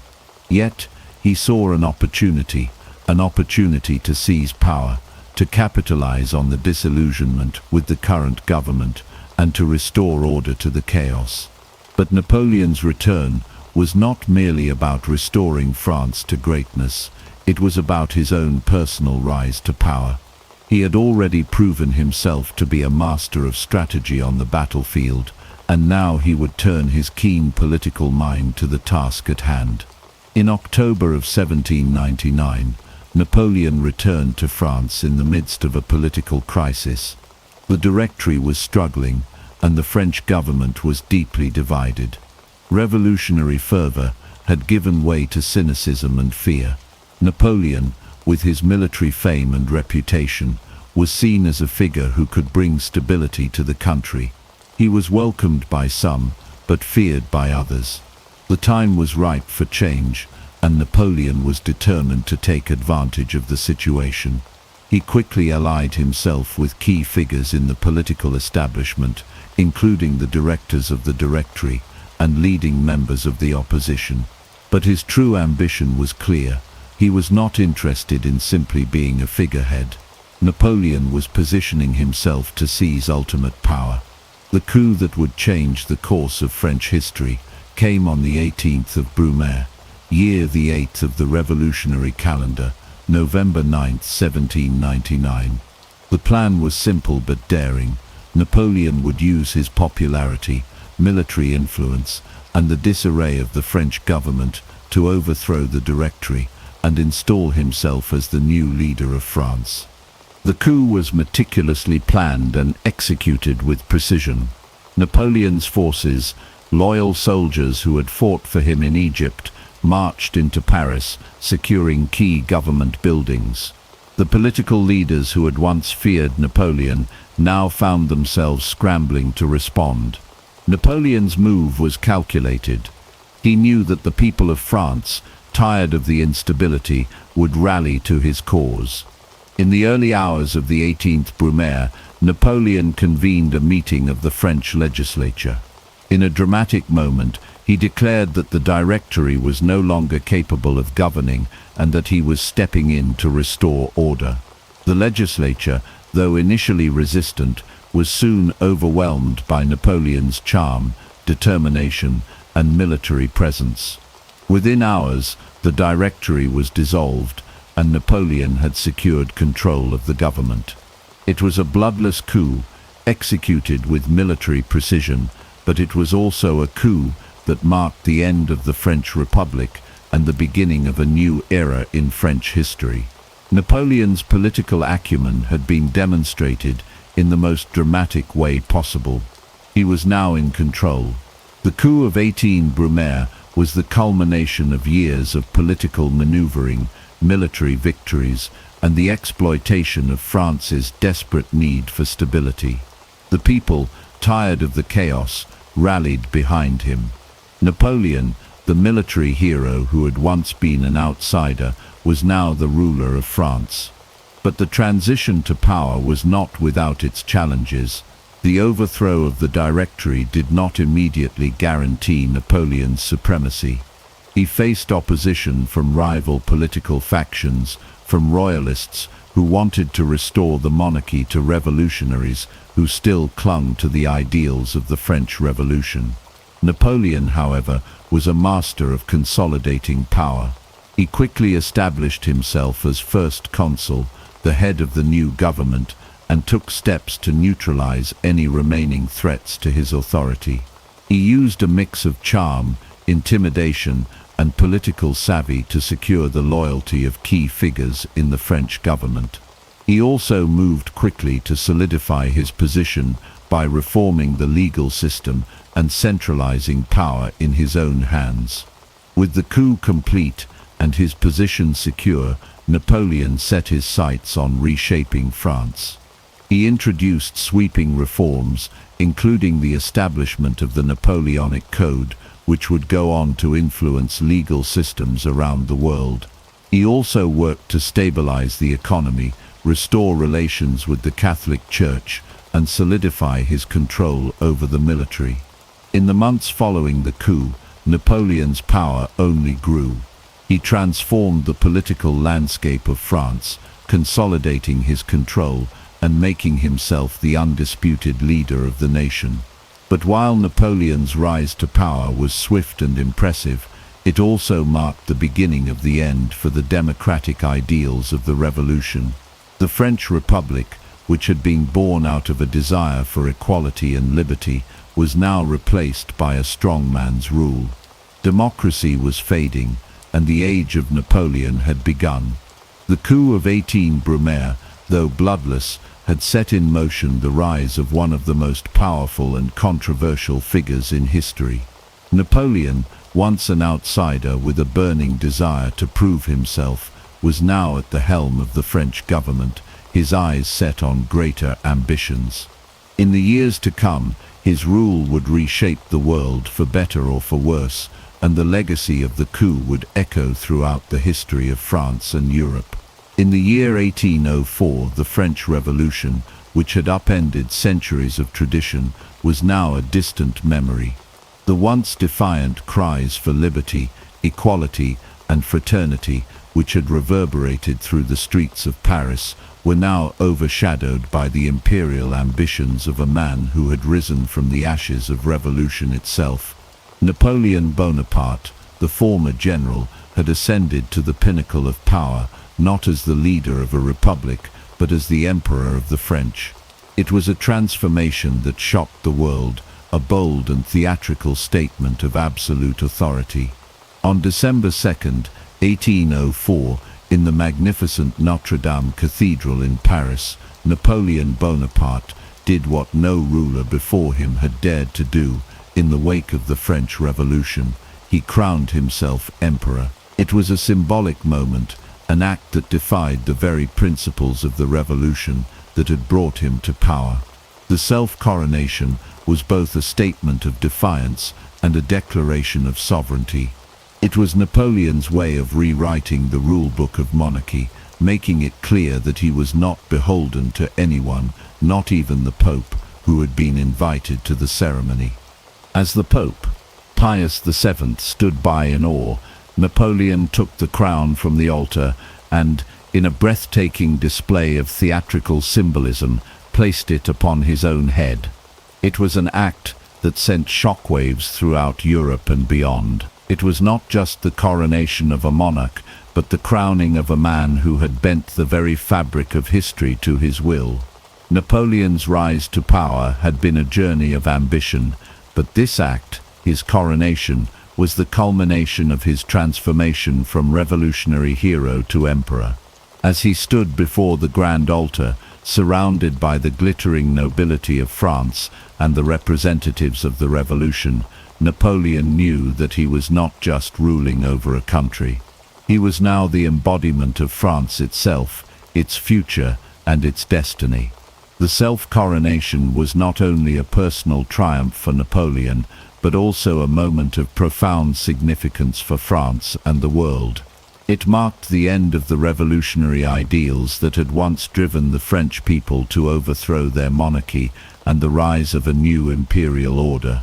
It was a reversal of the very principles that had once inspired the revolution: liberty, equality, and fraternity, replaced now by power, authority, and dominance.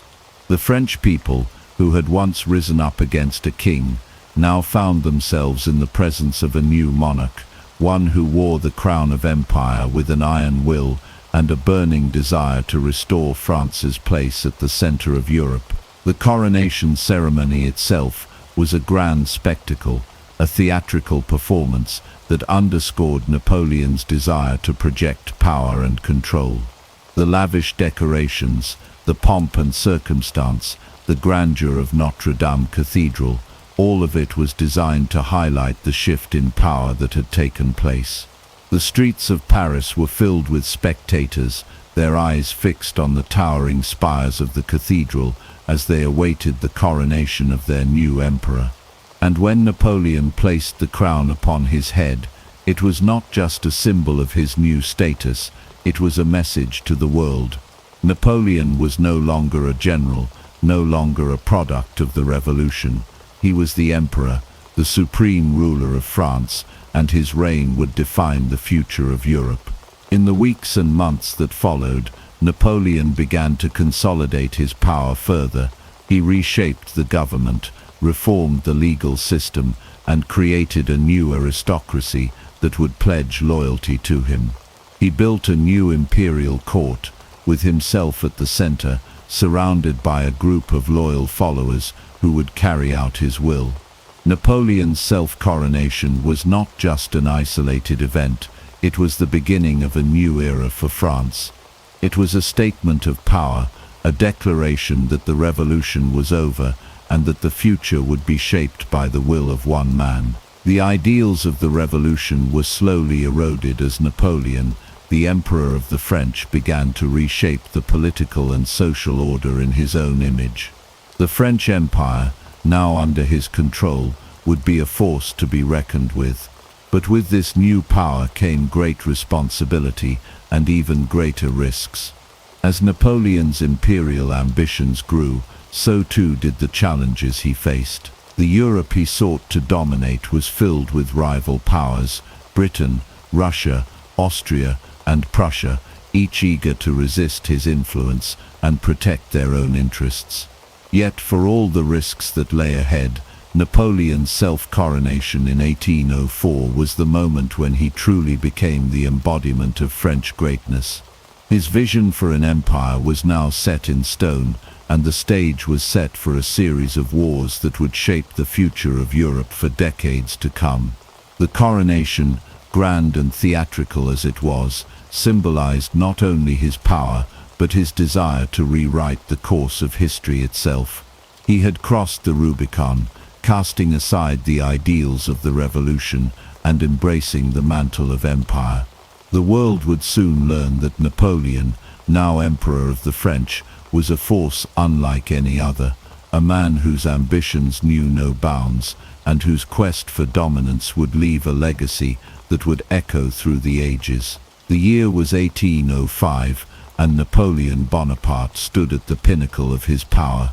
Europe was at his feet, and his vision of a French-dominated continent was closer than ever to becoming reality. The Battle of Austerlitz, fought on December 2nd of that year, would be remembered as his most brilliant victory, a masterpiece of military strategy that cemented Napoleon's place in history as one of the greatest tacticians of all time. After years of conquest and diplomacy, Napoleon had assembled the greatest military force Europe had ever seen, and he faced the combined armies of Russia and Austria in a confrontation that would determine the fate of Europe.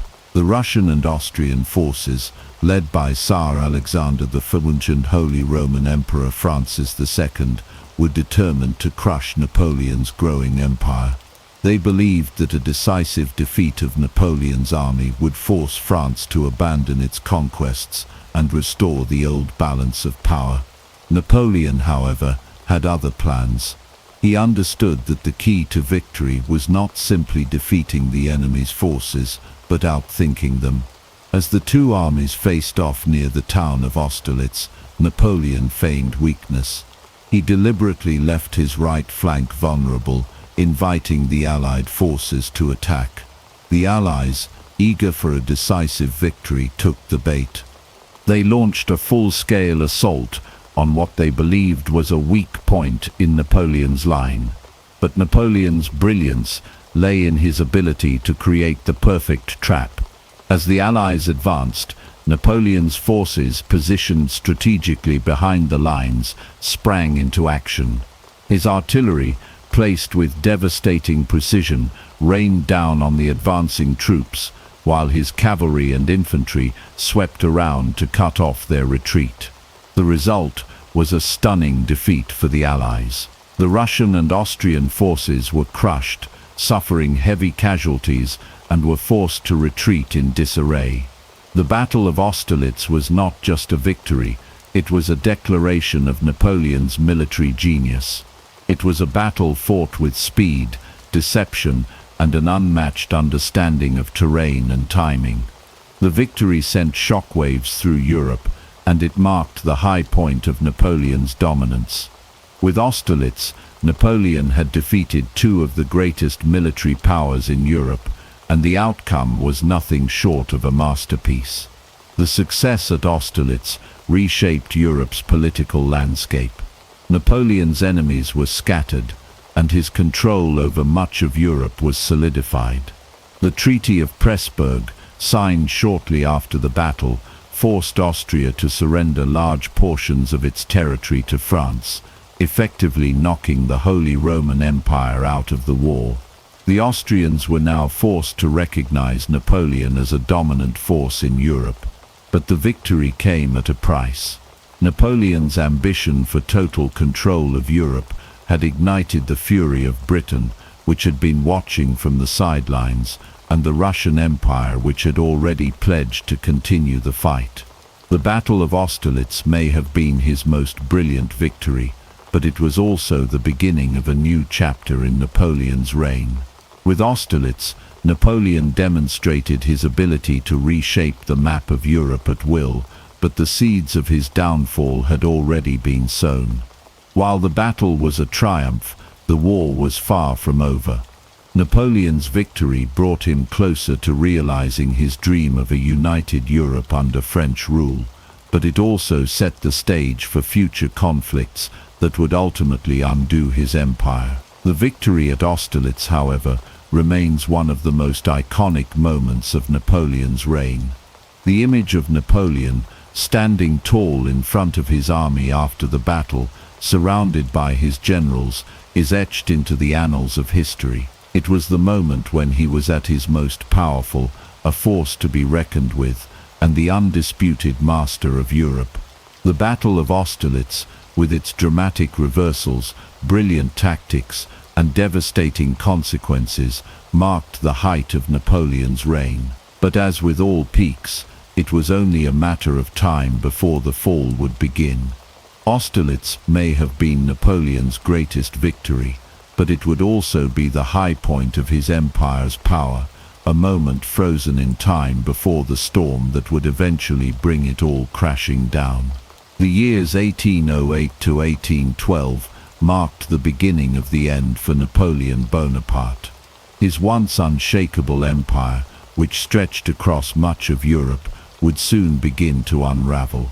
The Peninsular War and the ill-fated Russian campaign would be the two major battles that ultimately led to Napoleon's downfall. What had once seemed like a guaranteed path to dominance now revealed cracks, fault lines, and bitter losses. The Peninsular War began in 1808, a conflict that would become a grim and bloody chapter in Napoleon's reign.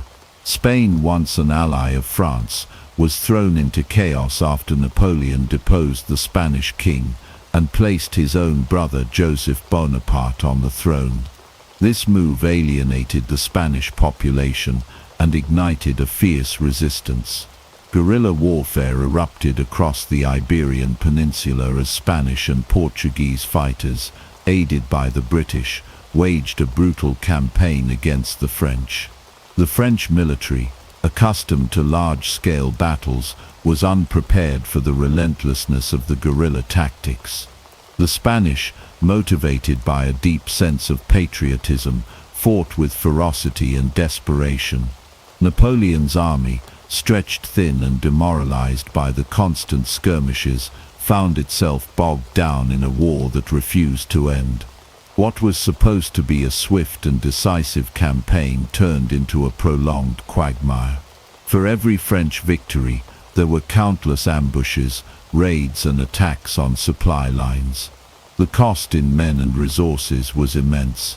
By the time Napoleon realized that the Peninsular War was bleeding his empire dry, it was too late. The Spanish resistance, supported by British forces under Sir Arthur Wellesley, had become a force that could no longer be ignored. Napoleon's once invincible army was mired in a war of attrition that it could not win. The horrors of the Peninsular War were compounded by the disastrous Russian campaign that began in 1812. Napoleon's decision to invade Russia would be his greatest miscalculation, a catastrophic blunder that would lead to the destruction of the Grande Armée. The campaign began with grand ambitions. Napoleon believed that defeating Tsar Alexander I would solidify his control over Europe. The Russian army, however, was elusive, employing a scorched earth policy that denied Napoleon's forces the supplies they desperately needed. As the French marched deeper into Russia, the severity of the Russian winter set in. Temperatures plunged and snowstorms ravaged the already weakened Grande Armée. The French soldiers, unprepared for the brutal conditions, began to fall ill and die from frostbite, hunger, and exhaustion. The vast Russian wilderness, which had once seemed like an open road to victory, had become a death trap. The Russian forces in retreat harassed Napoleon's army, picking off stragglers and ambushing French forces.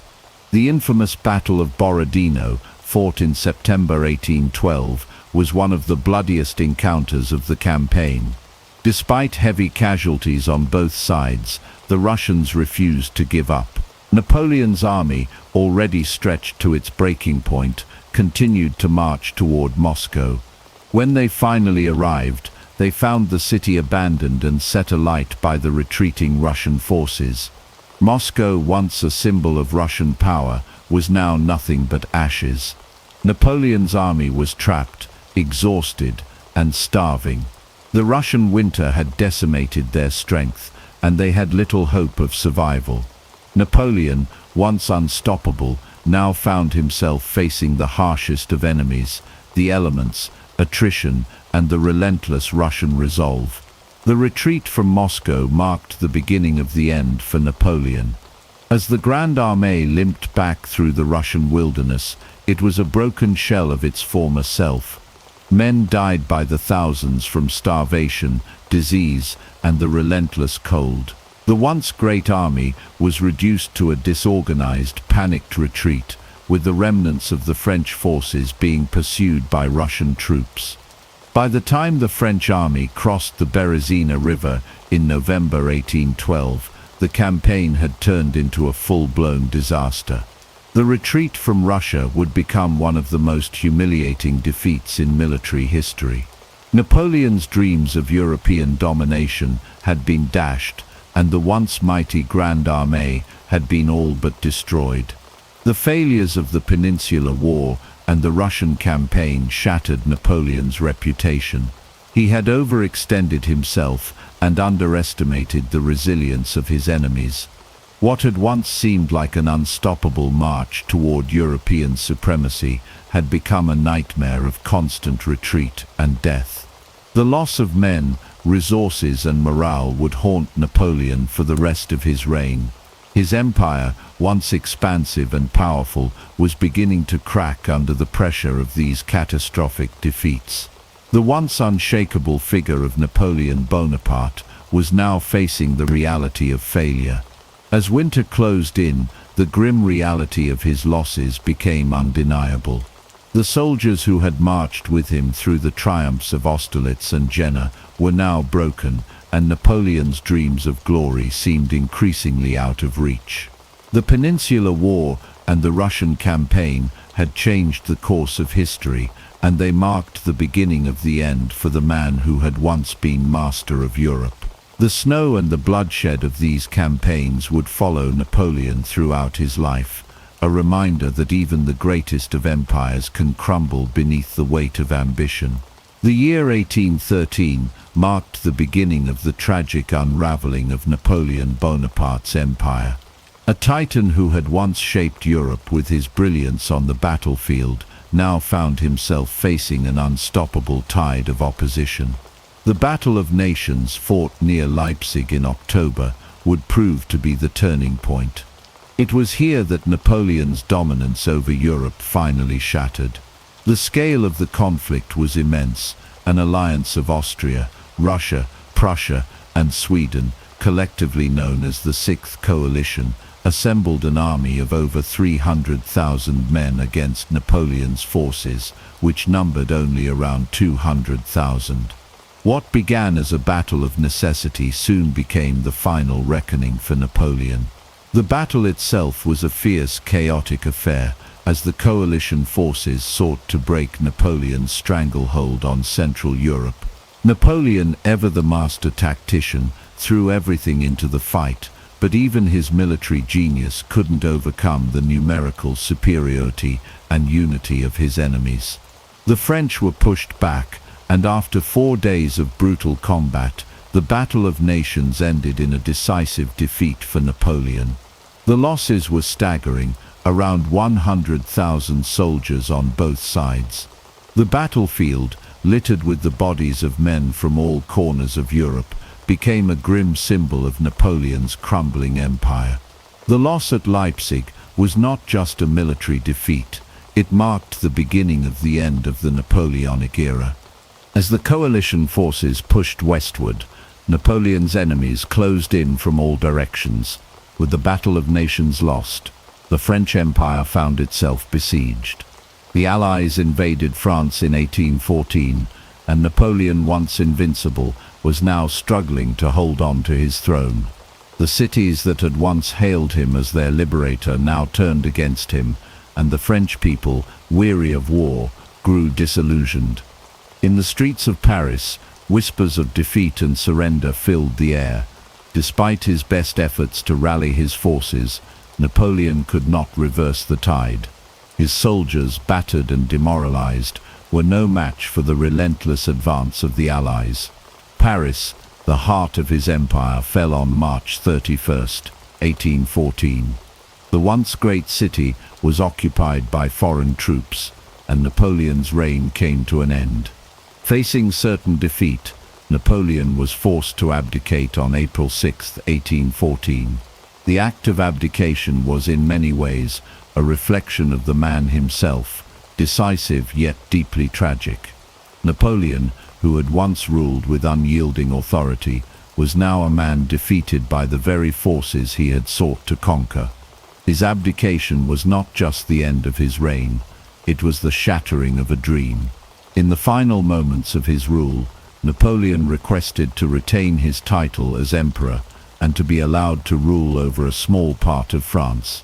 But the Allies, determined to ensure that he would never return to power, refused his request. The former emperor was exiled to the small Mediterranean island of Elba, just off the coast of Italy. For Napoleon, the exile to Elba was both a punishment and an opportunity. Stripped of his empire, he was left to reflect on the rise and fall of his reign. The once mighty conqueror, who had reshaped Europe, was now relegated to a tiny island, a shadow of his former self. Yet, even in exile, Napoleon's mind remained sharp, and the ambitions that had once driven him to greatness still burned within him. But for now he was a prisoner of his own destiny, trapped on an island that was to be his prison for the next several years. Napoleon's abdication and exile to Elba marked the tragic downfall of a titan. The man who had once been the ruler of an empire stretching from Spain to Russia was now a prisoner of his own past. The loss of his empire was a bitter pill to swallow, and for the first time in his life, Napoleon was forced to confront the limits of his power. The drama of his downfall had all the hallmarks of a Shakespearean tragedy: ambition, greatness, and inevitable ruin. He had been the master of Europe, the embodiment of a new order, but now he was an emperor in exile, haunted by the ghosts of his former glory. His fall was not the result of a single battle, but of a series of miscalculations, overreach, and the unrelenting pressure of a Europe that had grown tired of his rule. Napoleon's abdication marked the end of an era, but it was not the end of his story. His time in exile on Elba was merely a pause in a saga that would continue, one final act that would see him return to France in a dramatic bid for power. But for now the once mighty emperor was a broken man, the world that he had once dominated slipping through his fingers like sand. The fall of Napoleon was a tragedy, but it was also a reminder of the dangers of unchecked ambition. He had risen from obscurity to rule an empire, but in the end it was the very forces that he had used to create his empire, war, conquest, and ambition, that led to his downfall. The Battle of Nations, the invasion of France, and his eventual abdication were the final chapters in the story of Napoleon Bonaparte, a man who reached the heights of power, only to fall from grace in the most dramatic and tragic of fashions. In early 1815, Europe believed it had seen the last of Napoleon Bonaparte. After his abdication in April 1814, he was exiled to the small Mediterranean island of Elba, just off the coast of Italy. His empire had crumbled, his army was broken, and the monarchs of Europe had restored the Bourbon king, Louis XV's seat, to the French throne. Napoleon had been given sovereignty over Elba and allowed to retain a small personal guard. It was, in theory, a quiet retirement for the man who once ruled most of Europe. But Napoleon had no intention of fading into history. News from France began to reach him. The restored Bourbon monarchy was growing increasingly unpopular. The people were disillusioned, the military was neglected, and veterans of Napoleon's campaigns found themselves sidelined or ignored. The promise of stability under Louis XV was fading. Napoleon saw an opportunity. He believed that France still remembered him, still needed him. In February 1815, he made his move. Under the cover of night on February 26th, Napoleon escaped from Elba aboard the brig Inconstant with around 1,000 loyal soldiers. They sailed past patrolling ships of the Royal Navy and landed on the French coast near Cannes on March 1st. There Napoleon began his march north, not with an army of conquest, but with a message he had returned to save France. As he moved from village to village, support began to swell. Soldiers sent to arrest him instead joined his cause. Famously, when confronted by royal troops near Grenoble, Napoleon stepped forward and declared, "If there is one among you who would kill his emperor, here I am." No one fired. The troops cheered, and the ranks of his supporters grew. By the time Napoleon reached Paris on March 20th, Louis XV had fled, In a stunning turn of events, Napoleon had regained power without a single shot being fired in anger. Thus began the 100 Days, a brief and intense period in which Napoleon would attempt to re-establish his empire and outmaneuver the Allied powers once more. But the monarchs of Europe were not about to let him reclaim his former glory. Austria, Prussia, Russia, and the United Kingdom swiftly formed the Seventh Coalition and began mobilizing their armies. They would strike before Napoleon could consolidate power. Napoleon knew he had to act quickly. He could not wait for the coalition armies to assemble on French soil. He had to divide them and defeat them separately. His target was Belgium, where British and Prussian forces under the Duke of Wellington and General Blücher were gathering. In June 1815, he led his newly raised army north in a daring campaign designed to isolate and crush the Allied forces before they could unite. On June 16th, Napoleon won a victory against the Prussians at Ligny, pushing them back but failing to destroy them. At the same time, his subordinate Marshal Ney engaged Wellington's forces at Quatre-Bras but was unable to deliver a decisive blow. The twin battles left the Allies bloodied but not broken. Worse, the Prussians managed to retreat in good order and began regrouping to the east. Napoleon had gambled on swift, separate victories, but now the Allied armies were slipping from his grasp. 2 days later, on June 18, 1815, Napoleon faced Wellington's army at a ridge near the village of Waterloo in modern-day Belgium. The field was muddy and the terrain difficult. The French army, though brave and battle-hardened, was not the same veteran force that had once triumphed across Europe. Still, Napoleon believed in victory. He had beaten greater odds before. The battle began late in the morning, due to the wet ground which delayed artillery movement. French forces launched repeated attacks on the Allied lines, including a massive cavalry charge led by Marshal Ney. Despite intense fighting and initial gains, Wellington's lines held. The Anglo-Allied troops, bolstered by their defensive position and superior coordination, absorbed wave after wave of French assaults. The turning point came in the late afternoon, when the Prussian army, under Blücher, arrived on the battlefield. Despite being battered from Ligny, the Prussians pressed into Napoleon's right flank. It was the blow Napoleon could not afford. His army, caught between two forces, began to falter. French morale collapsed. The Imperial Guard, Napoleon's most elite unit, made a final charge, but even they were repelled. As the Guard retreated, a cry went up among the French ranks: "La Garde recule." The Guard retreats. Panic spread. The battlefield descended into chaos. Napoleon's once mighty army dissolved in the face of Allied counterattacks. Thousands were killed, wounded, or captured. Napoleon fled the field, his dream of reclaiming Europe shattered in the mud and blood of Waterloo. The 100 Days were over. Napoleon returned to Paris, but the political tide had turned against him.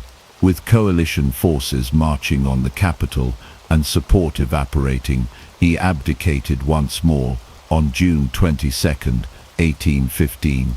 He hoped to flee to the United States, but the British Navy blockaded the coast.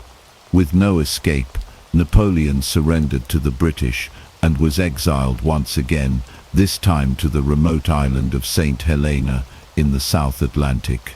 There would be no return. He spent the final years of his life in isolation, writing his memoirs and reflecting on a career that had taken him from obscurity to the heights of power and back down again. He died on May 5, 1821. The legend of Napoleon would live on, but his last campaign ended not in triumph, but in irrevocable defeat. After the crushing defeat at Waterloo and his second abdication, Napoleon Bonaparte found himself once again at the mercy of the victors. But this time, they would not make the same mistake. There would be no Elba, no chance of return. The British, determined to ensure that Napoleon could never again threaten Europe, chose a remote and desolate place of exile, the island of St. Helena, in the South Atlantic Ocean, over 1,000 miles from the nearest continent. On October 15, 1815, after surrendering to the British aboard the HMS Bellerophon, Napoleon arrived at his final prison. St. Helena was a lonely and unforgiving place. The island was harsh, windswept, and isolated. It had no fertile fields or bustling cities, only rugged terrain and damp grey skies. The British stationed a garrison there and kept constant watch. Napoleon was allowed a small retinue of loyal followers, including his physician, valet, and a handful of officers. His new home was Longwood House, a damp and poorly maintained structure perched on a plateau. It was a far cry from the splendor of the Tuileries Palace or the grand halls of Versailles. The conditions at Longwood House were far from comfortable. The climate was often cold and rainy, and the house itself was plagued by mold and poor ventilation. Napoleon's health, already beginning to decline, worsened in the damp environment. He complained of stomach pains, fatigue, and bouts of depression. Though he kept to a routine, including walks in the garden and reading or dictating memoirs, the isolation took a toll. The once great emperor, who had commanded vast armies and shaped the fate of Europe, was now reduced to a prisoner surrounded by the endless sea. Despite the bleakness, Napoleon never completely gave up his sense of dignity. He insisted on being treated as a sovereign and maintained a disciplined daily schedule. He continued to write, dictating his version of history and his justifications for the wars and decisions he had made. These writings would later become the foundation of the Napoleonic legend, presenting him not as a tyrant, but as a misunderstood leader who had sought to bring order and reform to a chaotic world. The British governor of the island, Sir Hudson Lowe, was strict and often at odds with Napoleon. The two men disliked each other deeply. Lowe enforced numerous restrictions on communication and travel, fearful of any attempt at escape. Tensions were constant. Napoleon resented the surveillance and regarded Lowe as a petty tyrant. These clashes, combined with the harsh living conditions and his growing health issues, deepened Napoleon's sense of bitterness. As the years passed, Napoleon's physical condition steadily deteriorated. He suffered from chronic pain and weakness. His stomach ailments worsened, and by 1820, his weight had dropped significantly. Observers noted how thin and pale he had become. His days were spent mostly indoors, and even writing became difficult. Yet he remained mentally sharp, often engaging in discussions of history, philosophy, and war with the few companions he had left. In these final conversations, he spoke often of his past, his victories, and his failures. The question of Napoleon's death has long been shrouded in mystery. Officially, he died on May 5, 1821, at the age of 51. The cause was listed as stomach cancer, the same disease that had afflicted his father. An autopsy performed by British doctors supported this diagnosis. However, later analyses and theories have suggested alternative causes, including arsenic poisoning, either intentional or accidental. Traces of arsenic were found in samples of his hair, leading to decades of speculation. Whether foul play was involved remains uncertain, but what is clear is that Napoleon suffered greatly in his final months. His last words were reportedly, "France, the army, the head of the army, Josephine." With those fading thoughts, he slipped away. Napoleon was buried on the island in a secluded valley, known as the Valley of the Willows. For 2 decades, his body remained there, until 1840, when King Louis Philippe of France obtained permission from the British to return Napoleon's remains to France. His body was transported with great ceremony to Paris, where it was laid to rest in a grand tomb beneath the dome of Les Invalides. There he remains to this day. The exile and death of Napoleon Bonaparte marked the end of one of the most extraordinary lives in modern history. Once feared and revered, he spent his final years in obscurity and discomfort, yet even in defeat, he crafted a narrative that would survive him. His legacy, complicated and contested, continues to provoke debate and fascination. On a remote island in the middle of the sea, far from the battlefields and palaces he once knew, Napoleon passed into legend. Our journey starts in 356 BC in the ancient city of Pella, the capital of Macedon. It was here, in the royal palace, that Alexander was born to King Philip II and Queen Olympias.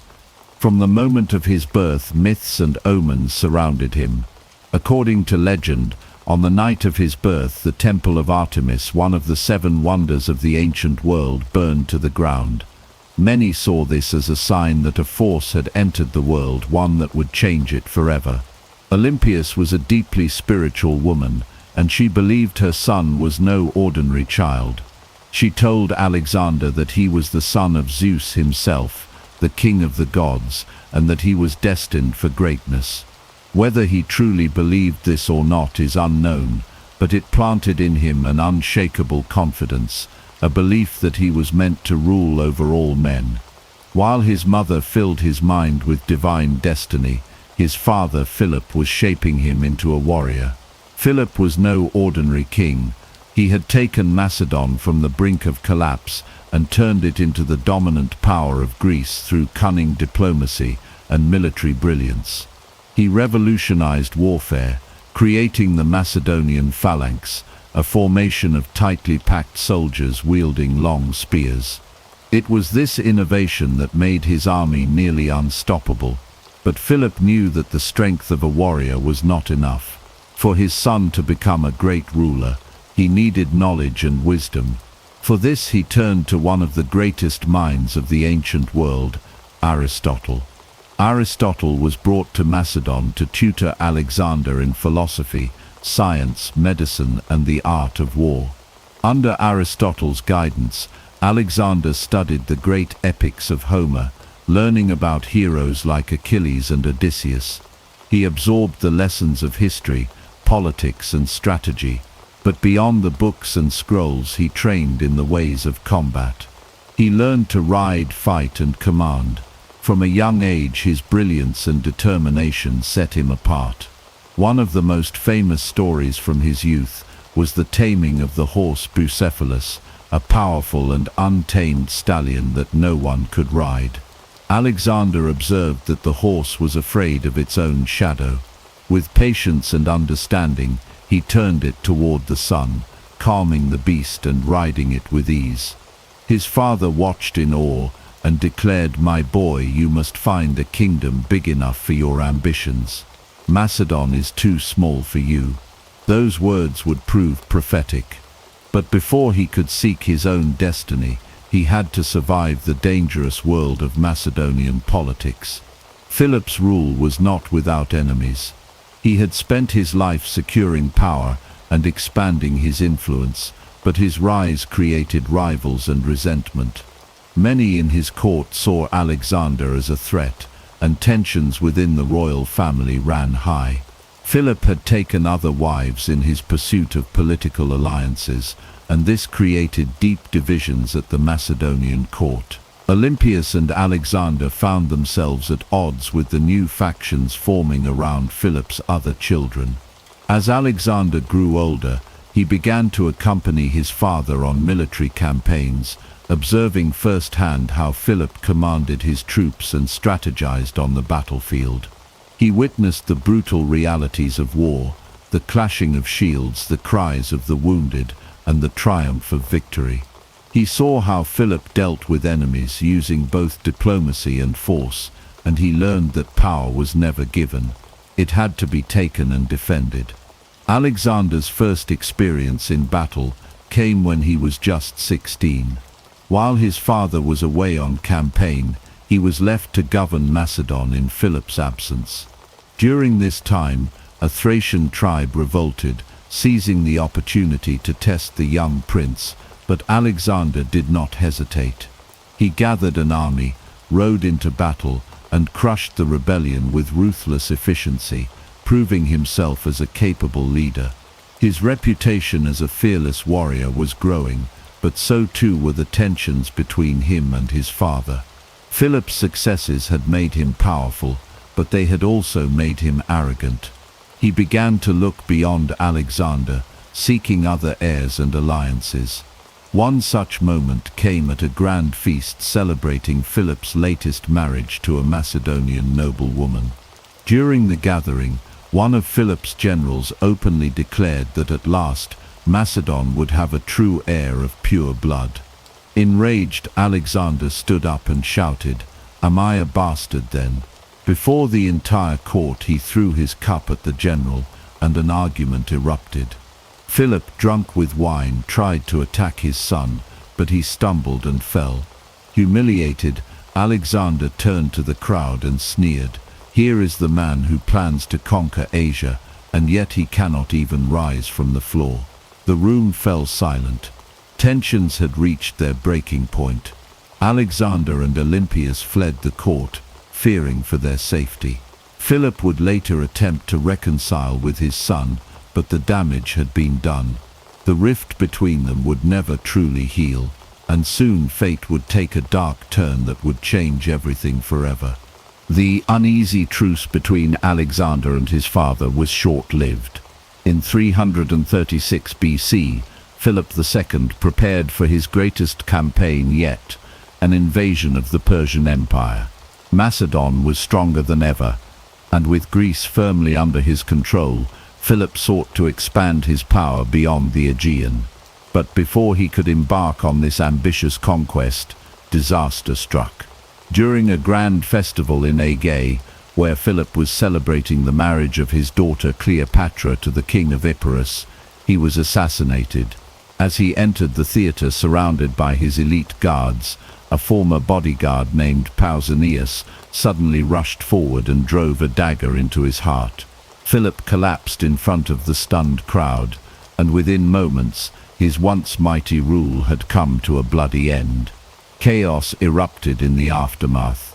The assassination left the kingdom in turmoil, and the court was filled with whispers of conspiracy.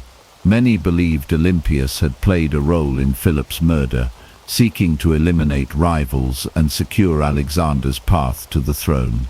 Whether she was truly involved or not, one thing was certain: Alexander wasted no time seizing power.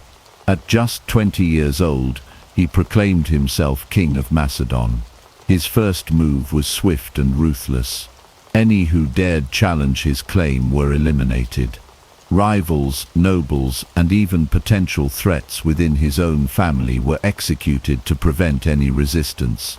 He crushed dissent with an iron fist, ensuring that his authority was absolute. But consolidating power in Macedon was only the beginning. The Greek city-states, bound to Macedon through Philip's conquests, saw an opportunity to break free. Athens and Thebes, in particular, stirred with rebellion, believing the young king to be unproven and vulnerable. Alexander, however, was determined to prove them wrong. With lightning speed, he marched south with his army, arriving at the gates of Thebes before the city could fully prepare for war. He offered them a chance to surrender, but the Thebans defied him. They underestimated the fury of the young king.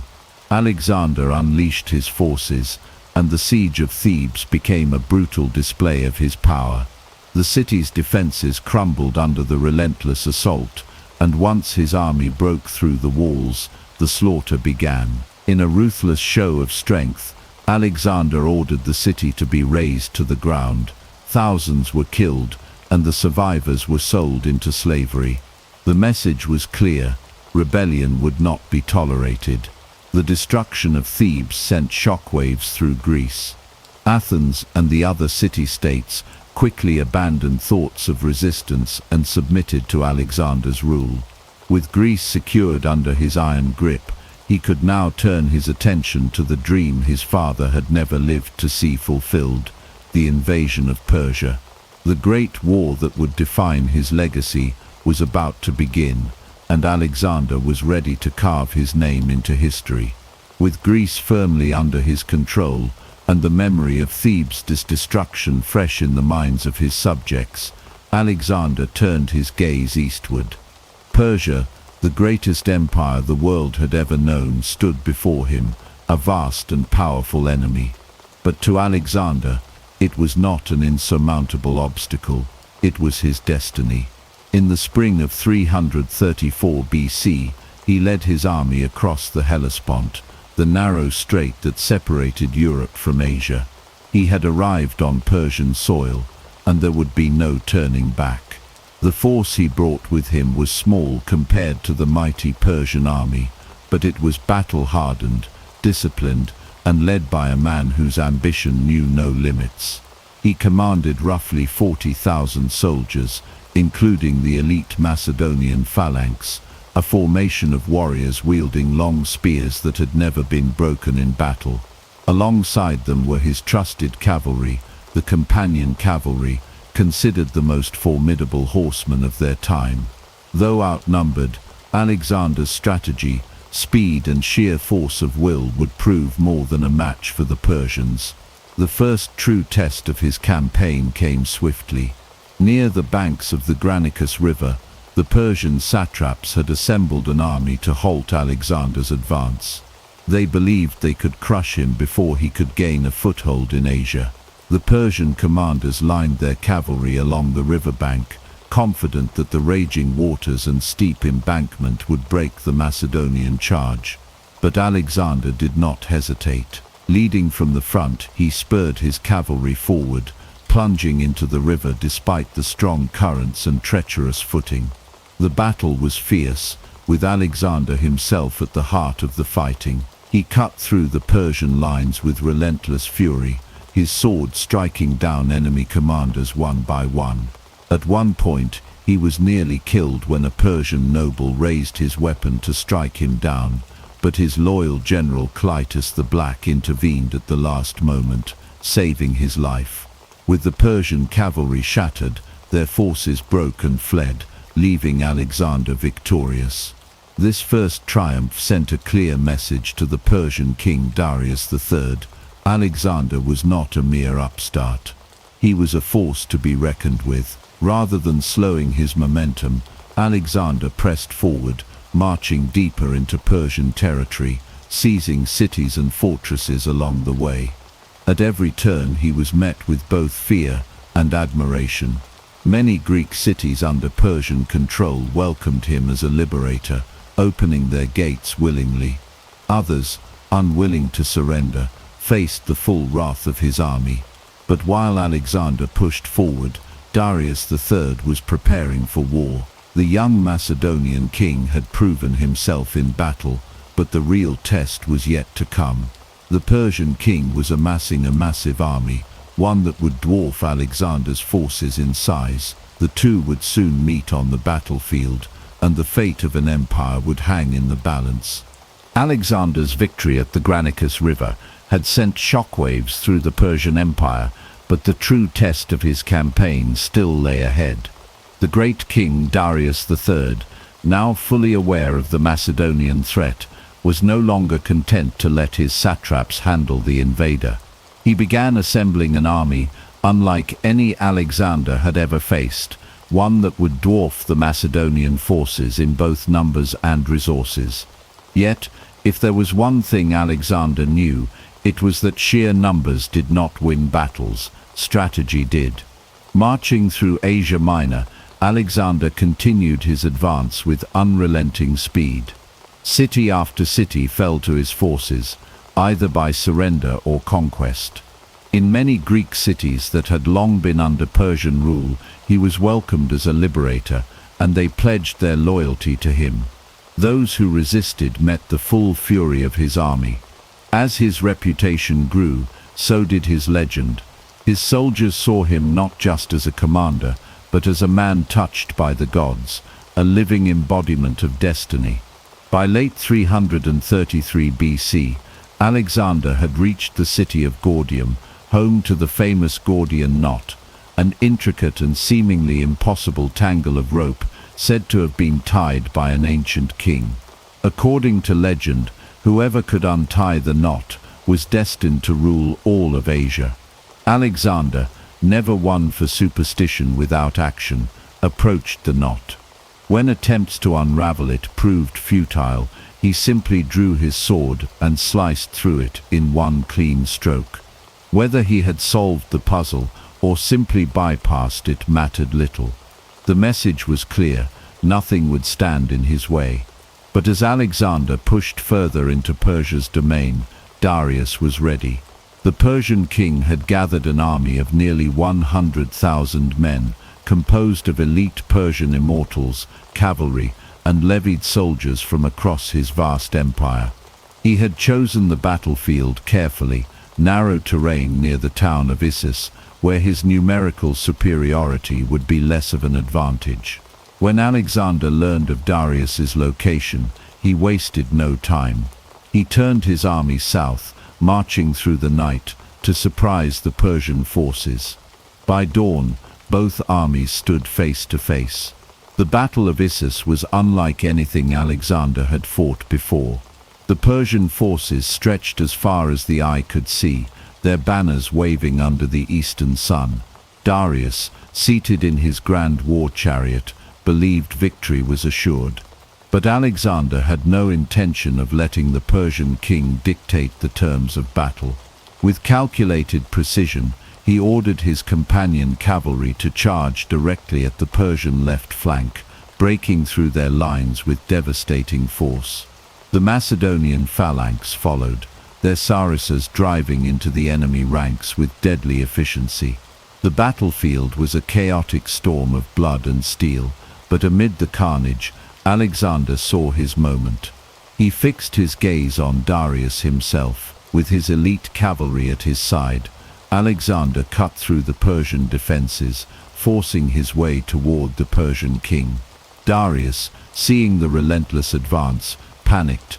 The ruler of the largest empire on earth, the man who had believed himself untouchable, turned and fled the battlefield. His retreat sent shockwaves through his army, and what had been a grueling battle turned into a full-scale rout.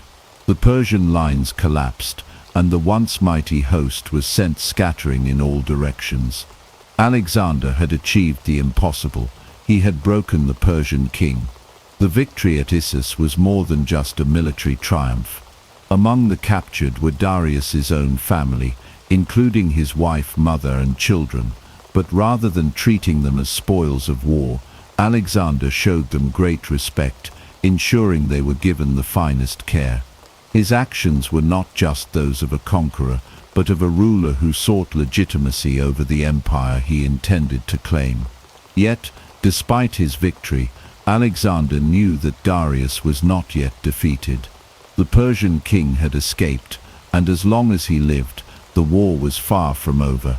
Alexander now had his sights set on the beating heart of Persia's empire, the cities of Tyre, Egypt, and ultimately, Babylon. But before he could claim the title of King of Asia, he would face one of the most grueling and legendary sieges in history. After his stunning victory at Issus, Alexander had proven to the world that he was more than just a young conqueror. He was a force of nature. But his journey was far from over. The Persian king Darius III had escaped, and as long as he remained free, the Persian Empire was still a threat. Alexander now set his sights on the strategic coastal cities that supplied Persia's vast empire, knowing that if he controlled the sea, he could cripple his enemy's ability to strike back. His next challenge was the great city of Tyre, an island fortress that had stood for centuries as an impenetrable stronghold. It was the jewel of the Phoenician coast, a city whose walls rose high above the sea, surrounded on all sides by deep waters. No army had ever taken Tyre by force, and its rulers believed that Alexander would not be able to do what so many had failed to achieve. But they underestimated the will of the Macedonian king. When Alexander sent envoys demanding the city's surrender, the Tyrians refused. They mocked his request and killed his messengers, throwing their bodies from the walls into the sea. It was a grave mistake. Alexander was not one to be denied. If he could not reach the city by land, he would create land. He ordered his engineers to build a massive causeway, a stone bridge stretching from the mainland to the island fortress. Day by day, his men worked under constant attack from Tyrian archers and naval forces. The defenders sent fire ships to burn his siege works and rained down projectiles from their towering walls, but Alexander's resolve did not break. He brought in siege towers, massive structures armed with catapults, and continued his assault with relentless determination. The siege dragged on for months, but Alexander's patience was infinite. He called upon his allies in the Greek world to send ships, blockading the city from the sea. His engineers reinforced the causeway, bringing it ever closer to the walls. Then, in a final decisive push, his army stormed the city. The walls of Tyre, once thought to be unbreakable, crumbled before him. His soldiers poured through the breaches, unleashing their fury on those who had defied him. The city that had once laughed at Alexander now lay in ruins, its streets filled with the echoes of conquest. With Tyre fallen, the path to Egypt was open. Unlike the defiant Tyrians, the Egyptians did not resist him. To them he was not a conqueror, but a liberator. For centuries they had been ruled by the Persians, and now a new ruler had come, one who honored their gods, respected their traditions, and brought with him the promise of a new era. In the ancient city of Memphis, Alexander was crowned as Pharaoh, the living god-king of Egypt. It was here that he would make one of the most fateful decisions of his life. Deep in the western desert lay the oracle of Amun at Siwa, a sacred site believed to hold the wisdom of the gods. Alexander, ever drawn to the idea of divine destiny, made the arduous journey through the desert to seek the oracle's guidance. When he arrived, the priests greeted him not as a mortal man, but as the son of Zeus Ammon. Though history does not record the exact words spoken to him, Alexander left Siwa with an unshakable belief. He was no mere king. He was chosen by the gods to rule the world. With Egypt under his control and his divine mandate confirmed, Alexander turned his gaze east once more. Darius was still out there, rallying his forces, gathering the full strength of the Persian Empire for one final confrontation. But Alexander was not the same man who had crossed into Asia years before. He was now a living legend, a ruler of nations, a man who had defied the impossible. And soon he would face his greatest challenge yet, the decisive battle that would determine the fate of the world. Alexander had reshaped the world with his victories, but his journey was far from over. The Persian Empire still stood, and its ruler Darius III was preparing for a final stand. Alexander knew that to truly claim the empire, he would have to confront Darius in open battle. News reached him that Darius had gathered a massive army at Gaugamela, a vast plain where he intended to crush the Macedonian invader once and for all. Unlike Issus, where the terrain had limited the Persian numbers, Gaugamela offered open ground, perfect for Darius's cavalry and war chariots. But Alexander was undeterred. He would not retreat. He would not slow down. He would face the might of Persia head-on. As he approached the battlefield, he saw the sheer scale of the enemy before him. Darius had assembled what was perhaps the largest army the ancient world had ever seen. Tens of thousands of soldiers, war elephants, scythed chariots, and the finest Persian cavalry stood ready to obliterate Alexander's forces. Some of his commanders urged caution, even retreat. But Alexander would not be swayed. He gathered his men the night before the battle and spoke to them with fire in his voice. He reminded them of their victories, of their glory, of the destiny they were forging together. They were not just fighting for conquest, they were fighting to carve their names into eternity. As dawn broke, Alexander rode to the front of his army. The Macedonian phalanx stood in perfect formation, their long spears gleaming in the morning light. His cavalry, disciplined and fearless, waited for his command. On the opposite side of the field, Darius watched from his golden chariot, surrounded by his elite guard.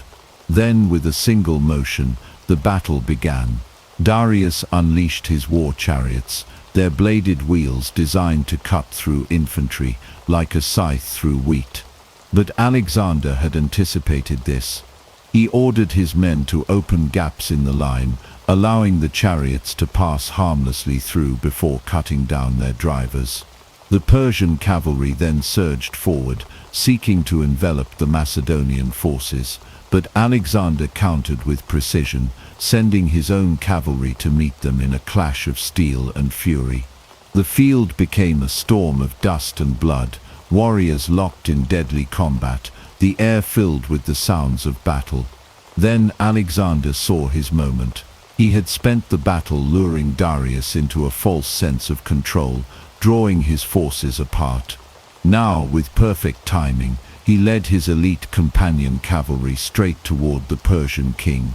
He charged like an unstoppable force, cutting through the enemy ranks with ruthless efficiency. As he neared Darius, panic spread through the Persian lines. For the second time, the great king of Persia lost his nerve. He turned his chariot and fled, abandoning his army to be slaughtered. With their king gone, the Persian soldiers broke. Some fought to the death, others threw down their weapons and ran. By the day's end, Alexander stood victorious. Gaugamela had not just been a battle, it had been the death blow to the Persian Empire. He was now the master of Asia, but victory came at a cost. His men had fought and bled for years, and though they followed him without question, they had begun to wonder how far they would go. Alexander, however, was not finished. His eyes turned further east, toward the last remnants of Persian resistance and beyond, to lands unknown, to an empire without end. With the Persian Empire shattered, Alexander was no longer just a conqueror, he was the ruler of the largest empire the world had ever seen. Babylon, Susa and Persepolis had fallen before him, their wealth pouring into his hands. But despite his triumph, he did not stop. He could not stop. There was still one task left unfinished. Darius III, the defeated king of Persia, had fled eastward into the vast and treacherous lands beyond the empire's heartland. As long as he lived, there would always be a shadow over Alexander's rule. And so, with relentless determination, he set out to hunt down his fallen adversary. Through mountains and deserts, Alexander pursued Darius. The journey was grueling, the terrain unforgiving. The deeper he marched into the unknown, the more his men began to question their purpose. They had fought for years, conquered the unconquerable, and now they were chasing a ghost across an endless expanse. But Alexander did not waver. He pushed forward, driven by a force that few could understand. To him, this was not just about vengeance or power, it was about destiny. Finally, after months of pursuit, word reached Alexander that Darius had been betrayed. One of his own governors, Bessus, had seized him, declaring himself the new king of kings. When Alexander found Darius, the once mighty ruler of Persia was dying in the dust, abandoned by those who had once sworn loyalty to him. The sight was pitiful. Here lay the man who had ruled the greatest empire in the world, now nothing more than a broken fugitive. As he took his last breaths, Alexander is said to have offered him comfort, assuring him that his death would be avenged. Darius died with the knowledge that his empire was gone, his legacy erased. But Alexander was not finished. Bessus, the traitor who had dared to defy him, would not escape justice. Alexander pressed further east, into lands unknown to the Greeks, where fierce warriors and vast wildernesses awaited him. His campaign was no longer about conquest alone, it was about forging something greater than an empire. He adopted Persian customs, dressed in their robes, and demanded that his men bow before him, as the Persians did their kings. This, however, did not sit well with his Macedonian soldiers. They had followed him to the ends of the earth, but now they saw their king changing before their eyes. Whispers of rebellion spread through the ranks, but Alexander did not yield. He saw himself as more than just a Macedonian king. He was the ruler of a new world, a fusion of East and West, a vision no one else could see. Bessus did not last long. When Alexander finally caught him, he made an example of the traitor, stripped of his false title. Bessus was executed in the brutal fashion of the Persians, a message to all who would stand in Alexander's way. With Darius dead and the last remnants of Persian resistance crushed, the empire was truly his. But even then, it was not enough. He turned his gaze toward the distant lands of India, where new challenges and new legends awaited him. His men, weary and longing for home, did not yet realize that their greatest trials were still to come. Alexander's ambition knew no bounds. With Persia conquered and its last ruler dead, he turned his gaze further east, toward the fabled lands of India. The great rivers, the towering mountains, and the unknown civilizations beyond called to him. To Alexander, this was more than just another conquest. It was the final frontier, the last step in achieving his vision of a unified world. But what lay ahead would test him in ways he had never imagined. The march into India was grueling. The heat was relentless, the jungles thick and unforgiving. Monsoons drenched the land, turning roads into rivers of mud. Yet Alexander pushed forward, his army following him with a mixture of awe and exhaustion. The further they ventured, the more they realized they were not just fighting enemies, but the land itself. Disease spread among the ranks, supply lines stretched thin, yet Alexander never wavered. His mind was set on the riches and glory that awaited beyond. As they moved deeper into India, they encountered rulers who would not bow so easily. One of them was King Porus, a warrior of immense strength and pride. He commanded an army unlike anything Alexander had ever seen.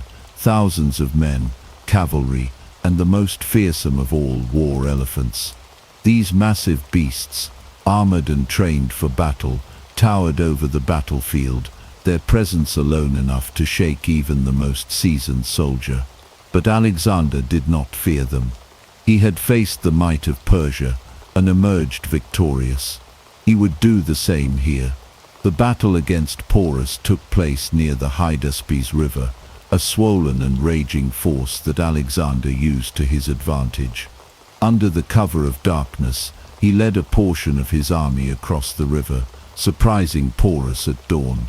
The Macedonian phalanx clashed against Indian warriors, swords and spears flashing under the heavy rain.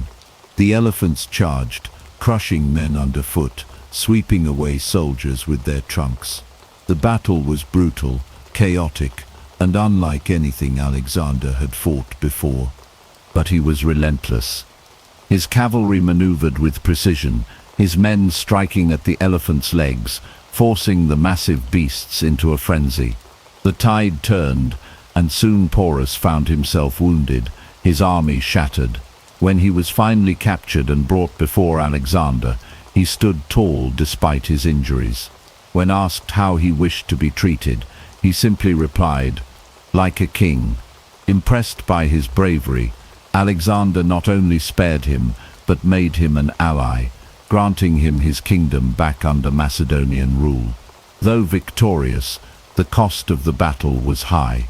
Alexander's men, battle-hardened and loyal, had followed him to the ends of the earth. But now they began to question. They had conquered Persia, crushed every enemy in their path, But India was vast, endless, and filled with unknown dangers. They longed for home, for rest, for an end to the endless march. For the first time, Alexander faced resistance not from an enemy, but from his own men. He pleaded, he threatened, but they would go no further. The dream of conquering all of India faded, and at last Alexander relented. With a heavy heart, he turned back, beginning the long journey home. But fate had other plans, and the road back to Babylon would prove just as deadly as any battlefield he had ever faced. The retreat from India was not the triumphant march home that Alexander had envisioned. His army, weary and battered, began the long journey back through treacherous terrain. Rather than retracing their steps, Alexander made the fateful decision to take a new route through the unforgiving Gedrosian desert. He saw it as another challenge, another test of endurance that would forge his men into legends. But what awaited them was far worse than any enemy they had faced. The desert was merciless. Blistering heat scorched the land by day, while freezing winds tore through their camp at night. Water was scarce, food even scarcer. The once mighty army that had crushed empires was reduced to a desperate mass of survivors, their bodies weakened by hunger and thirst. Horses collapsed, unable to bear the conditions. Soldiers fell where they stood, their armor offering no protection against the relentless sun. Yet Alexander pressed on, leading from the front, sharing in their suffering, refusing to turn back. Despite the horrors of the desert, his ambition never faded. He dreamed of new conquests, of expanding his empire beyond what anyone had thought possible. But his men, those who had followed him for years through countless battles, had reached their limit. They no longer saw a vision of glory, only death and suffering. And though they still revered their king, their devotion began to wane. When they finally emerged from the desert, what remained of Alexander's army was a shadow of its former self. Thousands had perished, not in battle, but against an enemy they could not fight. The realization weighed heavily on Alexander. He had conquered the known world, but at what cost? And yet there was still work to be done. He returned to Babylon, the heart of his empire, where he planned his next great campaign. Arabia, Carthage, perhaps even the lands beyond the Atlantic. His mind was already envisioning the next conquest. But fate had other plans. In Babylon, amid the grand halls and the wealth of a world-spanning empire, Alexander fell ill. Fever gripped him, his strength drained. His generals, his friends, those who had marched with him from Macedon, gathered around as his condition worsened. Whispers of poisoning spread, but no proof was ever found. Some believed it was exhaustion, the toll of a life spent chasing an impossible dream. Others thought it was the gods themselves, punishing him for daring to challenge the order of the world. As death loomed, his men, desperate for guidance, asked him who would inherit his empire. His answer was as cryptic as it was prophetic.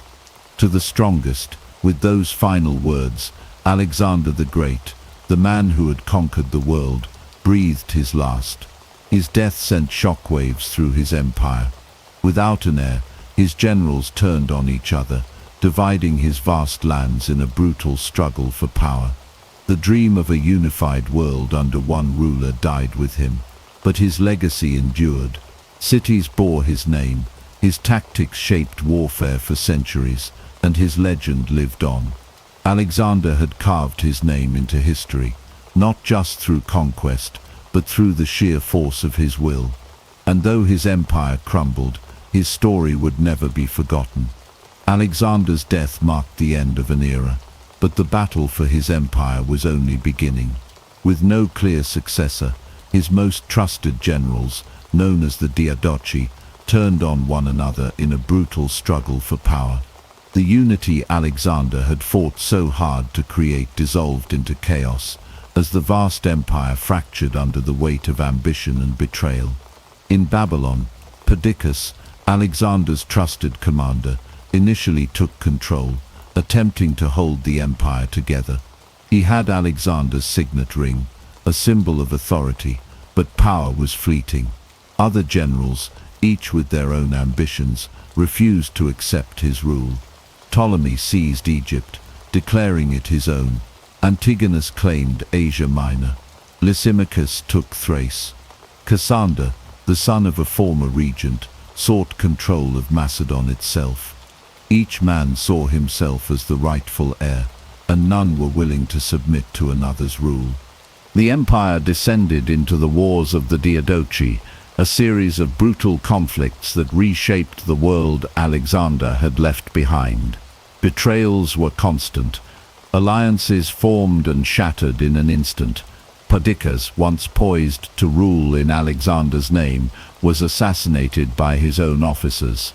In Macedon, Alexander's mother Olympias fought to preserve his bloodline, but she too was killed in the ruthless struggle for dominance. The young Alexander I, Alexander's son, was ultimately murdered, ending any hope of a direct heir reclaiming the throne. As the years passed, the dream of a unified empire faded completely. The territories that Alexander had conquered were carved up by his former generals, each ruling as kings in their own right. Ptolemy established the Ptolemaic dynasty in Egypt, a line that would last for centuries, culminating in the reign of Cleopatra. Seleucus claimed Persia, founding the Seleucid Empire. Antigonus fought desperately to reunite the empire, but he too fell in battle, his dreams crushed by the very men who once followed Alexander.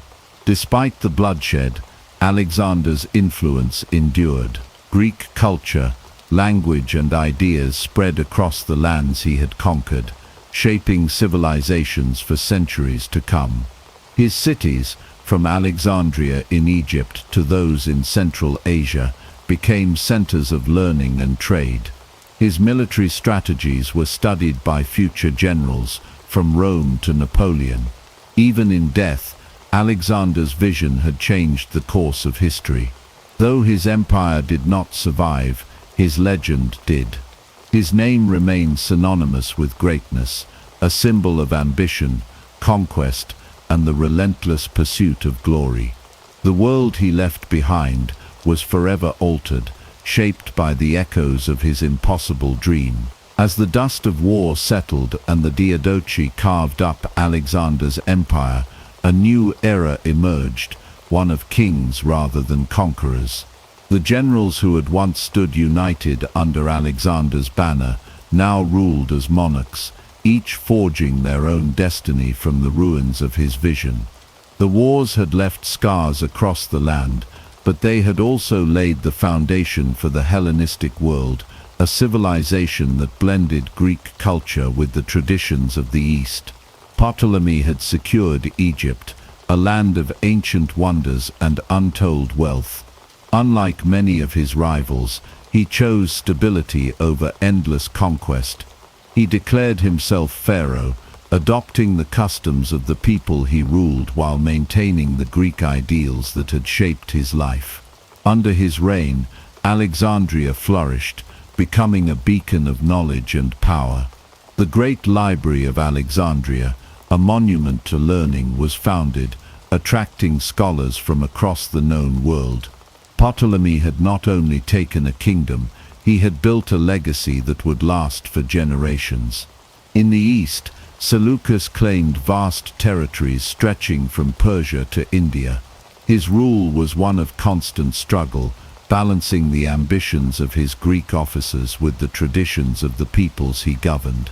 The Seleucid Empire was a land of contrasts, Greek cities rising among ancient Persian capitals, Macedonian military rule merging with Eastern philosophies.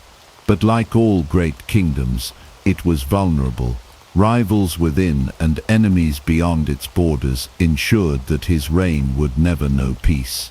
Meanwhile, in Macedon and Greece, Cassander fought to solidify his control. He was not a warrior like Alexander, but a strategist, a man who understood that power was maintained through fear and calculation.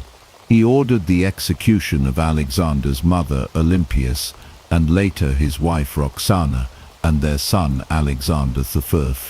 With the bloodline extinguished, there was no one left to challenge his rule in the name of the fallen king. Yet, despite his cunning, his reign was short-lived, and Macedon would continue to be a land of turmoil for years to come. Antigonus, perhaps the most ambitious of them all, dreamed of restoring Alexander's empire under his rule. He declared himself the rightful heir, challenging the other Diadochi in a final bid for supremacy. The Battle of Ipsus in 301 BC was the turning point. Facing the combined might of his rivals, Antigonus fought with the same relentless spirit that had once driven Alexander. But unlike his former king, he did not emerge victorious. He fell on the battlefield, his dreams shattered, his empire divided among the victors. Though the wars had ended, the world Alexander had left behind continued to evolve. The Hellenistic kingdoms, each a fragment of his once unified domain, would shape history for centuries. Greek culture, philosophy, and science flourished in the lands he had conquered, influencing civilizations from Rome to India. The age of conquest had ended, but the legacy of Alexander the Great endured, echoing through time in the empires that followed. As the Hellenistic world continued to take shape, the influence of Alexander the Great remained a force that transcended his short but extraordinary life. Though the wars of the Diadochi had divided his empire, they had also ensured the survival of his vision, an interconnected world where Greek culture blended with the traditions of the East. The cities he founded continued to thrive, serving as bridges between civilizations, while his name became a legend whispered across continents. In Egypt, Ptolemy and his successors ruled with a delicate balance of Greek administration and native traditions. Alexandria, the jewel of the Mediterranean, became the intellectual and commercial heart of the ancient world. The city's famous library housed the greatest collection of knowledge ever assembled, attracting scholars from all lands. The Ptolemies patronized the arts, science, and literature, ensuring that the cultural legacy of Alexander lived on through learning and discovery. The Seleucid Empire, sprawling across the lands of Persia, Mesopotamia, and beyond, was a realm of constant adaptation. Seleucus and his descendants struggled to maintain control over a vast and diverse population, navigating between Greek military rule and the deep-rooted customs of the East. The blending of cultures was evident in the cities where Greek architecture stood alongside Persian palaces, and local gods were worshipped alongside Olympian deities. Despite endless conflicts, the Seleucid dynasty carried forward Alexander's dream of a world united through shared knowledge and trade. In Macedon and Greece, the echoes of Alexander's reign were both a blessing and a curse. The land that had once given rise to a conqueror now saw constant strife as ambitious rulers vied for dominance. The Antigonid dynasty, descendants of Antigonus, managed to hold power in Macedon for generations, yet they faced relentless challenges from rival states and foreign invaders. The dream of unity had faded, replaced by the harsh reality of fractured rule. Meanwhile, in the distant East, legends of Alexander took on mythical proportions. In lands he had never set foot in, his name became synonymous with divine kingship and ultimate power. Stories of his exploits were told and retold, shaping the perceptions of kings and warriors for centuries. Even as Rome rose to prominence, their generals studied his tactics, seeking to emulate his genius on the battlefield. His influence stretched beyond the borders of his former empire, shaping the future of warfare, governance, and culture. Though his empire had crumbled, the ideals he championed lived on. The fusion of East and West continued to define the ancient world, and the cities he founded became lasting symbols of his ambition. His generals had fought over his legacy, but in the end it was the ideas he spread, knowledge, exploration, and cultural exchange that endured the test of time. The legend of Alexander the Great was far from over. It had only just begun. Even as the Hellenistic world matured, the shadow of Alexander the Great loomed over every ruler who sought to claim his mantle. His empire had fractured, yet his name remained a symbol of ultimate conquest and ambition.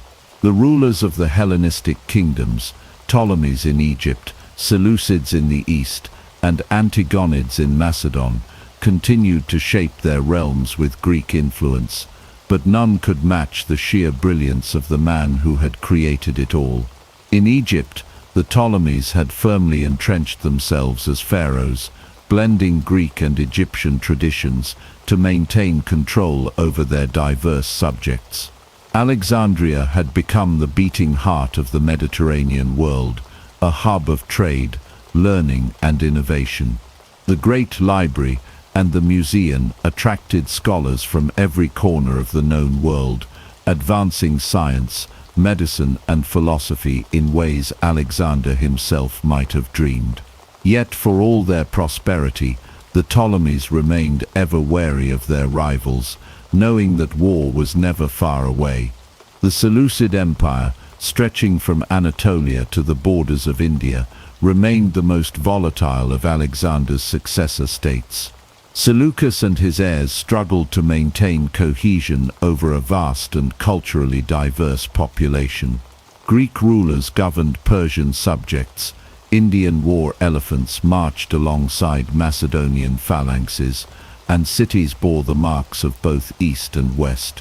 This empire, more than any other, embodied Alexander's vision of a blended world, yet internal strife and constant external threats kept its rulers in a perpetual state of conflict. In Macedon, the Antigonids fought to uphold their power in the land where Alexander had once walked as a prince. Greece, always restless, saw frequent uprisings as city-states yearned for independence. The once mighty Macedonian army, which had crushed the Persian Empire, was now forced to defend itself against former allies and new emerging threats. The legacy of Alexander was a double-edged sword.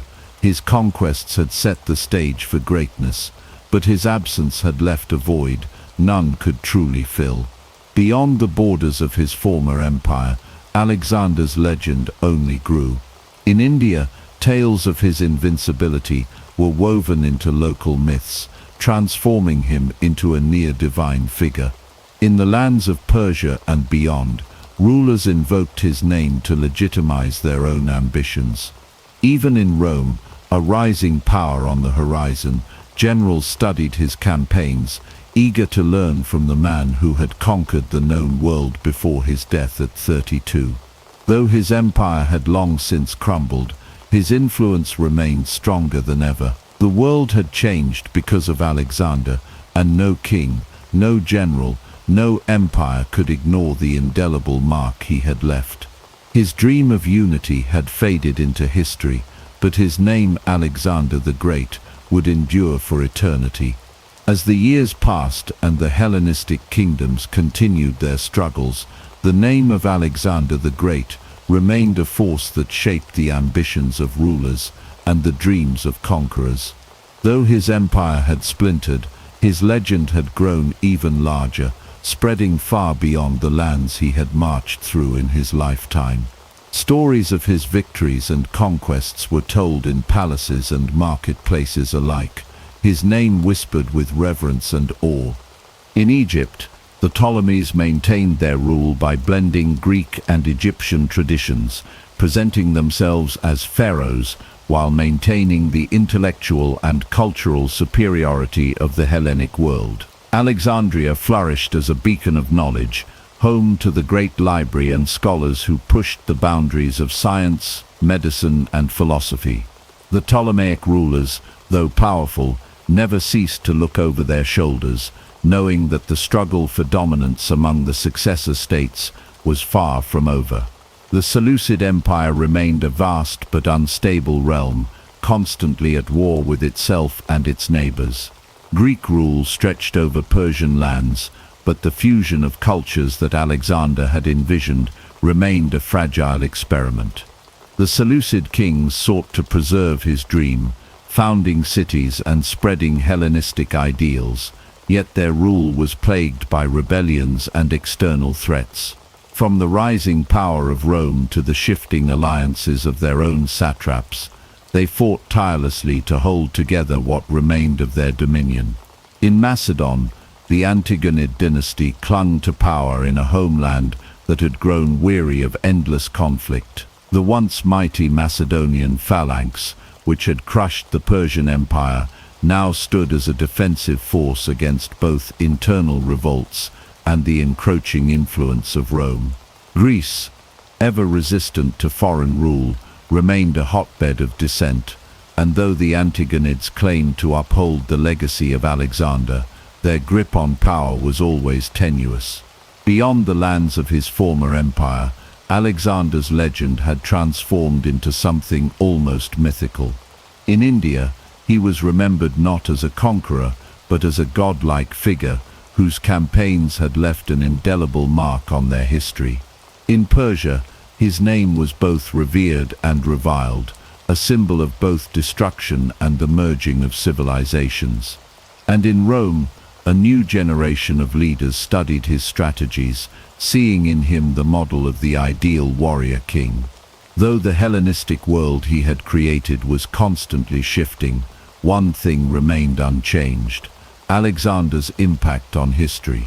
His empire had faded, his generals had fought and died, but his influence endured in the hearts and minds of those who came after. The dream of a world united under one rule had proven impossible, yet the mark he left on civilization was eternal. No ruler could escape his shadow, and no conqueror could surpass his legacy. His story was far from over, for as long as men sought greatness, they would look to Alexander as the measure of all things. As time marched forward, the successors of Alexander the Great struggled to maintain their tenuous grip on the vast empire he had left behind. The once mighty dominion had fractured into rival kingdoms, each vying for supremacy while invoking the name of the conqueror who had made it all possible. Though the borders had shifted and alliances had crumbled, one truth remained: the legacy of Alexander continued to shape the world in ways few could have foreseen. In Egypt, the Ptolemies ruled with an iron grip, balancing the traditions of the pharaohs with the intellectual might of the Greek world. Alexandria stood as a symbol of this fusion, its great library a beacon of knowledge, where scholars from across the known world gathered to advance human understanding. Underneath the surface, however, tensions simmered. Native Egyptians resented Greek rule, and the ruling class struggled to maintain their hold over a diverse and often unruly population. The Seleucid Empire, stretching from the Aegean to the edges of India, remained the most fragile of the Hellenistic kingdoms. Beset by both internal strife and external enemies, its rulers fought ceaselessly to hold together a realm that seemed perpetually on the brink of collapse. Revolts in the eastern provinces drained their strength, and ambitious satraps sought to carve out their own fiefdoms. The dream of a unified East and West, a cornerstone of Alexander's vision, grew more distant with each passing year. In Macedon, the Antigonid dynasty clung to power as Rome's influence loomed ever larger. The restless Greek city-states, always eager to assert their independence, kept the ruling elite in a constant state of war and diplomacy. The once dominant Macedonian phalanx, the instrument of Alexander's great victories, now found itself pitted against new and evolving military tactics. Rome watched and waited, its own ambitions stretching beyond the Italian peninsula, eager to claim the mantle of empire that had once belonged to Alexander. Beyond the successor states, Alexander's legacy had taken on a life of its own. In India, he was remembered not as a mere conqueror, but as a divine warrior, his deeds immortalized in legend. In Persia, his image was both revered and despised, a reminder of a foreign king who had reshaped their world. And in the rising power of Rome, generals studied his campaigns, learning the lessons of strategy and leadership that had made him the greatest military mind of his time. Though his empire had faded, the ideals and ambitions he had set into motion continued to ripple through history. His dream of unity may have crumbled, but his influence had not. His name was still spoken with awe, his conquests still studied, his brilliance still unmatched. He had changed the course of civilization forever, and no ruler who came after him could ignore the shadow he cast. The world had moved on, but Alexander the Great had become more than a man. He had become legend. The legacy of Alexander the Great did not end with the collapse of his empire. His influence stretched far beyond the lands he had conquered, shaping the course of civilizations for centuries to come. Even as the Hellenistic kingdoms waged war against one another, his name remained a symbol of ultimate power, ambition, and the boundless potential of human will. In Egypt, the Ptolemaic dynasty had solidified its rule, blending Greek and Egyptian traditions in an effort to maintain control over a land rich in culture and resources. The rulers took on the title of pharaoh, portraying themselves as divine rulers in the style of the ancient kings of the Nile. Alexandria flourished, its great library attracting scholars from across the known world. The city became a melting pot of ideas, where Greek philosophy, Egyptian religion, and Persian science intertwined, creating an intellectual powerhouse that would leave a lasting mark on history. Yet beneath the grandeur, the fractures remained. Native Egyptians resented foreign rule, and tensions simmered as the Ptolemies struggled to balance their dual identity. To the east, the Seleucid Empire stretched across vast territories, its rulers desperate to maintain their hold on the lands Alexander had once marched through. The dream of a unified realm, where Greek and Persian cultures could coexist, proved increasingly difficult to sustain. The empire faced threats on multiple fronts. Rebellious satraps sought independence, local rulers challenged Hellenistic authority, and external enemies waited for the right moment to strike. The Seleucid kings, despite their ambitions, found themselves in a constant struggle for survival, their grip on power slipping as new forces emerged. Meanwhile, in Macedon, the Antigonid rulers sought to maintain their homeland's dominance, but the rise of Rome threatened their very existence. The once great phalanx, the foundation of Alexander's military success, was being tested by the adaptability and discipline of Roman legions. The Greeks, always restless under foreign rule, continued to resist, seeing the Macedonian kings as both protectors and oppressors. The world was changing, and the lessons of Alexander's conquests were being studied by those who sought to build their own empires. Beyond the political struggles of the Hellenistic world, Alexander's legend continued to grow.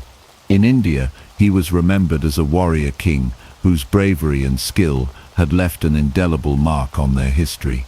In Persia, his name evoked both admiration and resentment, a reminder of a conqueror who had reshaped the course of their civilization. And in Rome, rising generals and statesmen looked to his campaigns as the ultimate blueprint for military and political greatness.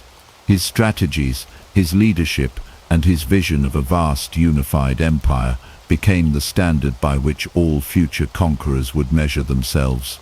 Though Alexander himself had long since perished, his presence loomed over history like an unshakable force. His empire may have fractured, but his ideas endured. The spread of Greek culture, the fusion of East and West, and the relentless pursuit of greatness that had defined his life continued to inspire those who followed. The world he had left behind was a different one, but in many ways it was still shaped by his hand. Alexander had not just conquered lands, he had conquered time itself, ensuring that his story would never be forgotten. The shadow of Alexander the Great stretched across the centuries, influencing empires that rose and fell long after his death. His name became legend, his tactics the foundation of military doctrine, his ambition the benchmark for those who sought to rule the world. But even as his successors fought over his empire, the spirit of Hellenism endured, shaping cultures far beyond the lands he had once conquered. In Egypt, the Ptolemaic dynasty continued to rule, maintaining the delicate balance between Greek and native traditions. The great city of Alexandria stood as a monument to Alexander's dream, a hub of trade, learning and innovation. The great library, a beacon of knowledge, preserved texts from all corners of the known world, ensuring that the wisdom of past civilizations would not be lost. Scholars and philosophers debated the nature of the universe, blending Greek, Egyptian and Persian thought in a way that had never been done before. Yet, despite its grandeur, the Ptolemaic kingdom was not immune to strife. Political intrigue, familial rivalries, and external threats continued to erode its strength, foreshadowing the eventual rise of a new power in the West. The Seleucid Empire, vast and fragmented, struggled to maintain cohesion. The dream of a unified realm, where East and West could coexist, proved increasingly elusive. Wars with rival Hellenistic kingdoms, the resurgence of Persian influence, and the emergence of new threats from India and Central Asia all weakened Seleucid control. Local rulers, once loyal to the empire, sought independence, further fracturing the once mighty domain. The Seleucid kings, heirs to Alexander's vision, found themselves in an unending cycle of war and diplomacy, fighting to preserve their claim to his legacy. In Macedon and Greece, the Antigonid dynasty faced a different challenge: the rise of Rome. The disciplined Roman legions, having learned from the strategies of Alexander and his successors, proved to be a formidable force. The Greek city-states, ever rebellious, sought to assert their independence, undermining Macedonian stability. The once feared Macedonian phalanx, which had crushed enemies across Asia, now faced a new style of warfare, one that would ultimately reshape the future of military conflict.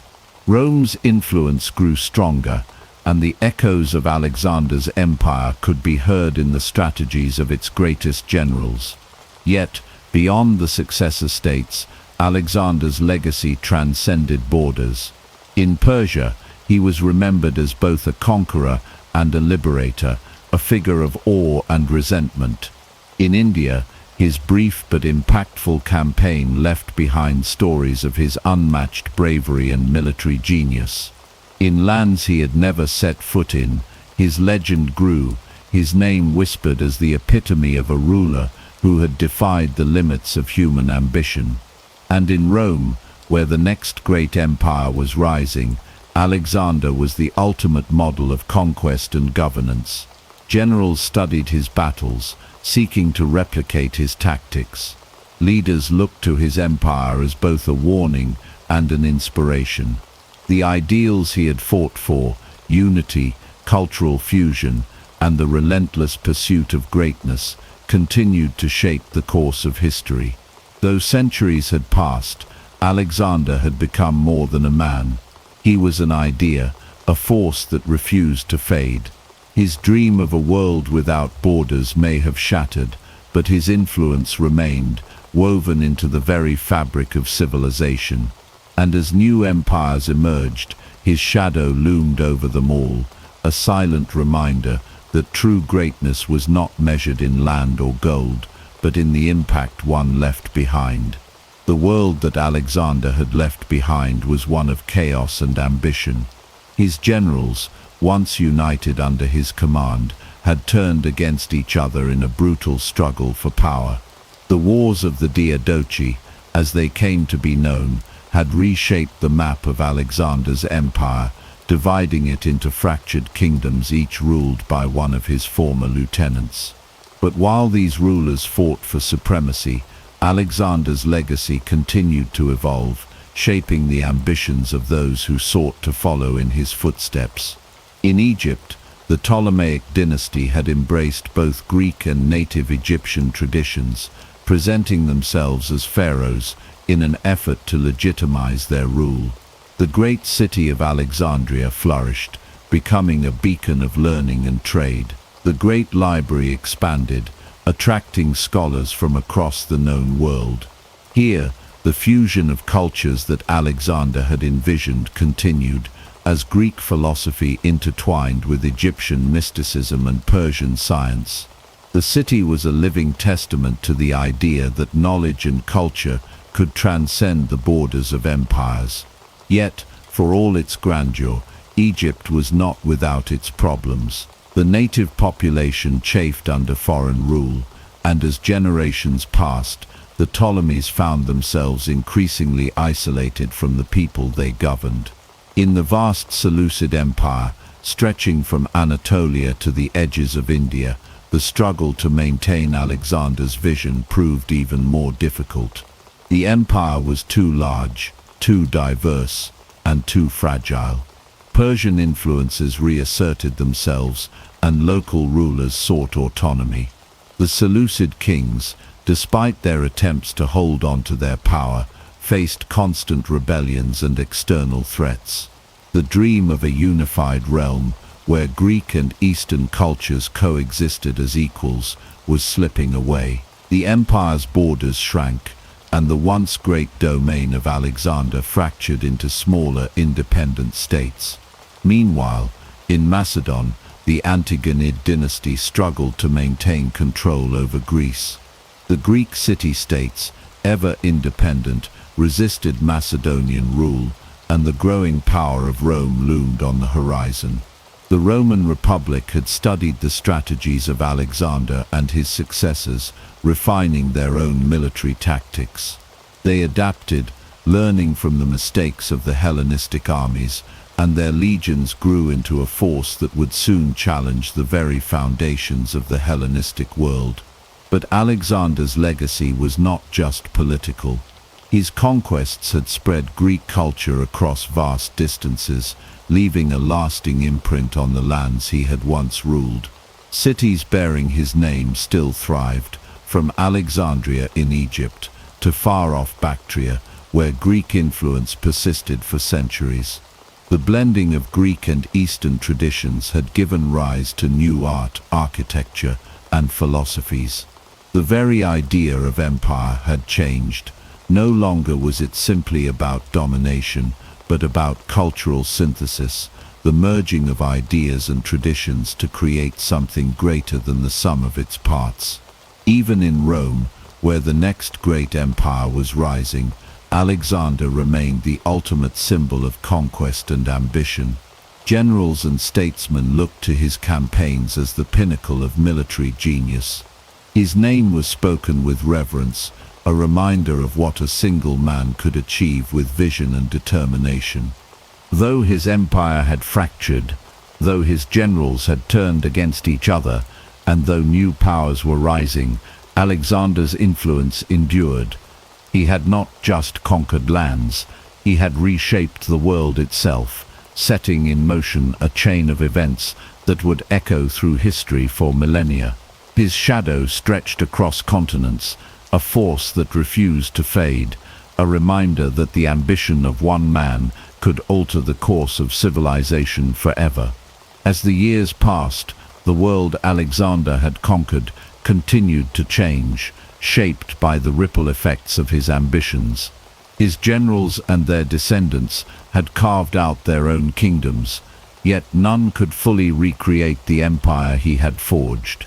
The Hellenistic world was now a collection of warring states, each claiming to carry forward his legacy, yet each drifting further from the unity he had envisioned. In Egypt, the Ptolemaic dynasty still reigned, but their grip on power was weakening.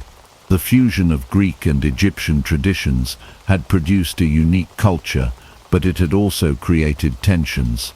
Native Egyptians viewed their Greek rulers as foreign occupiers, and despite their attempts to embrace the role of pharaohs, the Ptolemies remained outsiders. Alexandria, however, continued to shine as a beacon of knowledge, its library attracting the greatest minds of the age. Here, Greek philosophy met Eastern mysticism, and scholars debated the nature of the universe, unknowingly laying the groundwork for discoveries that would shape future civilizations. Further east, the Seleucid Empire teetered on the brink of collapse. Its vast lands, stretching from Anatolia to the borders of India, had proven impossible to govern as a single entity. The influence of Greek culture remained strong in the cities, but in the countryside, local traditions reasserted themselves. Revolts weakened the empire from within, while foreign enemies chipped away at its borders. The once mighty realm of Alexander's successors was disintegrating, a victim of its own vastness.